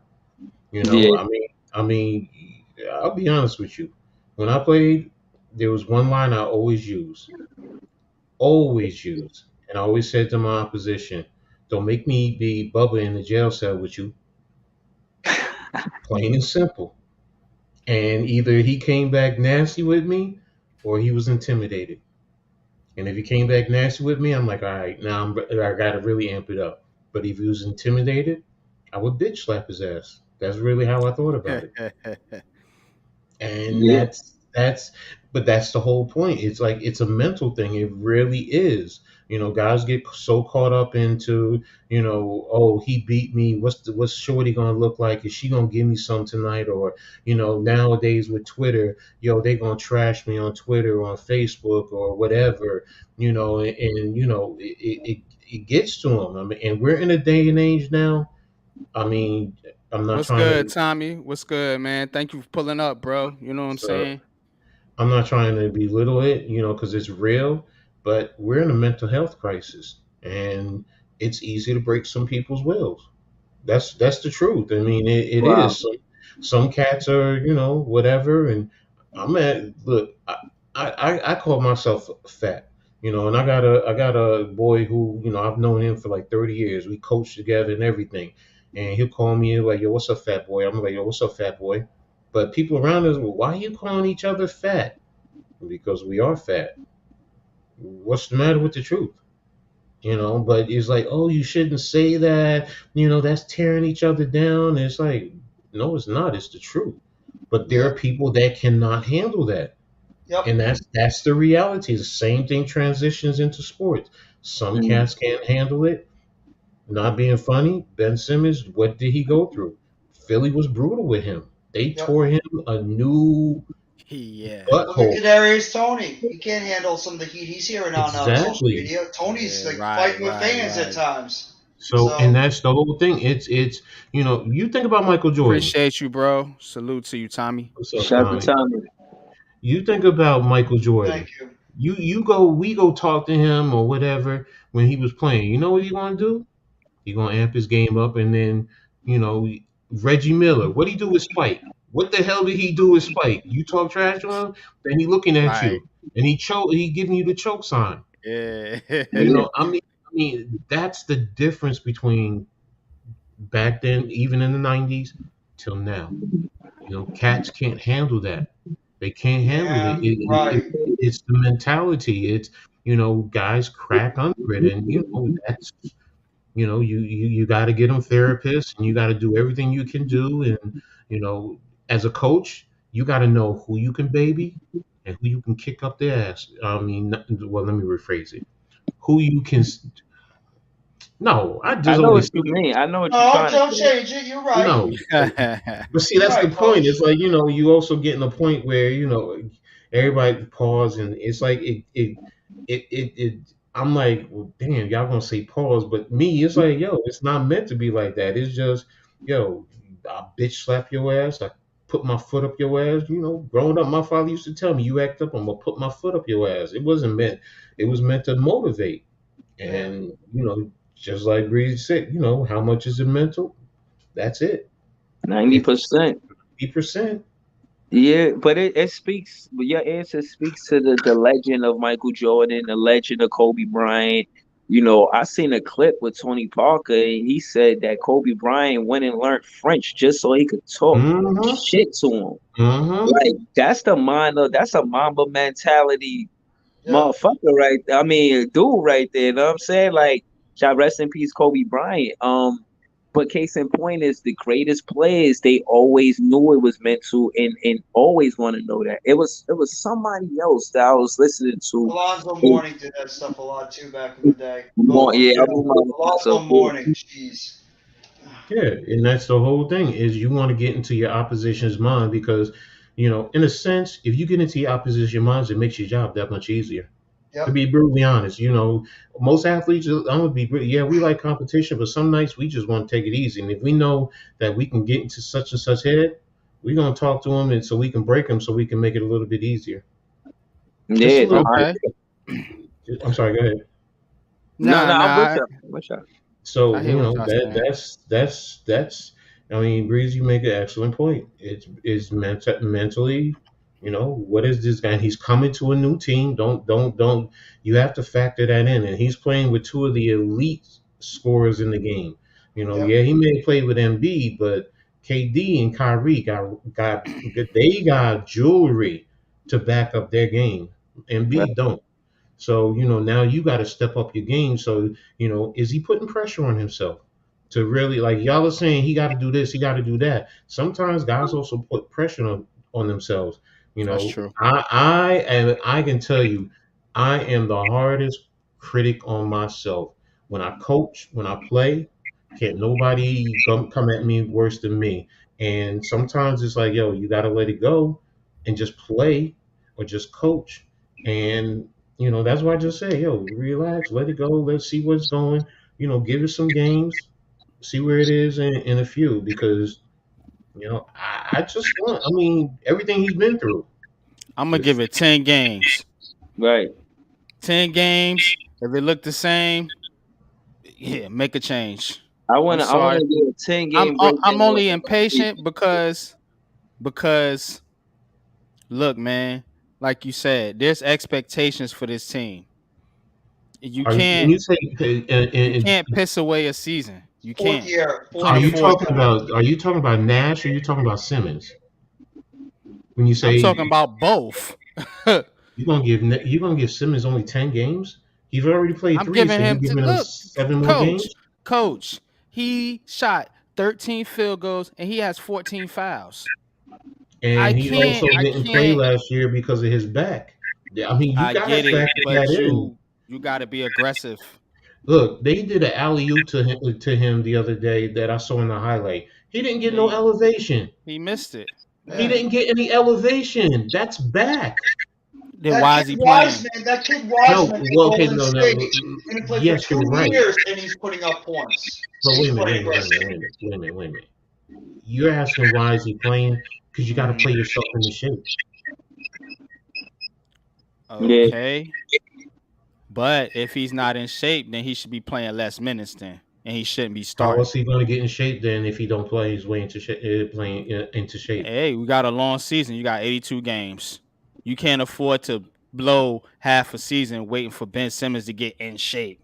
I'm I not. didn't I'm say not half a finna do game. that. I didn't say half a game, half a season. That's why I gave him 10 games. Remember, I said 10 15. games. You I should be said in 15 shape, to bro. 20.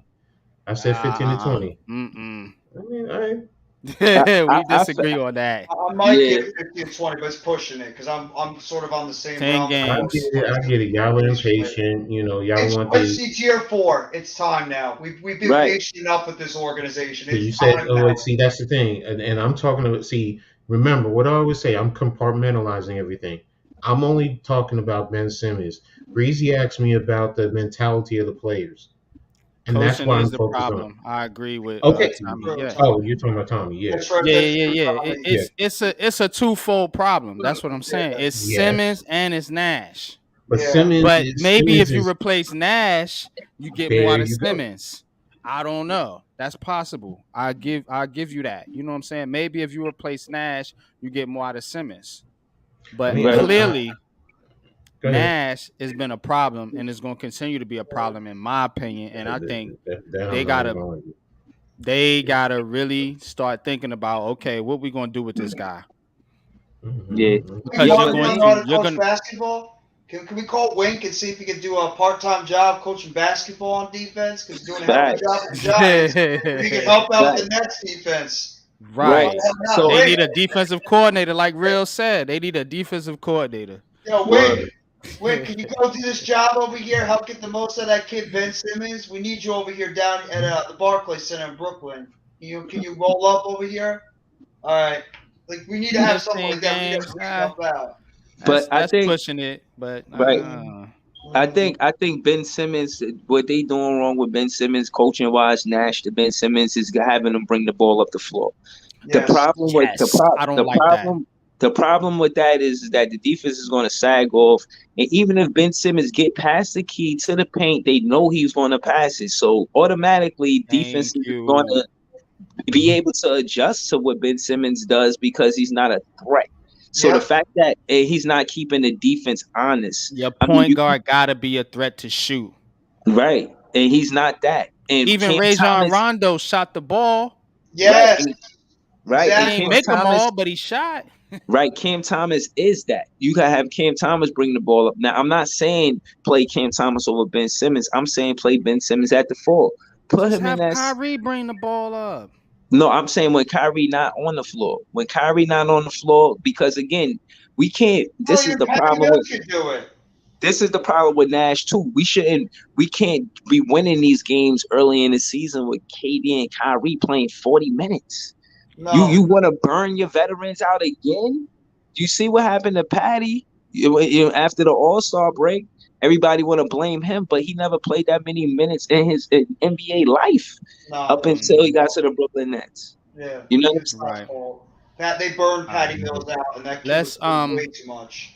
let's get into the Knicks. It'll We spent all enough be time so on this simple, damn Nets but you team, man. Because rather make it hard. Loving you is like a battle. I, what I will say, closing off with the Nets, NYG 22, I will say, I will say, Nash got to open up the rotation for us to win games. He has to make adjustments. I'm not Yeah, I saying agree. I don't like the would lineup. say. I think the lineup is it's good depending on who we play. And I agree with Tommy. He's a terrible coach. But go You ahead. got you and it's back to what the coach said or what we were saying about knowing your opponent. Know your opponent, know who you playing. And last season, he was the leader of changing the starting lineups. This season, 3 games in, he hasn't changed the starting lineups yet. So I think he needs to find a mix. Know your opponent, find a mix, and change the lineup accordingly. And that's it. You know what I'm saying? Y'all got in that man's head. That's all I gotta say. Y'all got, if that's the case, y'all done got in that man's head already. if he changed he all that much and now he's not, he's mm, I'm gonna tell you right now, mm. he's not gonna make it here long. No, he's not. But No, no. let's talk about the Knicks, man. Shout Happy. out to the Knicks, man. Them bum ass Knicks. Man. Bum ass Knicks are playing better than our bum ass Nets No, they're right now. not. Yeah. No, they're not. So the Knicks Who did they improved. play? Who did they Don't play? matter. Yes, it does. Yeah, They play Nope. Detroit, they play Orlando, and I think they play Indy. And then they play the Grizzlies. They got the that one loss Grizzlies. to the Grizzlies, Hmm. and they Hmm. beat Orlando and Detroit. Exactly. But we talked about it in the preview show. We was looking at the Grizzlies as a top 4 team. So I can't Yeah. be mad at losses to the Grizzlies Okay. by the Nets and the Knicks. The problem with the Nets is the expectations. The Knicks don't have those expectations. Yes, No. So they do. we Yes, they do. by who? By the New York Knicks The fan base. fans? We know these Knicks fans. They No, I'm think just saying. I'm just saying. They do they fly really in the think Jordan. sky. the Knicks? I Next The said Knicks season, think next season is no. their expectations to try to go No, for it's a contender. not.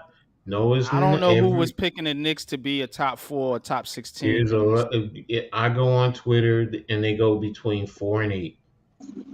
They go between 4 and 8, and most I see maybe 35% will say 4, which to me is I understand why you say it. I can. Nothing is impossible, but No, eight, I'm saying what I'm saying because of CP franchise. You know, in my yeah. spare time, I troll a Nick fan. So CP franchise, he's Nick. He got something called Nick Fan TV or whatever, right? Mm-hmm. So you Mm, know, just perusing through YouTube like I do. I seen Mm-hmm. this page. I said lunch. I said, yo, look at them having a fine time just talking about the Knicks. And I'll be honest, I was just tapping in to see what he's going to talk about. And he had mentioned Dinwiddie and how he would be a good fit for the Brooklyn Nets. So I took that personally. So I called the show, got past the security. The security, he was good, you know, He not slick is. enough to stop me, but he was good, you know. He asked me a bunch of questions, but I was able to evade the defense of the security by the phone call. So I got past and I was like, yo, when y'all expect to win, to make a long story short. And he said the season of 2023 to 2024. He said that what's his name, Wild Wild West or World Wild Mm-hmm. West, and Mm-hmm. somebody else they had just got there not too long. I think Scott Perry, um Leon Rose. Leon Rose, and they like the new regime and whatnot. Mm-hmm. And for the Knicks, for that matter. And that being said, that's their timeline. The timeline for the Knicks to win it or be contenders is from 2023, No, 2024 to you're right. continuously You're going right. You're forward. right about that. And CP mm. has always stood by that for the most part. I mean, but I'm saying a large or a good percentage of the fan base. I watch him on Twitter, and I mean, CP goes at him from time to time. So yeah, look, you're not being real. Be realistic. We got to develop. We just got Brunson in. We got to develop the game. And you're right when it comes to CP. I mean, first of all and foremost, everybody's tuned into him. I mean, he got Chuck D and Spike Lee coming on a regular basis, so Right, he's tapped in when he gets that. Yeah. So, and I mean, and even what's his name on MSG, the Alan Hahn. They right. have they have a show or something that they do together. So but he's trying to tell the fan base, yo, we need time. You got to be patient, and most Knicks fans are not like they're not having that. They, because a lot of them was, with Tibbs, and the mixture between the young guys and Tibbs, because Tibbs is a veteran coach and he likes playing a lot of veteran guys. To start, yeah, has he been playing a lot of the young guys? Yes, he's been playing 10, but he always does that to start the season. But after about 20 games, he starts relying on the vets all the time. Mhm. So and guys start wearing down, just like y'all talking about Nash, and he's last year he was switching up. This year he's not. Tibbs he'll start switching up early, but then he'll cut down his rotation, and then he goes from there. And then he wears out with whoever he is, which is why come playoff time, even with the Bulls and the Timberwolves, what do you see? they flame out. So mm, I right now am I'm keeping my whatchamacallit back. I mean, I initially thought, yeah, we have a good chance of at least getting to the sixth spot, in the East, eighth at best, I mean, at worst. But then after the fact, y'all know, I looked at the schedule and I was like, oh my gosh, I didn't even see the schedule, because after we play, and tomorrow starts because we play Charlotte. Charlotte is 2-1, but Charlotte, they beat San Antonio and Atlanta, but lost to I forgot who they lost to. Oh, I just had it too. They just lost So you're to. saying Charlotte competitive? They lost. They Charlotte beat the Spurs. They lost to the Pelicans by 12, and they beat the Hawks. Now their two wins are on the road. So how do you take that? I don't know right now, but they don't have. To me, they don't have their best player in Lonzo Ball. So can we attack it? I hope so. Oh, But then that LaMelo Ball not Yeah, playing? you mean no. LaMelo Ball? Yeah. Yeah, LaMelo. I'm sorry. Well, Yeah. both the balls are not playing. Really, when you think about it. Lonzo might not even play this season. He Yeah. said the Ball's not playing. Yeah. So but after that, then you got Milwaukee, Cleveland, Atlanta, Philly, Us. Boston, Minnesota. Before we get to y'all. Wait a minute. Okay. Wait a We minute. play you I'm guys anxious. on November We 9th. play y'all. I'm Yeah. streaming that game on YouTube, so that's gonna be fun. Yeah, Yeah, but so when you 7:30, see, man. so when 11:09. you look at that, it's like, yo, I mean, it's a brutal start. So it could really spin the whole season for the Knicks if they don't do well in these games. Am I thinking they have, they're going to be competitive and they're going to be fighting? Yeah, I do. But I mean, I'm also being realistic. They could easily spiral out. You know, And you know what I wanted to get into, Coach. what's that? Me and NYG 22, we was doing a breakdown of the record going into the playoffs, and 2, 3, and 4 was tied with the same record. And the deciding factor became the division games and the head-to-head games. So you see this.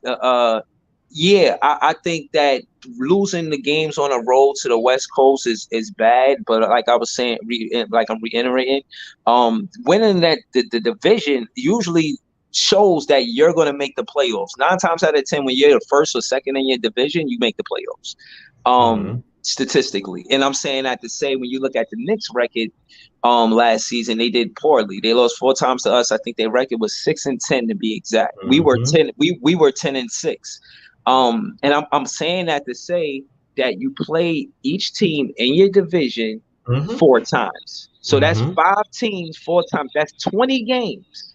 It's an 82 game season. And you got 20 games in the Atlantic Division. We got to make it count. Us beating Toronto, it was our first win, but it was a big win because it was versus a division rival. And when it come down to playoff seeding, that might be the determining factor of who's seated where. Exactly. So I expect. Real quick though, yeah, the Knicks is a more balanced team right now than the Nets. Yeah. No doubt. Okay.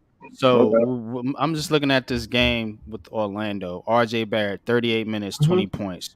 Julius Randle, 34 minutes, 25 points. Mitchell Robinson, 30 minutes, 14 points. Jalen Brunson, 33 minutes, 21 points. Evan Fournier played 27 minutes. Quickly, 23 minutes. Hardestein, 18 minutes. Reddish, 14 minutes. Tompin, 14 minutes. Rose, 9 minutes. Okay. Now we want to look at the Nets. No, hold on, slow it down. So how many players was in that rotation before you go? That rotation was 1, 2, 3, 4, 5, 6, 7, 8, 9. That was a 10-man rotation. Nice. Yeah, Okay. that's what he's been doing to start. That's always what he does to start. He always plays 10, 11 men to start. And then go ahead. Go ahead, Coach. No, I was just gonna say, and then later, I think usually around game 20-ish or somewhere around there, he starts to cut it down. He tries to get it to about 9, and then going down to about 8 because he says that's what he's playing, rounding up for the playoffs. Okay, now if you compare the Nets and Kevin Durant, 39 minutes, 37 points. Royce O'Neal, 36 minutes, 8 points. Claxton, 33 minutes, 16 points. Irvin, 39 minutes, 37 points. Simmons, 28 minutes, 7 points. Harris, 23 minutes, 8 points. Mills, 19 minutes, 6 points. Dayron Sharp, 15 minutes, 5 points. Waterby had 6 minutes, didn't score. Sumner had 3 minutes, didn't score. That's my problem. Right. Let's get into that real quick. Look, I want you to look at 2 stats. And KD spoke to this. And KD is good at doing this, but not saying, he don't say names, but he tell you what the problem is. And when you look at what the problem is, you go see who is the problem. Look at Royce O'Neal and Joe Harris 3-point attempts and makes. And that's where we lost the game, man, bro. Okay. I'm telling you, that's where we lost the game. We were 9 for 29. They were 16 for 34. So immediately, when you do the math, you can see that's where the point is, bro. That's the difference in the game. They were 47% behind the arc. We were 31% behind the arc, and that's where the game was won lost. Facts. What would Joe Harris shot? Joe Harris was 2 for 7. My point is for 3-pointer, right? Mm-hmm. That's my point. Why is Joe Harris in his second game back shooting 7 3-pointers? You know what I'm saying? Like, no, he took more threes than Ben Simmons took shots. Right. Yeah. Okay. So, and also Royce O'Neal, how many 3-pointers he took? 7. Now, and never in his NBA life before the other night, he took 7 3-pointers in one game, bro. To my knowledge. And they combined to score for 16 points combined. And what was they makes field goal wise and misses to combine like you just did? Royce O'Neal was 3 for 10. Joe Harris was 3 out of 9. So 5 out of 19. 6 out of 21. No, you said 3 for 9 and 3 for 10. 3 for 10. I mean, not 3 for 10. 3 for 12. My bad. Oh, okay. 3 for 12 and 3 for 9. My fault. Yeah, that's it. 6 for 21. 21. That's 28.5%. That's come on, bro. And what I'm saying is, it don't have to be like that because we got Cam Thomas. It's like an easy fix. You know what I mean? It's all about how Nash is not trusting his young guys. And I always reiterate the same point because Nash came behind Kevin Johnson, bro. Yes, he did. Yeah. Like, bro, don't. We ain't gonna act like Nash was better than Kevin Johnson when Steve Nash got in the league. KJ was that guy. Yeah. But my point is, sooner or later, Nash got his chance, and I'm wondering, when did Nash get his chance, and what don't you see in Cam Thomas that you don't see in yourself? You try. Nash got his chance in Dallas, though. Okay. See? Yeah. Didn't he go to Dallas first and then shine there before he went back to Phoenix? Yeah, he went to Dallas where he had that team with Nash, Nowitzki, and Finley. Nowitzki, yeah. Yeah, then he went there, and then he went back to Phoenix, and he had Amari Stoudemire there, and Sean Mary, right? And Dan Morley. Yep. Right, and that's what. And when I looked at his stats, he wasn't getting a lot of minutes his first few seasons. No, but it was a different situation, and that's my thing. I think, I try to contrast it as much as possible from now to then. But we all know the game changed from when Nash was playing into now how he's coaching. Of course, and I just want him to take a more diligent attitude because it's okay for you to lose 4 seasons in a row, but not Kevin Durant. This is prime. And if you're not going to treat it like that, you shouldn't coach this specific team. Not to say you're not a coach for the NBA, but this where we going, how close we are to contend. And again, I don't even go as far as to say I think Joe signed Sean Marks. They pushed the envelope to be contenders immediately. Sean Marks, he just got here. So Sean Marks' immediate approach was to build from the draft, and he did that with Jared Allen, Karis LeVert, and Dinwiddie. And then as soon as we had an opportunity to go on free agency, the first free agents we got Sean Marks got was Kevin Durant and Kyrie Irving. Like, god damn, he's doing well, but he's still going to be attached to making Nash his first choice to be head coach, not Kenny Atkinson. it's like you got rid of Kenny Atkinson, so that's not even on you. Like you decided he wasn't the best fit, and then Kyrie seconded in the interview. So case in point is the way they mindset was as we don't need a coach, that got to change, and Nash got to be more aggressive too. Like Ben Simmons, you need that same aggressive shit. Like you got to be more adamant and demand respect from Kyrie and KD to tell them like, nah, I disagree with you, bro. I mean, do you ever disagree with them? And I'm asking the coach now, like, is it hard in your opinion for a head coach to disagree with a said superstar? Or you just listen to the superstar and just let him do whatever and say whatever? Do you? I mean, you as the coach gotta demand something. We got an unpopular opinion alert.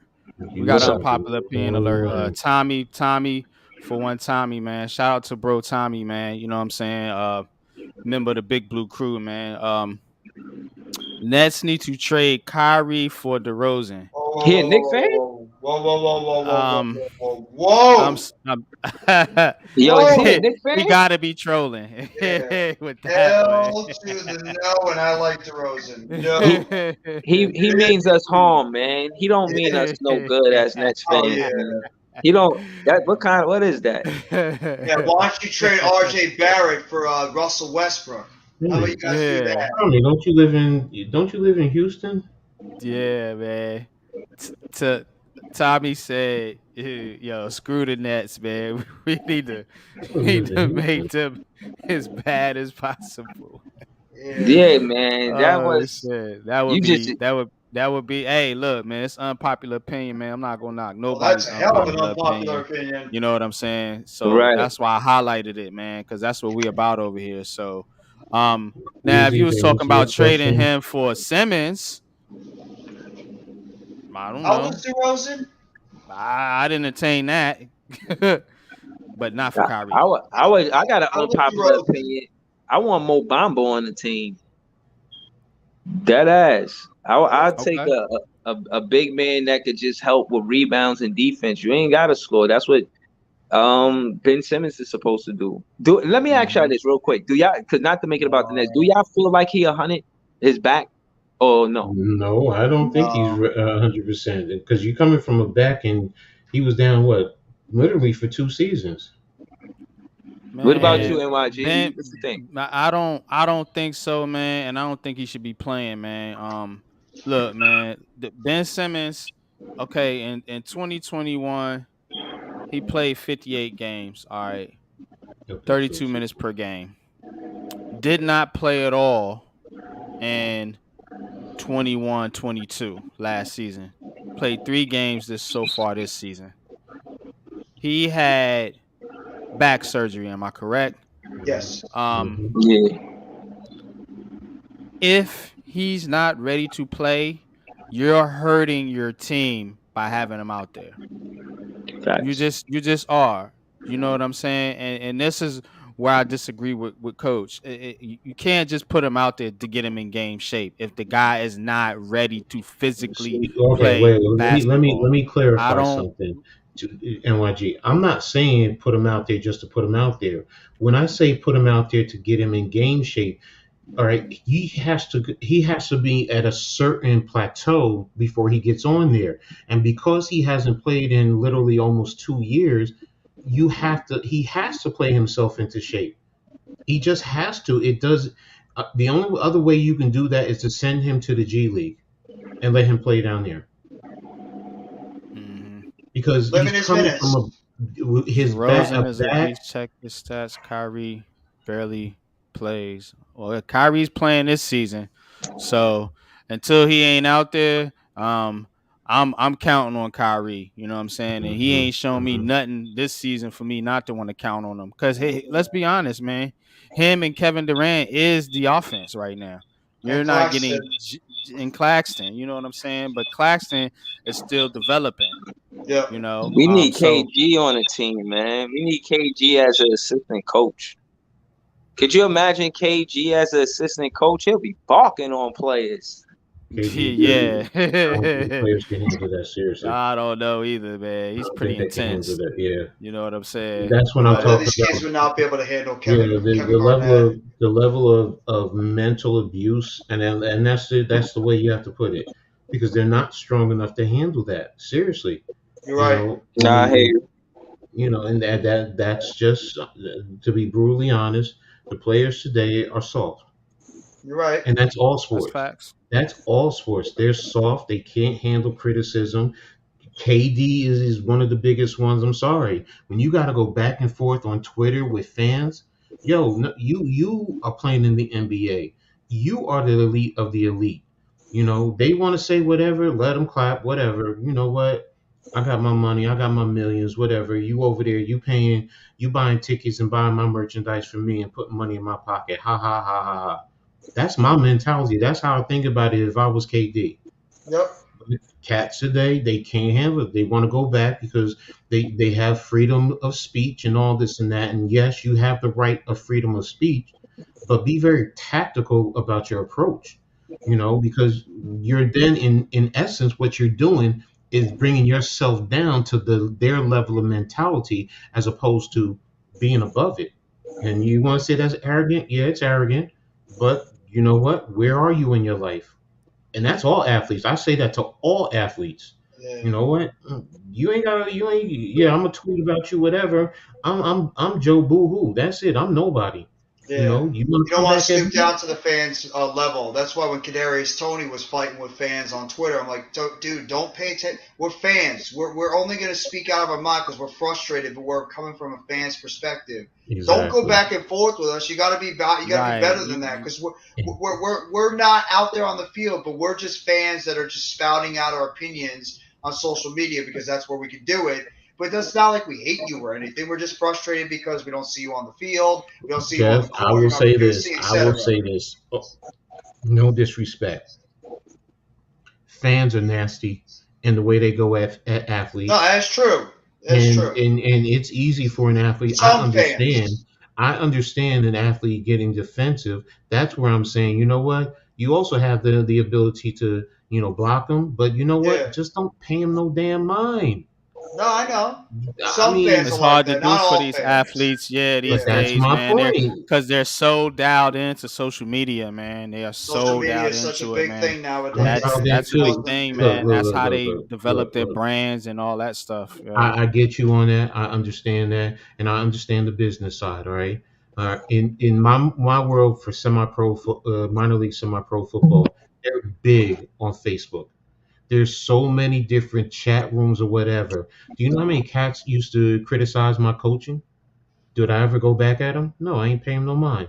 My players were like, "Yo, coach, you got to say something, man. That you coming across as soft. Why am I?" And I always said the same thing. Why am I bringing myself down to their level of mentality? I'm above that. And every last one of my players would look at me and be like, "Damn, coach, you nasty like that?" No, it's just that's how I carry myself. I know I'm a hell of a coach. I know what I can do. Yeah. I've won my championships, and that's the same thing these cats don't understand. They Hmm. get caught up in that, and I get the Twitter and the chat. I mean, the likes and all of that, and the retweets, and I get it. I get the business side of it, but there's also a tactical approach to it. There really is. You can also talk to people and say stuff above their level of mentality if you know who you're talking to. Breezy, am I lying? You just talked about CP and avoiding the blocks that he has in place, right? You there, Breezy? Yeah, yeah, I'm right here. What you said? I said, in terms of the mentality, knowing how to talk above certain people, like when you called in the CP, Yeah. you talked your way above them trying to block you out because you knew how to finagle it, right? Yeah, I finagled it in a way, and again, I think that's why I love guys like what we do is able to articulate what you're trying to say, even if it's slick talk, but in a respectful Hmm. way. You know, Exactly. People don't know because how to do it in respectful ways anymore. That's the problem. And that's the point I'm making is with the athletes, that's what they need to understand. But no, they get caught up into, the Twitter and then he's saying this and your game is trash. Yeah, my game is trash. You're right. It is. It is. It sucks. You know what? It sucks. You're right. Maybe I should leave the NBA. All right. You know what? Maybe I'll think about that. But you know what? Have it your way and just shut up and let them have their way and whatever. Let them say whatever they want. We paid you millions. You go out there on the court. They're out there buying your jerseys or whatever, your merchandise, your sneakers. That's why you know what, LeBron.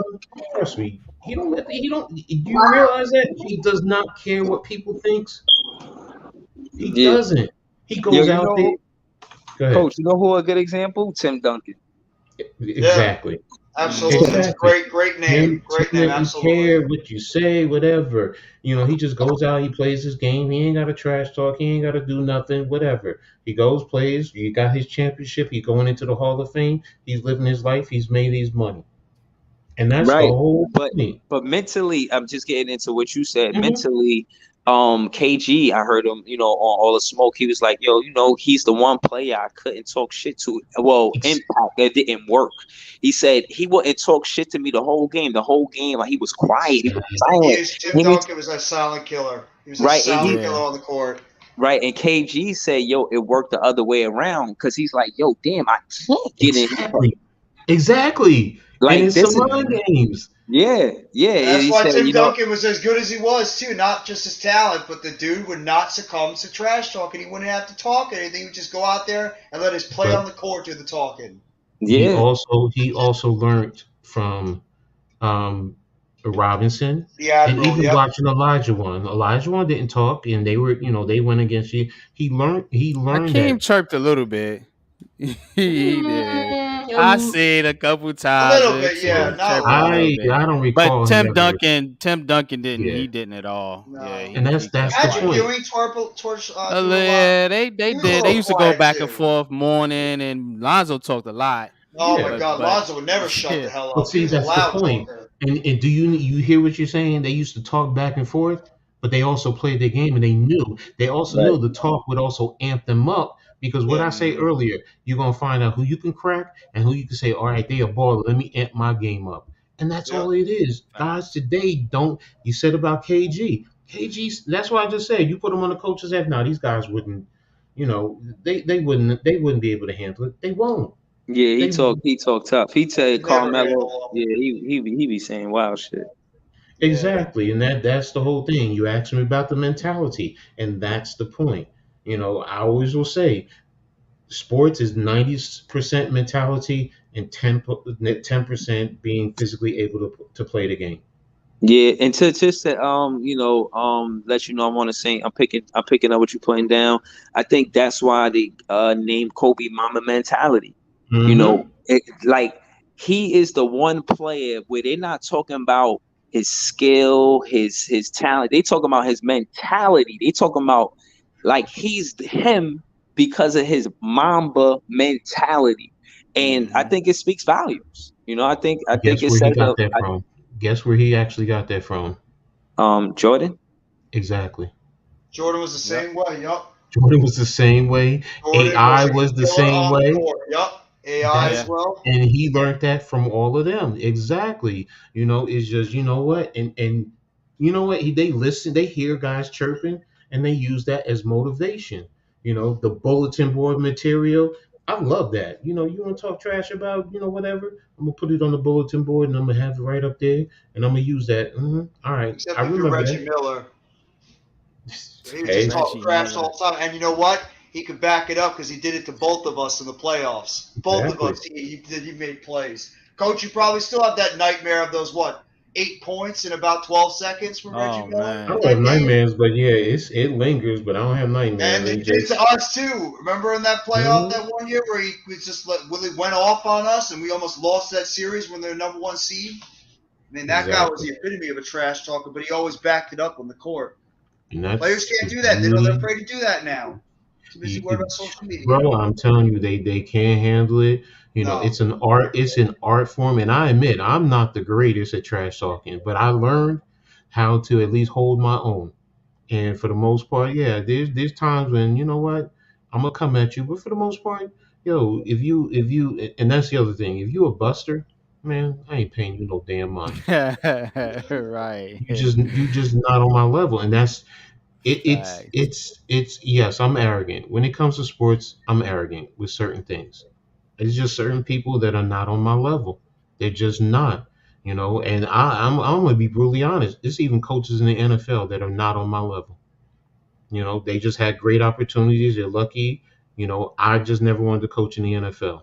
But there's coaches, and you want to call me arrogant? Go ahead, and I No, you believe that probably to do this a day. better job than those coaches in the AFC West, coach. You probably do a much better job than Daniel Hackett. No, Because you can't Yeah, hack yeah. it. That's the the thing. only You You thing, can't can't hack hack it, the only right? it. thing, the only thing Bill Belichick has over me is 7 championships and the respect in the NFL. I'm nobody, but you give me the same opportunities, I will outshine Bill Belichick. I believe it in my heart of hearts. Yeah, no, That's So I me. agree with you. I agree real. that, huh? Go ahead, Breezy. Finish. Go No, ahead. I was and just to let y'all know I'm on the same page. I think that's why the NBA is making easier to make the NBA. And you see, even look at the MLB and how they got all of these baseball camps in the Dominican Republic. Hmm. You know, Hmm. they know that there's unlimited potential and talent, and everybody don't get the opportunity. I was looking at what's his name from Washington Wizards, Bradley Bell. He was talking to some young Yeah. boys. He said, "It's only 500 of us in the NBA." He said, "That means if you want my job, you got to play versus me." Like, so everybody don't get the opportunity. That's all it really be, in my opinion. I agree with Coach. You Hmm. sometimes it's who you know, and Hmm. everybody don't get the opportunity. Sometimes it be life. You know what I'm saying? People have kids. Exactly, and that's the thing. But you also have to be confident in a sense, borderline cocky. You just heard me. I'm borderline cocky, borderline arrogant with my skills. If I sit and film and game plan all day long, I don't think there's no one better than me. There's no one. I just believe in me. I just honestly believe that much in me and my abilities to sit down and master the game of football, the X's and the O's. Breeze, I'm listening to you with the way you talk. You sound like you are the same way when it comes to basketball. It's also how you present it. Like I don't present this side of me to anyone. I'm telling you, y'all never heard me talk like this, but this is how I think. And that's how professional athletes have to think. They Right. don't they don't think like that. They worry about social media and what people think, and after the game going chasing the shortage. Don't you know, bro? If you do your things, you're gonna have them throwing their drawers at you, sneaking into your hotel room. Yo, you're gonna have them lined up, man. Don't worry about it. Yo. That one over there, she ain't paying you no mind. Fuck that bitch. Oh, excuse me. Sorry. Yeah. Screw that young lady, man. There's plenty of other ones out there, man. Come on, kill me with that. Kill me with that. It's just, but that's how I see professional athletes today. They're not mentally strong in all facets, on the field or court, and just in their personal lives. They get caught up into all the stupid stuff. Right. You're absolutely right, Right. Let's coach. let's do this real quick. Before we close out the basketball conversation. Okay, so we're off. We'll be back on the show next Tuesday. So let's go through. Let's start with the Knicks here. We didn't spend a lot of time on the Knicks. Um, I want to give the Knicks some shine here because they are the better basketball team right now. Um, Yeah. I mean, record wise, No doubt. Oh man, two Two and two one, and one one. and two. Right. So I'm just saying, you know what I'm saying? I get Just you. I get you. I I I'm get you. I I'm get I'm you. a, I'm I'm gonna be with you, object. bro. I'm gonna try to be objective as possible. So they got Charlotte at home tomorrow.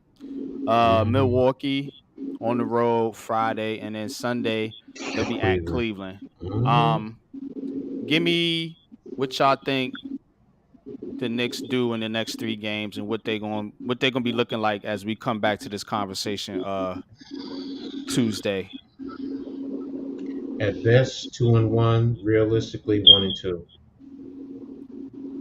1 and 2. So who you think they lose to? Bucks in Cleveland. Bucks and Cleveland. Okay. Because I'm So also going to say this too. that'll make Their them two three and wins. three. on the Yeah, season. their 2 wins so far have been at home. And Charlotte is also going to be at home. So if they win, it is at home. Their one loss, where was it? On the road.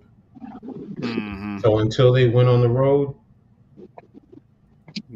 Okay, you need to see more, basically. yes, Cleveland and Milwaukee right now. I mean, I hope they do, but it's going to be hard. I think that's going to be hard for them Do to win. Milwaukee got Middleton?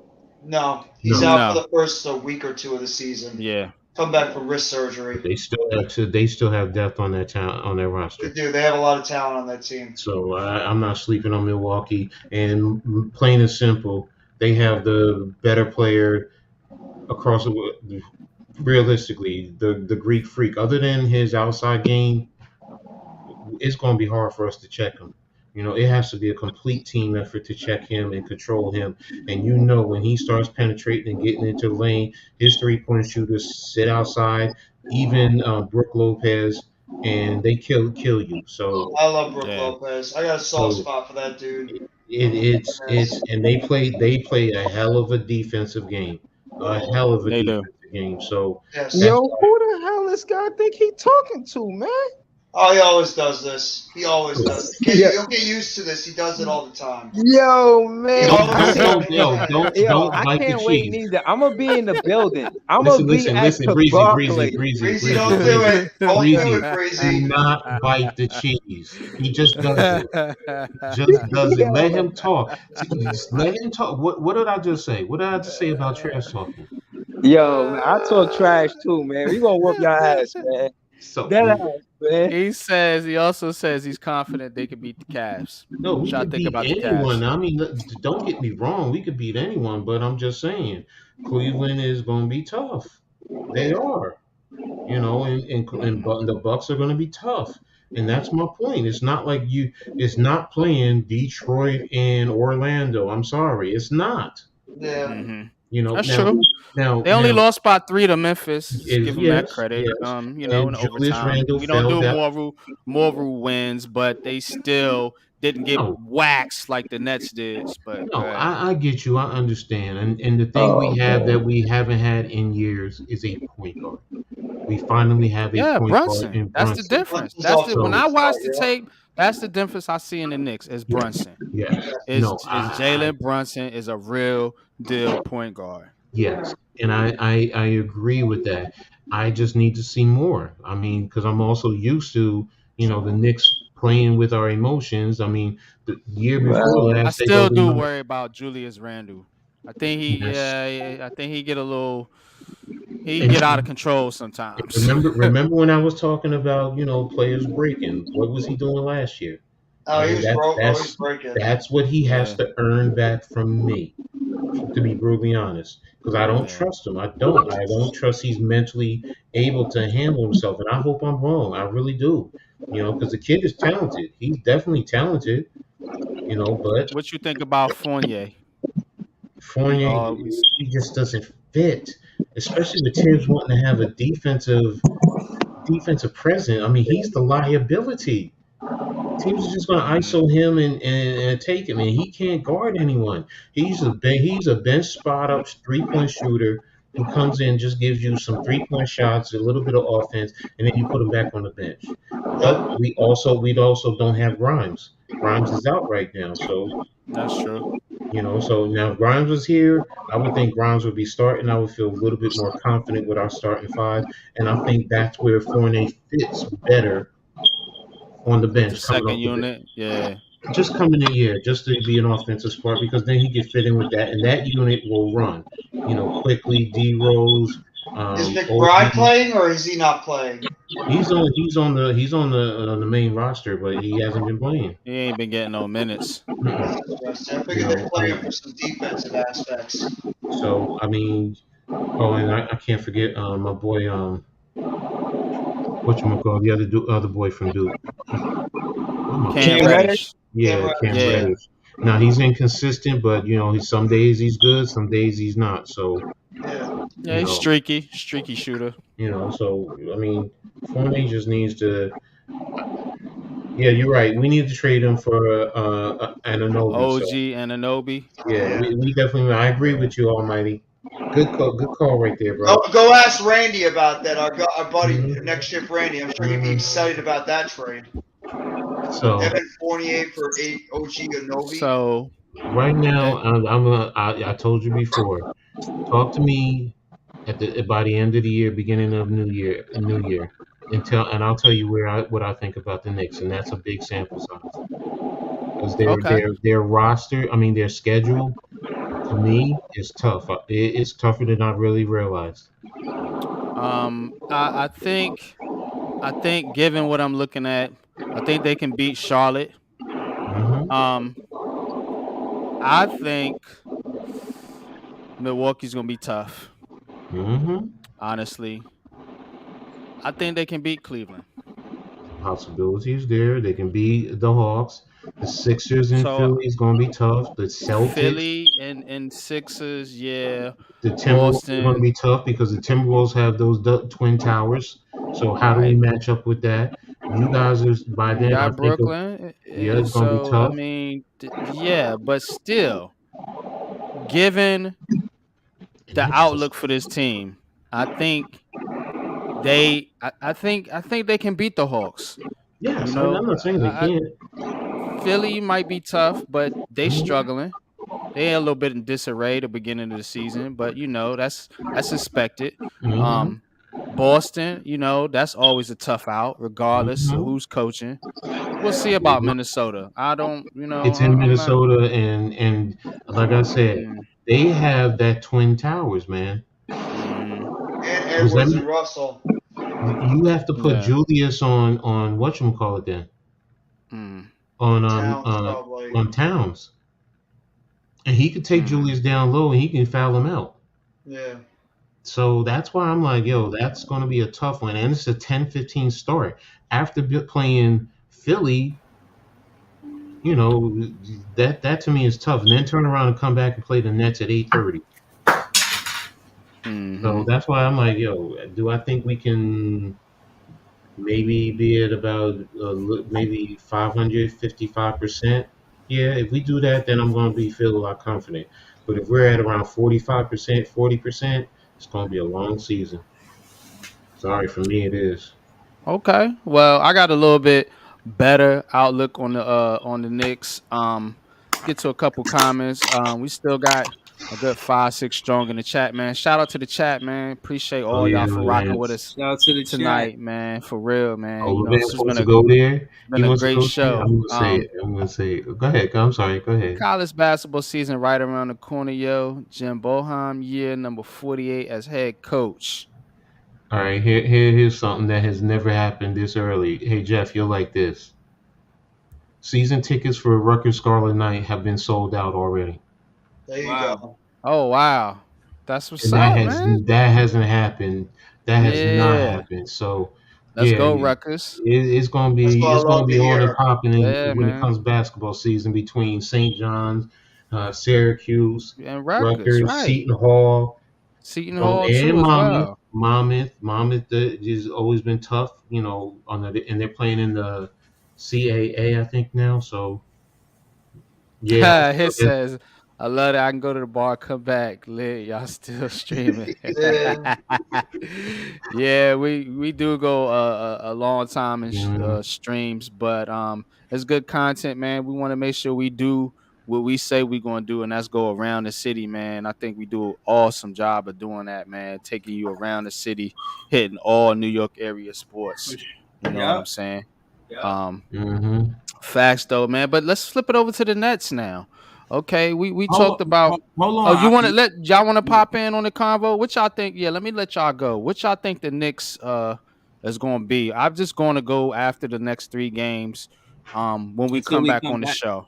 Yeah. Yeah. You said I think they gonna be Charlotte. Um Okay. I think Milwaukee is the first real test for Jalen Hmm. Brunson.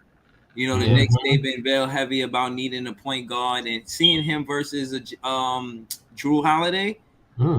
that's gonna be Yeah. a game to remember. I think that's where you could kind of, I won't say measuring stick, but you could say, all right, how does the Knicks compete versus the playoff teams? Because obviously the Knicks going to try to take somebody out of the playoffs from 1 through Mm-hmm. 6 or 1 through Yeah. 8. But I don't think it's Milwaukee, and I think the improvement that the Knicks did with getting Jalen Brunson, somebody like Drew Holiday could spoil you those planes. So it's going to be Mm. interesting to see. But without LaMelo Ball, I think they beat Charlotte and Cleveland. I want to see that as well too. Everything surrounded with Donovan Mitchell and him coming to the Knicks, they Mm-hmm. going to Cleveland and Garland being as good as he is, but they're a new duo. So Jalen Brunson and RJ, they're a new duo, and Garland and Mitchell is a new duo. So Yeah. the league is about who's the best duo, and respectfully, I think it's gonna be a battle. I Yeah. sided with Cleveland only because they got ex Brooklyn Nets, Karis LeVert, and Jared Allen there. So that's me being biased, but I really think it's gonna be tough for a Garland is tough win. injured. Who's injured? Oh yeah, Garland's hurt. He Oh, is. I ain't Mm. Yeah, know that. Darius I Darius didn't know Garland's that. hurt. I didn't know that. Still don't Oh. worry about Evan Mobley though. I mean, he's Nah, I got the Knicks pretty good winning. I got forward. the Knicks winning without Garland. Garland is a bucket, absolute. He gets the basket anytime he wants. Without him being there, I see them, being I do less like cohesive. Hardenstein. He was a good pickup. Hardenstein was Yeah. a good Mm-hmm. stretch Yeah, five. I got the Knicks versus Charlotte, versus Cleveland too. If they ain't got Garland, Garland. So I got Yeah. them. I got them 2-1 before we come back. You Two know, one. So yeah, that would make them 4 and 4-2. 2. That's what I got them. I got them at 4 and 2. I Well, got they I do got it that. going down just like Breezy said. I got them losing to the Bucks and beating Charlotte and Cleveland. What yeah, you say, Jeff? I got the same thing. I don't trust that Charlotte team. I think Charlotte, especially without Lamelo. I mean, who else really is on that team? I think the Knicks should be able to beat them, and Milwaukee will be a tough game. Maybe we'll Yeah. soften them up for you guys when we play them tomorrow, but We'll see. we're gonna have a battle tomorrow either way. But Jeez. I think the Knicks. Oh, if we lose to Milwaukee, but I Man. think we're gonna. I think the Knicks. That's gonna be a tough test. But I mean, without Middleton, it'll make it a little bit easier. I still think the Bucks will pull it out though, but I think it'll be a close game than people think. And Mm-hmm. I I actually think agree. with Garland out, even if Garland was playing, I think this would have been the perfect opportunity for the Knicks to pick that team off because of the fact they're still gelling as a new squad. So maybe the Knicks might have been able to get them at that point. Without Garland, I think the chances are improved for the Knicks to be able to get the victory there. So I have the same thing as you guys. I have them beating Charlotte. I have them losing a close game to Milwaukee, and I have them beating Cleveland. So I think you guys will be 4-2. Hmm.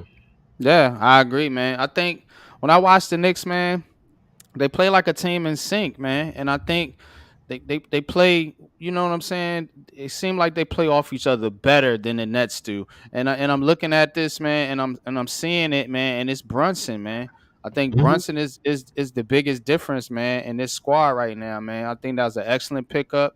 You got Brunson, you dodged Donovan Mitchell, man, and I think it's gonna pay dividends, man. You gonna have the first chance to see that up in person, Mitchell versus Brunson. You know what I'm saying? Nets, Cavs. You're gonna have a chance to see. You know, not saying he's gonna outplay Mitchell at all.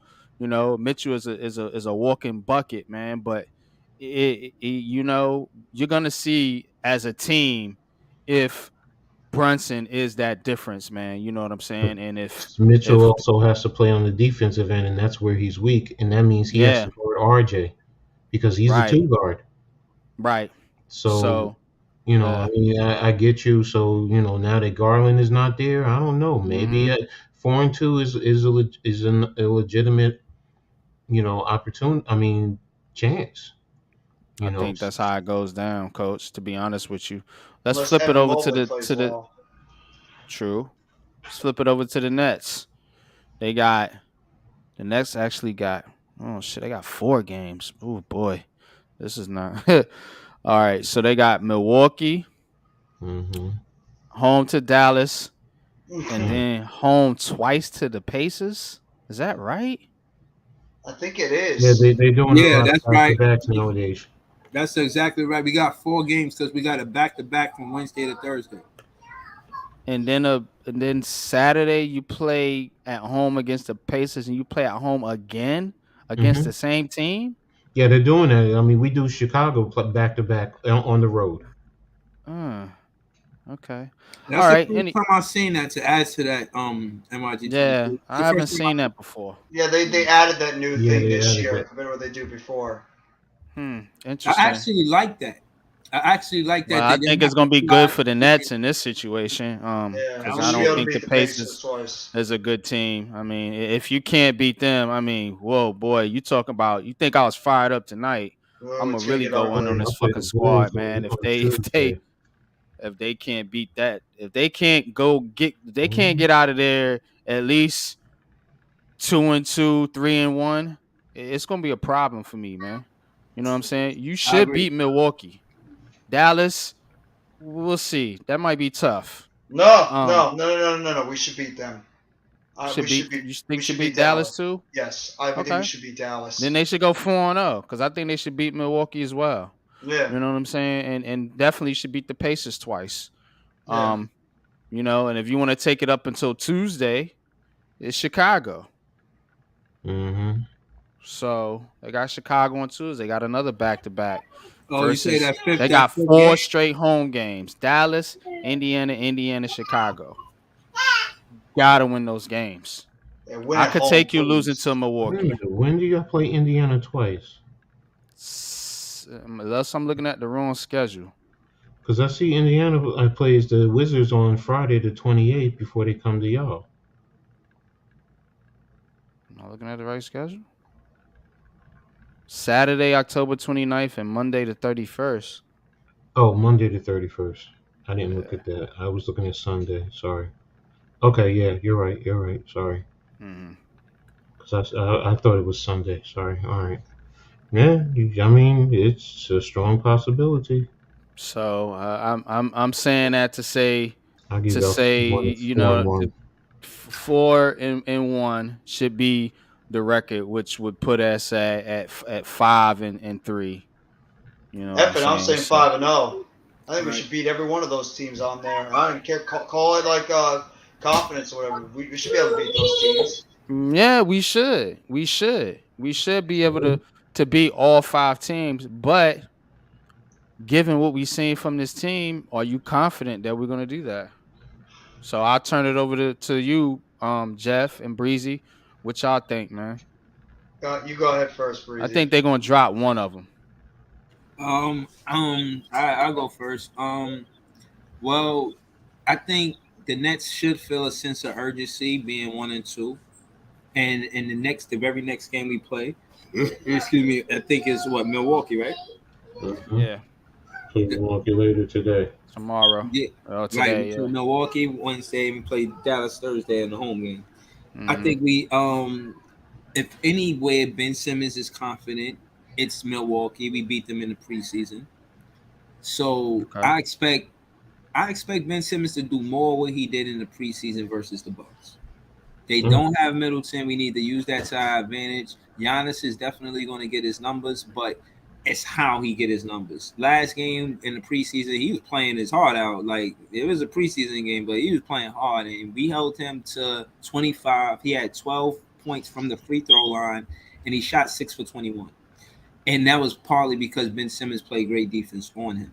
I'm saying that to say that we could beat Milwaukee for that very reason. They not scoring high. They're not going to score at a high pace like a New Orleans Pelicans or Mm. a Memphis Grizzlies. And I think that's what our problem was. We wasn't getting stops, and those teams we lost to were very high powered on offense. I don't see that in Milwaukee. I think they're probably a better defensive team than an offensive team. And with Mm. players like Kyrie and KD, I think mentally we playing with that chip on our shoulder versus a Bucks team because of the recent history that we got with the Bucks, with Giannis being accused of hurting Kyrie on purpose and things of Mm. that nature. So there's built up tension, and I know that we really want to win this game. I got us beating Milwaukee. Dallas, I think is tough because it's a back-to-back situation, And for us to win, I think Nash got to open up the rotation. You can't have 9 men, the same 9 guys you got playing on Wednesday. You can't have the same 9 guys playing on Thursday. You have to open up the roster for us to have a chance. If he does and he plays, you know who, Cam Thomas, I think we got a good chance at winning that game. I want to see Ben Simmons lock up Luka.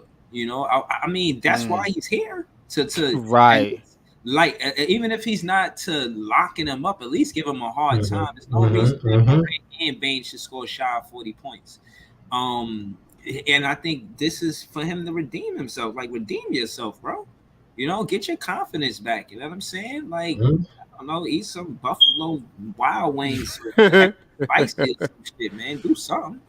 But to answer that, I think we got a shot at beating Dallas if we open up the roster. But if we don't, we're just going to lose because those same 9 guys are going to be tired from the game before. Yeah. That's my honest opinion. Then you said we got Indiana twice. We played them on Friday and Sunday. Saturday and Monday, from what I'm looking. Saturday and Monday. I don't want no excuses, man. We go in there, take care of business. I know every team coming. And it's not even a back-to-back. You know what I'm saying? Right. Go in there, take care of business. Another day at the office, get them work, and it's a home game. It's home game. So you know what I'm saying? 2 games home.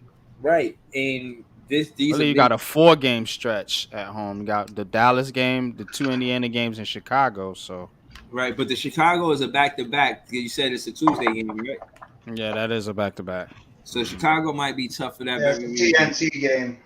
But I got us 4 and 1. I got us losing both of the back-to-back games. To be honest with you, if Nash don't open up the rotation, I got us 3 and 2, which would total up to what 4 and 4. Make us a 500 ball club. So by next Tuesday, by next show, I got us 4 and 4 or 5 and 3 at best. I think we got a chance, but Nash has to do his part, man. You can't burn your veterans out. You already got KD and Kyrie playing shy of 40 minutes. We gotta do more. They need help. You gotta help those guys. Definitely. What you got for us, Jeff?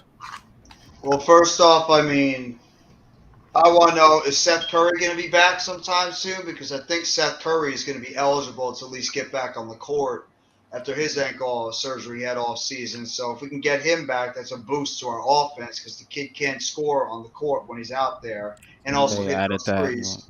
So if we can get Seth back, that's going to help. Against Milwaukee, like Breezy said, this team, you know, after what happened a couple of years ago, the Mets are always up. The Nets are always up to play against the Milwaukee Bucks. So anytime we see that Bucks team, you know we want to go out there and play our best basketball, especially with Middleton down. There's no excuses. We got to get the W on this one. So I think we're going to pull off the victory. We already did it in the preseason. I think Ben Simmons is going to get that kick in the ass. We'll get Markieff Morris, at least in this game, for this one. So that's going to be a boost. I think we're going to come out with the victory in this one, be 1-0 there. Against Dallas, this is probably the toughest game out of the next 5 we play. Yeah, I think they tough, man. Dallas is tough. I want to see how Ben Simmons locks down Luka on the outside. And then, I mean, who's that other guy for Dallas that could really put up the points? I mean, Dorial Finley-Smith? Or Smith-Finley? Maybe Dinwiddie. Maybe Dinwiddie, yup. Like this Christian Wood guy, he averaging 25 a game right now. Is Hardaway Jr. still there? Yep, he's there. Hardaway Jr., but I think the Nets, like Breezy said, I agree with him 100%. Nash is going to open up the rotation, play Cam Thomas some, maybe even play Kessler Edwards a little bit on the wing, maybe play Watson Obi a little bit more, like get some of these other guys in the rotation so you can at least not overdo your stars. Like not let them go out there and play back-to-back 35, 40-minute games. You know what? Screw it. I'm going to say we're going to win this game too. Just the confidence. I don't know why I have the confidence in this team.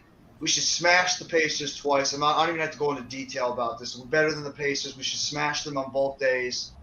And Chicago, this is going to be a tough game too because Chicago is a good team. It's going to be on TNT, so it's a nationally broadcast game for the Nets. So it's going to be their second one so far this season after the one they played today against Milwaukee. So you know they should be amped up, especially to play on TNT. So you know Chuck and you know them are all going to they're always going to have something to say about KD and the Nets. So you're just going to amp them up even more. You know what? I'm going to say we're going to win this one too. I think we should go 4-1, but I'm saying we're going to go 5-0. Call me a Nets bias fan. Call me a homer. I don't care. I got high expectations with this team. I hope this last couple of You're a great fan, Jeff. Kick in the ass. Now I you're a hope these great fan. lads kick them in the ass and realize it's time to start playing a little bit better. Realistically, I think 4-1 should be the low point. That's how I feel. I think 4-1 should be the low point for the Nets. Nothing lower than that. Even 3-2 to me is not acceptable. 4-1 is the low point. 5-0 should be something that could be attained. What? I like it. I think I think 4-1 is where I got them. I think they're gonna drop either Milwaukee or the Dallas game. I just got a feeling that this team ain't all the way in sync.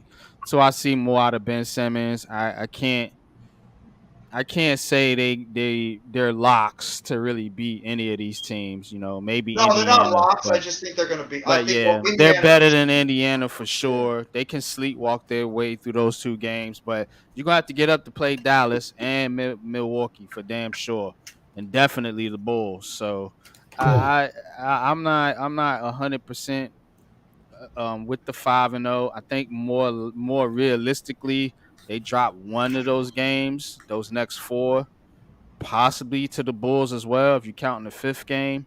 But yeah, man, this team needs to show more, man. They need to show more, man. They really need Ben Simmons to snap out of it, bro. Get out your funk, man. Start being aggressive. Start getting, because good things will happen when you take the ball to the basket, man. Yeah, you draw fouls. You draw fouls. You know, you get those wide open kickouts, man, to the 3-point shooters. Got to do more, man. Especially if you're gonna be one of the primary ball handlers on this squad, man. Absolutely. You can't have somebody bringing the ball up that the defense can sag off of. You know, like, man, even Anthony Mason had a jump shot. Like, come on, bro.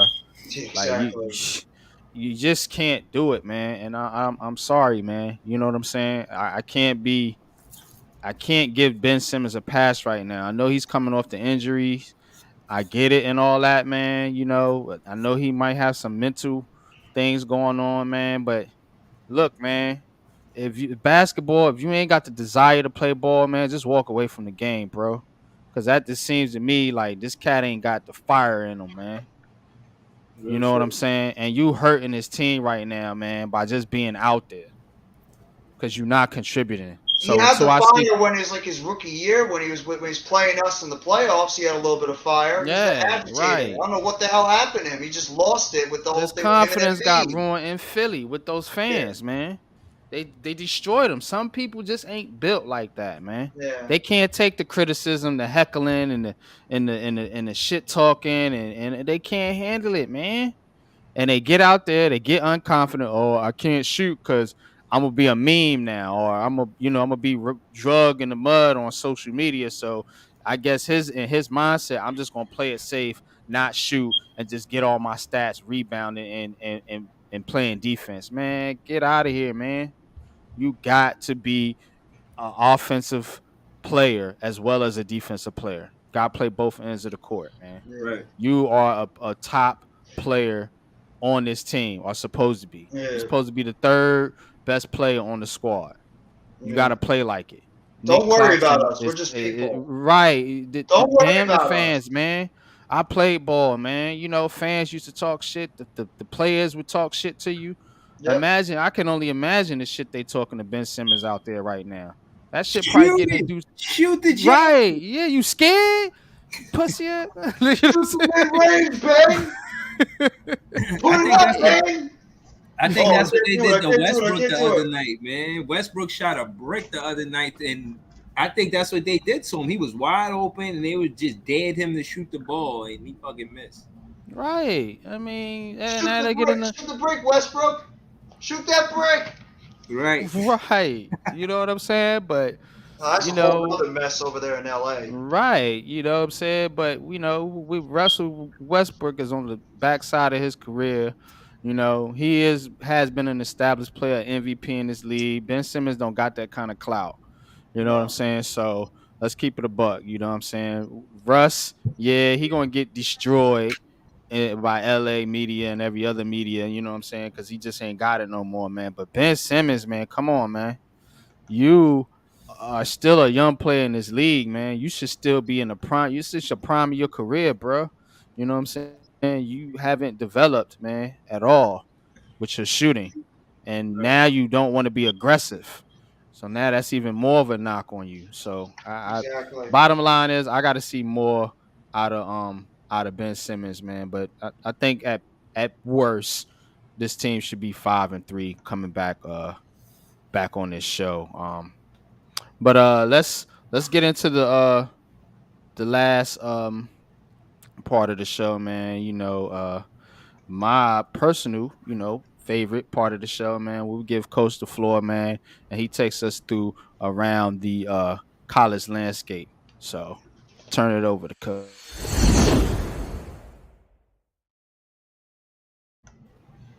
All right. Thanks a lot, NYG. Before I do that, there's something that I want to say, and for me, it's very serious. Um, to the White House and everybody out there, please do what you got to do to get Brittany home, man. Seriously, man, because it don't make sense. It's not right. I mean, they had someone else who had more weed, and she got sent home after 4 months. And you talking about something who had a minuscule amount for whatever reason. And I know, they over there, they're playing their political games. I understand that. We got to do what we got to do to get her home, man, because it don't make sense, man. It's not right. So I just wanted to say that real quick. So, in advance, I'm going to get to that in just a second. I'm going to start out with Syracuse. They had a big game on Saturday. They played the number in the AP's number 5 ranked team in the Clemson Tigers down in South Carolina. Um, it was Syracuse dominated the first half.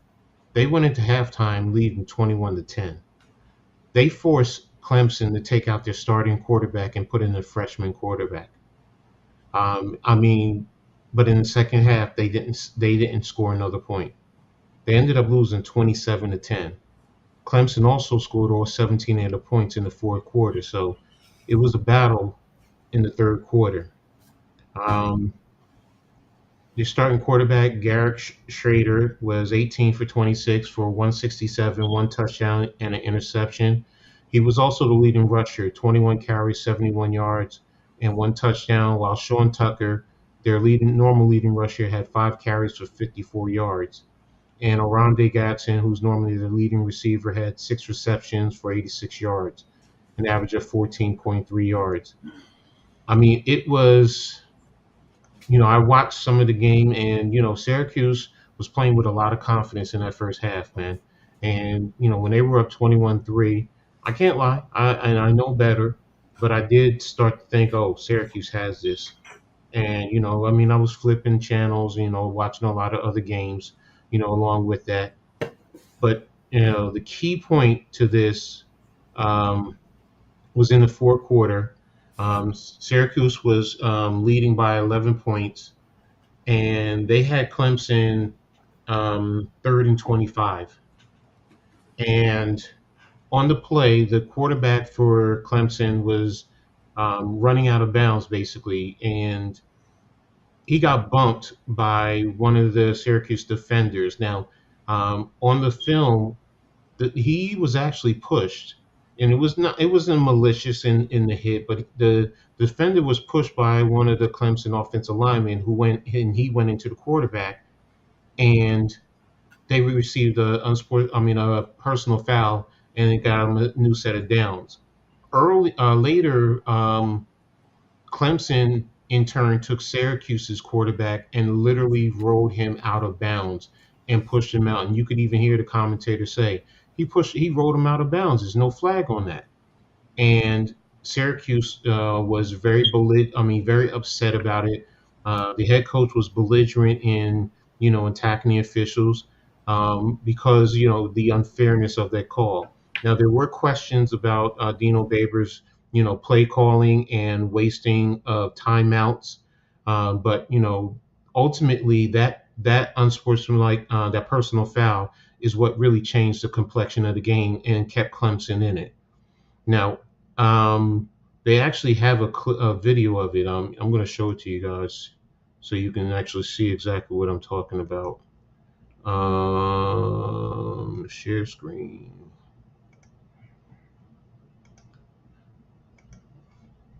Let me know when you guys can see my screen. Can you see my screen? Yeah. Go ahead, coach. Okay. Oops, wrong one.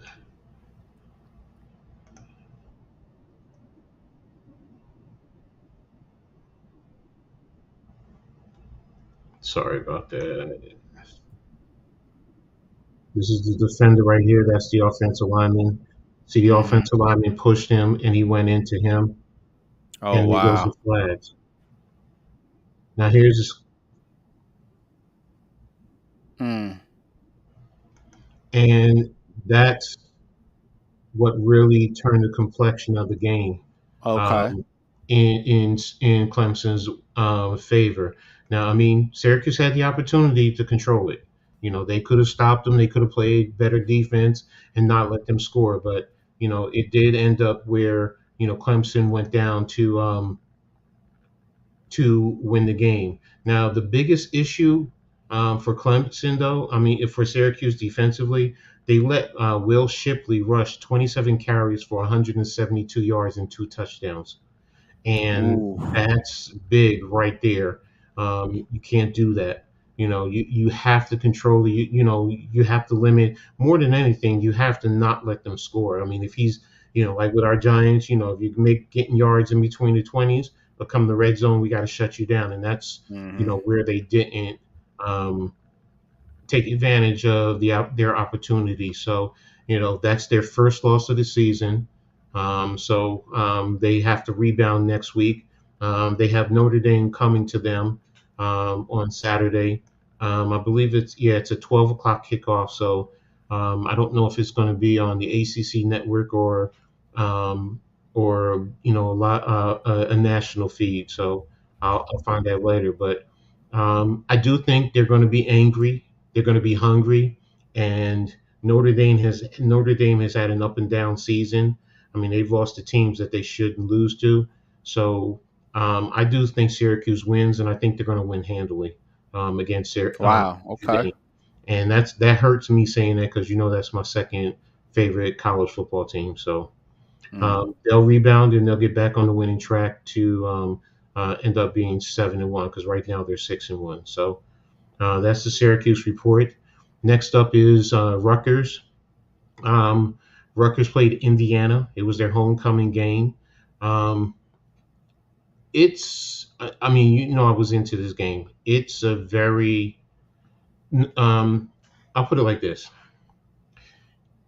Opening kickoff, Indiana takes it back 93 yards for the touchdown right off the bat. And then Mm-hmm. Rutgers goes 3-and-out, punts the ball. Indiana, oh no, I'm sorry, they didn't go 3-and-out.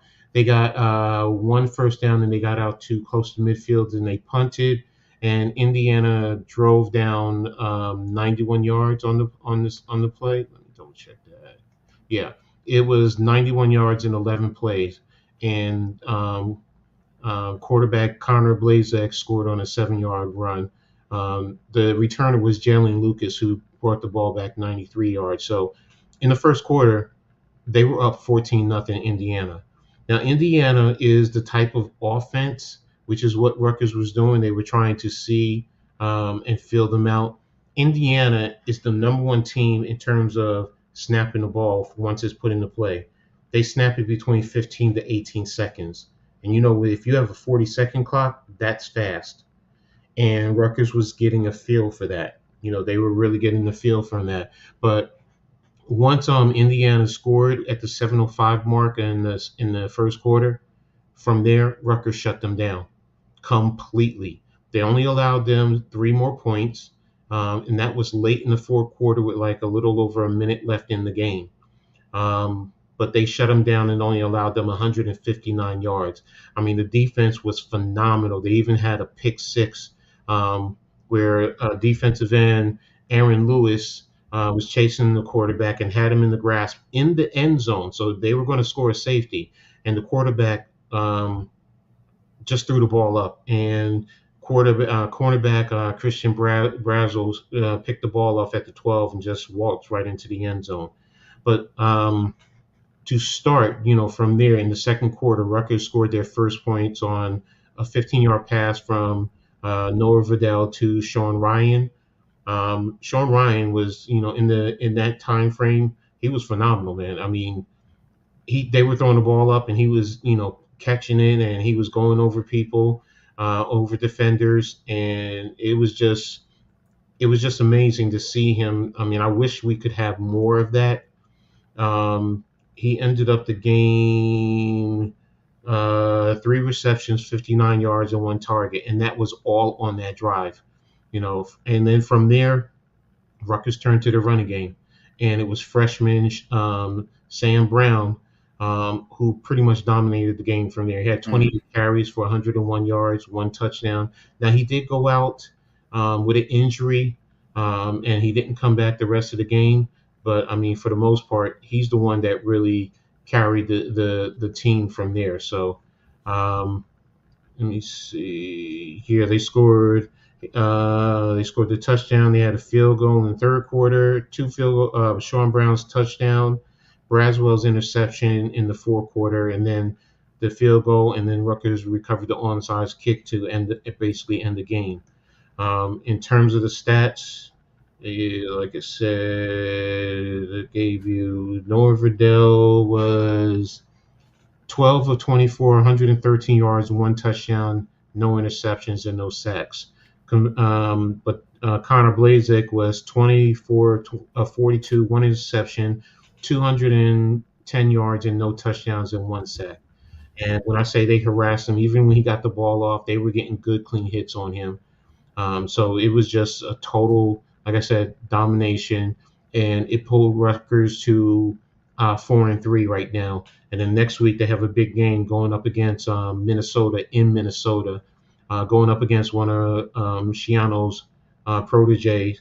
And there's a lot of former Rutgers coaches who are coaching up in Minnesota. And our defensive coordinator was from Minnesota. He was there last year as the co-defensive coordinator. And you have a couple of players who played at Minnesota, both on the defensive line. One defensive line and one Curtis Duncan is the right guard, so he's from Minnesota. I think he's 6'4", 340, and out of Mayan I can't say his last name, but he's defensive lineman. He came over year before last. So, and they're pretty good. Rutgers also has the number 7th ranked defense in the country, and that's even with playing Ohio State and getting dominated by Ohio State. They have the number 7th ranked defense. If this offense could do anything at all and play better, Rutgers has a great chance of winning and being in all their games, and that's even against Michigan and Penn State. And let alone, I think they have a good chance of, if they can hold Mohamed Ibrahim down, because he's a tough run. He's a great runner, very elusive. He can make you miss in the hole. Minnesota is also known for having humongous offensive linemen. Just drafted one. I think the Ravens just drafted one. Kid is like 380 pounds. And all the rest of their linemen are like really in the 325 to 340 range. So Minnesota loves to run the ball.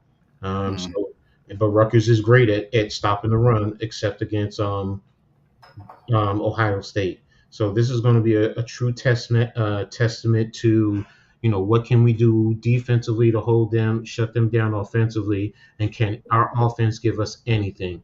If our offense can give us anything, like I said, we have a really good chance of coming away with the win. and we only need 2 more wins to be I eligible. was going to ask you, do you think they get those 2 wins? Yes, Who you yes. think they're getting them against? I honestly think they're going to beat Minnesota. I think they'll beat Michigan State, and I do think they'll even beat Maryland. Okay. So Minnesota is coming off a complete shellacking to Penn State too last week. So that's the only thing that concerns me because they're going to be at home, they're going to be Mm-hmm. hungry. They Going four and back three home. too. Yeah, and Same they're record. also 4-3, just like Rutgers. So, and they kind of have the same type of philosophies. We say chop the moment. They say roll the boat, which is basically staying in the moment and stay focused. Like I said, what's his damn, I forgot the head coach's name. Minnesota's head coach, Michigan Minnesota State is down this year. They're 3-4. head coach. Why don't I remember his name? Oh my gosh. How can I forget his name? Oh, PJ Fleck. Damn. I keep forgetting. But yeah, he's a high energy. I think this is what his fourth year at Minnesota.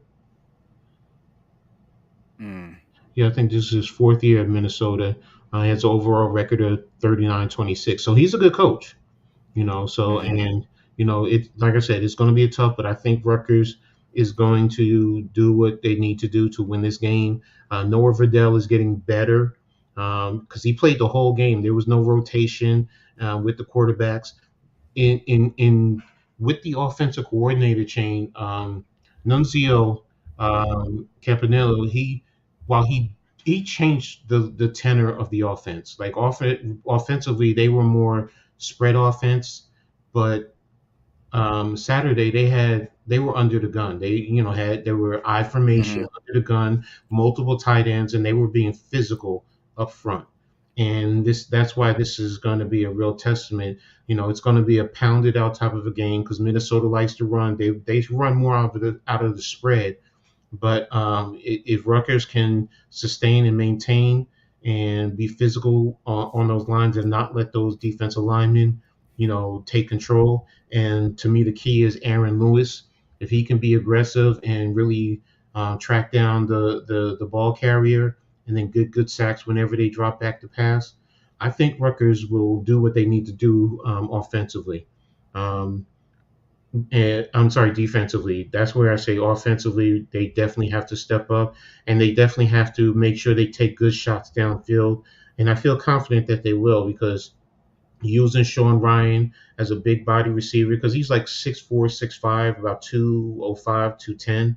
So, and he can Okay. definitely high point the ball over any defensive backs. And that's what they did, when they targeted him the other day. And that's exactly what he was doing. He even had a beautiful catch in the back corner of the end zone toe tap in his feet. So, it was, he's showing that with the proper development, he might be able to move on to the next level.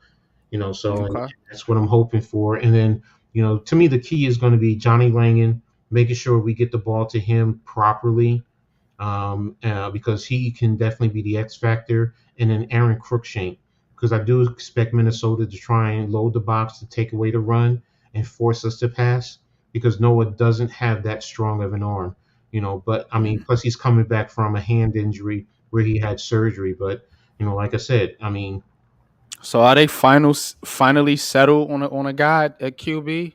yeah, Are they Noah still gonna Vidal. play this? Is he I gonna be think Noah Vidal played the whole game. okay? He played the whole game on Saturday, so I think they're going to stay with that. They might sprinkle in Gavin Wimsatt because Coach Yano said he is the second quarterback. So I'm expecting Noah to play, for play the whole game. And I wanted to talk about a little quote. Um, he said during the post game, he said, really proud of our guys, proud of our coaches, proud of our players. Certainly, that's what chopping is about. To go down 14-0 and have things start the way they did after what happened 15 days ago, talking about the OC change, really, really could have caved in a lot of teams.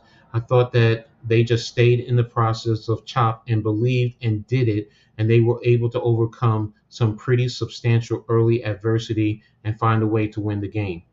And that's a testament to Shiano and also the coaches, because he always preaches chop, and or he says chop the moment. So and that's exactly what they did. They chopped that moment. They stayed. You know, you look at 14 points down in the first quarter after the first two series basically, and you start to wonder, oh, this is going to be a long day. But you know, they also play tough against Indiana. They I think they've won the last 3 or 4 games straight. So but they're always tough and they're always competitive and close games. So but it's on to Minnesota now. So that's the next one. Keep Right. them up.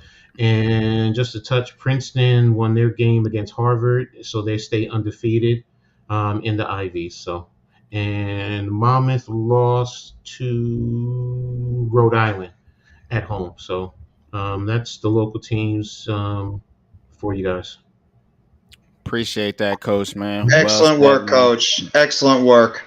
No, thank Well you said. guys. No doubt. NYG, I got a little thing to drop too that us Giant fans should be looking at tomorrow. Just something to monitor. The window for Nick Gates' activation for the PUP list closes tomorrow, Oh, and they have an open roster spot, and the expectation is that open roster spot will go to Gates because of the fact that they've been reducing the workload of John Feliciano lately. So expect to see Nick Gates officially activated. I don't think he's going to play though this weekend, but something to monitor after the bye. He might be forced to play. Gates. That's true. Ooh. I don't think he's going to be Gates. forced to play. Here's a little Injuries. You know what I'm saying? We don't have an injury at center though.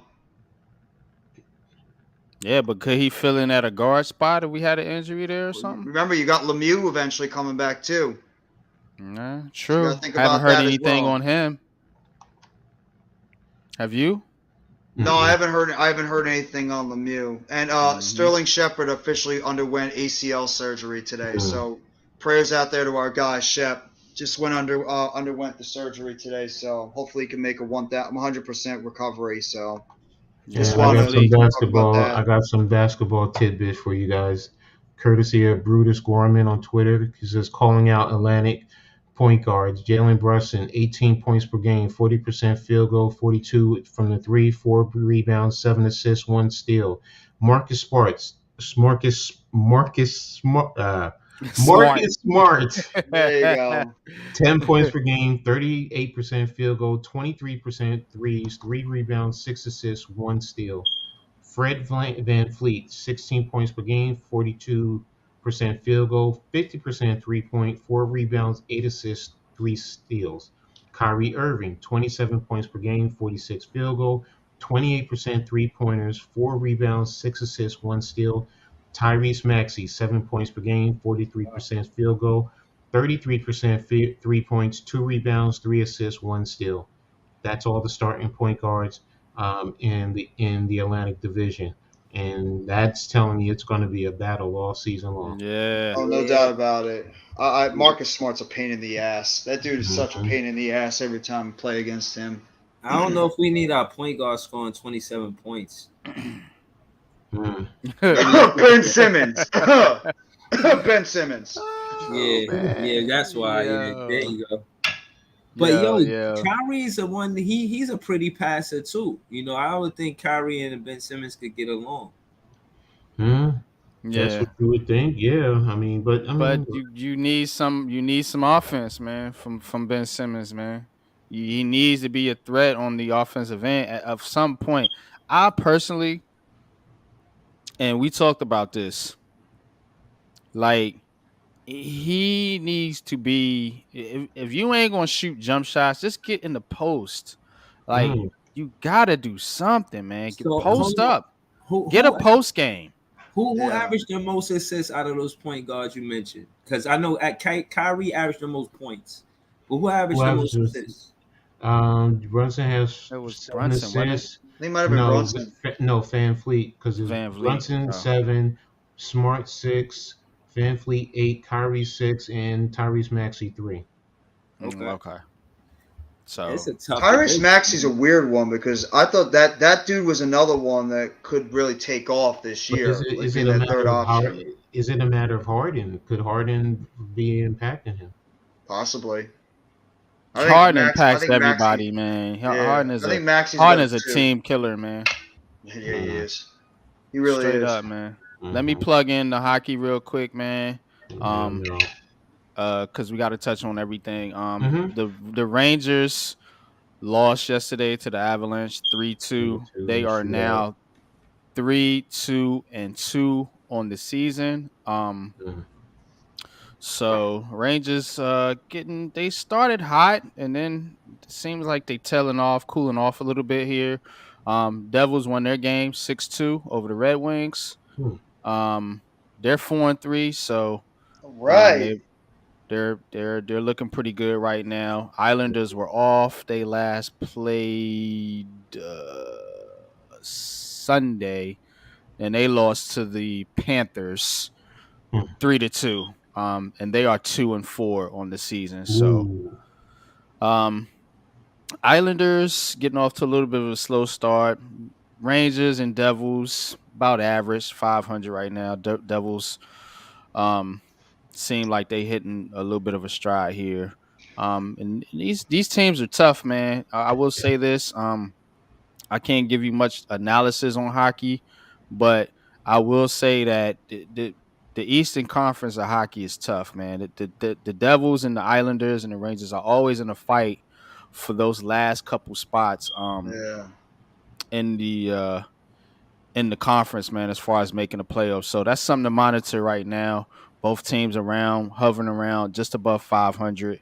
So that's something to see if they get it going or if this is going to be one of those down years for New York sports hockey, because usually one of the teams are good. The Mhm. Devils have been down for a You while. I know, mean, the Devils have been down for years because I mean, ever since they won the championships back in the 2000s, they've sort of went in through a little bit of a rebuild after Brodeur and all those guys left. So I mean, Mhm. the Devils have been really down for the past like 4, 5, 6 years. I mean, the last time they were relevant was the early 2010s when they were in the Stanley Cup against the Los Angeles and, Kings. But and I'm hopefully, not this is going to sure be who one that the finally gets to stepping it Rangers up. goaltender is. Oh, it's Igor Uh, Shesterkin. Igor, yeah, He's the yeah. best. He's arguably the best goaltender in hockey. I don't know how I He's know he that, had but 42 saves out yeah, of Wow. 44 attempts. he's good. So Shesterkin's really um good. I'm glad to see the Rangers got themselves a goalie after Hendrik Lundqvist um Mhm. moved Retired. on. So Yeah, the he Rangers was have one had a of good the history of good goalies. good goalies, yeah. They have. But that's all I got, man. For the night, man. We've been going strong, man. Over Mhm. 5 hours. So Facts. Another one. Another one, man. right. Another one. Another production, man. Laid down smooth, man, by the crew, man. You know what I'm saying? Heart of the city crew. Word. Any last words, fellas? Anything we missed that you want to touch on, man? No particular rush to get off here, but we have been streaming for a while, and I know people want to do things like eat and sleep. So, um, Yeah. I um, want Anybody got the 2 a.m. munchies? Actually, I was going to go get me something to eat in a little bit anyway. yeah. I just want to say that this has been the nicest Nets Nick conversation I've had in a long time. You know what I mean? But I still remember that as a rivalry, and being the heart of the city. I guess this is the place for it. Mhm. But I'm not waving no white flags. 11-9 soon upon us. Actually, it's not this Wednesday coming, it's the Wednesday after. I know exactly when it is. I'll be at the game, but we'll be back before that. I wanted to say thank y'all, man. I enjoyed the panel. Y'all know that I love it here. Heart of the city, man. One of the best parts. Like, share, subscribe. And yeah, man, comment, man. We appreciate all of the guys in the chat. Who's the advance hit? I think I seen Hit Squad or something. Hit, Mhm. Almighty Finesse, spinning there strong. Levance, Reels, Reels, of Reels, course. yeah, You know what I'm DC. saying? yeah. Tommy, can't forget about Wifey, of course. Mhm. Um, Word. and Tommy for one Tommy. Mm-hmm. Yeah, man. You know, why we Strong, sitting man. talking about them Eagles the entire week going against the Steelers. Man, oof. I'm telling you, man, the thing about it is, man, I'm not knocking the Eagles. I wanna see it, man. I wanna see it, man, against the Giants. I know they beat Dallas. They kind of had Dallas's number, but I want to see it against this team. This new improved Giants team before I crown those suckers any damn thing. Go ahead, NYJ, I got a y'all. question. Are we going to actually see Kenny Galladay and Kadarius Toney playing in those Man, games? fuck Kenny Galladay, man. Bro, he's He- going to play. As long as he's on the roster, he's going For to real, play. man. I'm Right, not. Coach? Right, Coach? You know it's They'll true. probably put As him long out as he there. exactly. You saying it now, but we might need the dude by the time the end of the Yeah, season. to block on the Kenny edge Galladay. for Saquon Barkley, yeah, we do need him. I give you Yeah, that. yeah, that's To exactly block, what we because need. that's about all A he gonna do. $72 million wide receiver to A do is block blocker, on the right? edges. That's great. That's about all he gonna do, man. Yeah, I don't. I ain't that'll cutting. go off well. I ain't cutting Kenny guy now. Kadarius Tony, he can show you something. We know he got talent. We know he ain't washed. I think his Mm-hmm. his his hammies or whatever his brain. I don't know what's wrong with the dude. Really, truly, I don't know if they hiding something or if he's just really a receiver that can't stay on the field. I mean, my God, 2 seasons. I mean, he played a handful of snaps. You know what I'm saying? I mean, Yep. shit, man. I felt like I could have gave him more snaps than Kadarius You Tony, bro. probably Like could have. seriously, you know what I'm saying? Mm-hmm. It's just I can't count on people that ain't there, man. For No, I real, agree I with just you. really can't, man. So they may come back, but I ain't expecting jack shit out of them. No, I agree To with be you. I honest feel the with you, same way. And also, you by know, this time next week, when we start the show, we'll know what players are going to be traded and what players didn't get traded because it's going to be past the NFL yeah, trade deadline next Tuesday. November So 1st, yeah, look for that. Look out for that. What players might still be on the move? We've had a couple already, a couple of running backs on the move, including our old friend. Also, our old friend Jonathan Hankins is now a Dallas Cowboy. yeah, Mm-hmm. that sucks. So that didn't make me happy because I've always liked old Hank, and not seeing him over there playing That on the just makes their Cowboys. their run defense that more difficult because they see Exactly. how we running the football. So they And they probably obviously they're made that gonna, trade because of that, because yeah, they see because Saquon we and us Daniel and the Jones. Eagles are running the football very well. You know what I'm saying? Mm-hmm. Especially us. We're number Yeah, 2 in the league. that's all right. So DJ will run by him. yeah, man. Let's hope so, man. I just I kind of wish seeing the Eagles make moves, seeing the Cowboys make moves. I kind of wish we would kind of be in that mode of buyers at the trade deadline. But Yeah, if it ain't nothing out there, it ain't nothing out there, man. You know what I'm saying? It is what it is, man. But I do feel like, man, if you can somehow pry a number one receiver out of one of these teams, man, it really will. Because you guys, we've been going back and forth with this a little bit, about Dallas and Philly and so on and so forth, man. Ain't no arguing in my mind if they get a number one receiver, we better than those two teams. Seriously. You can take it as an unpopular opinion or whatever you want to have you. Get this team a number one receiver. Ain't no we can make an argument best team in the NFC Mm-hmm. because that's what's going to take your offense to the next level, and it's going to take pressure off your defense to try to come up with stops at the end of games like they did this past. And then maybe they won't play so conservatively. I'm not saying they playing conservatively, but I think at times the receivers limits the play calling.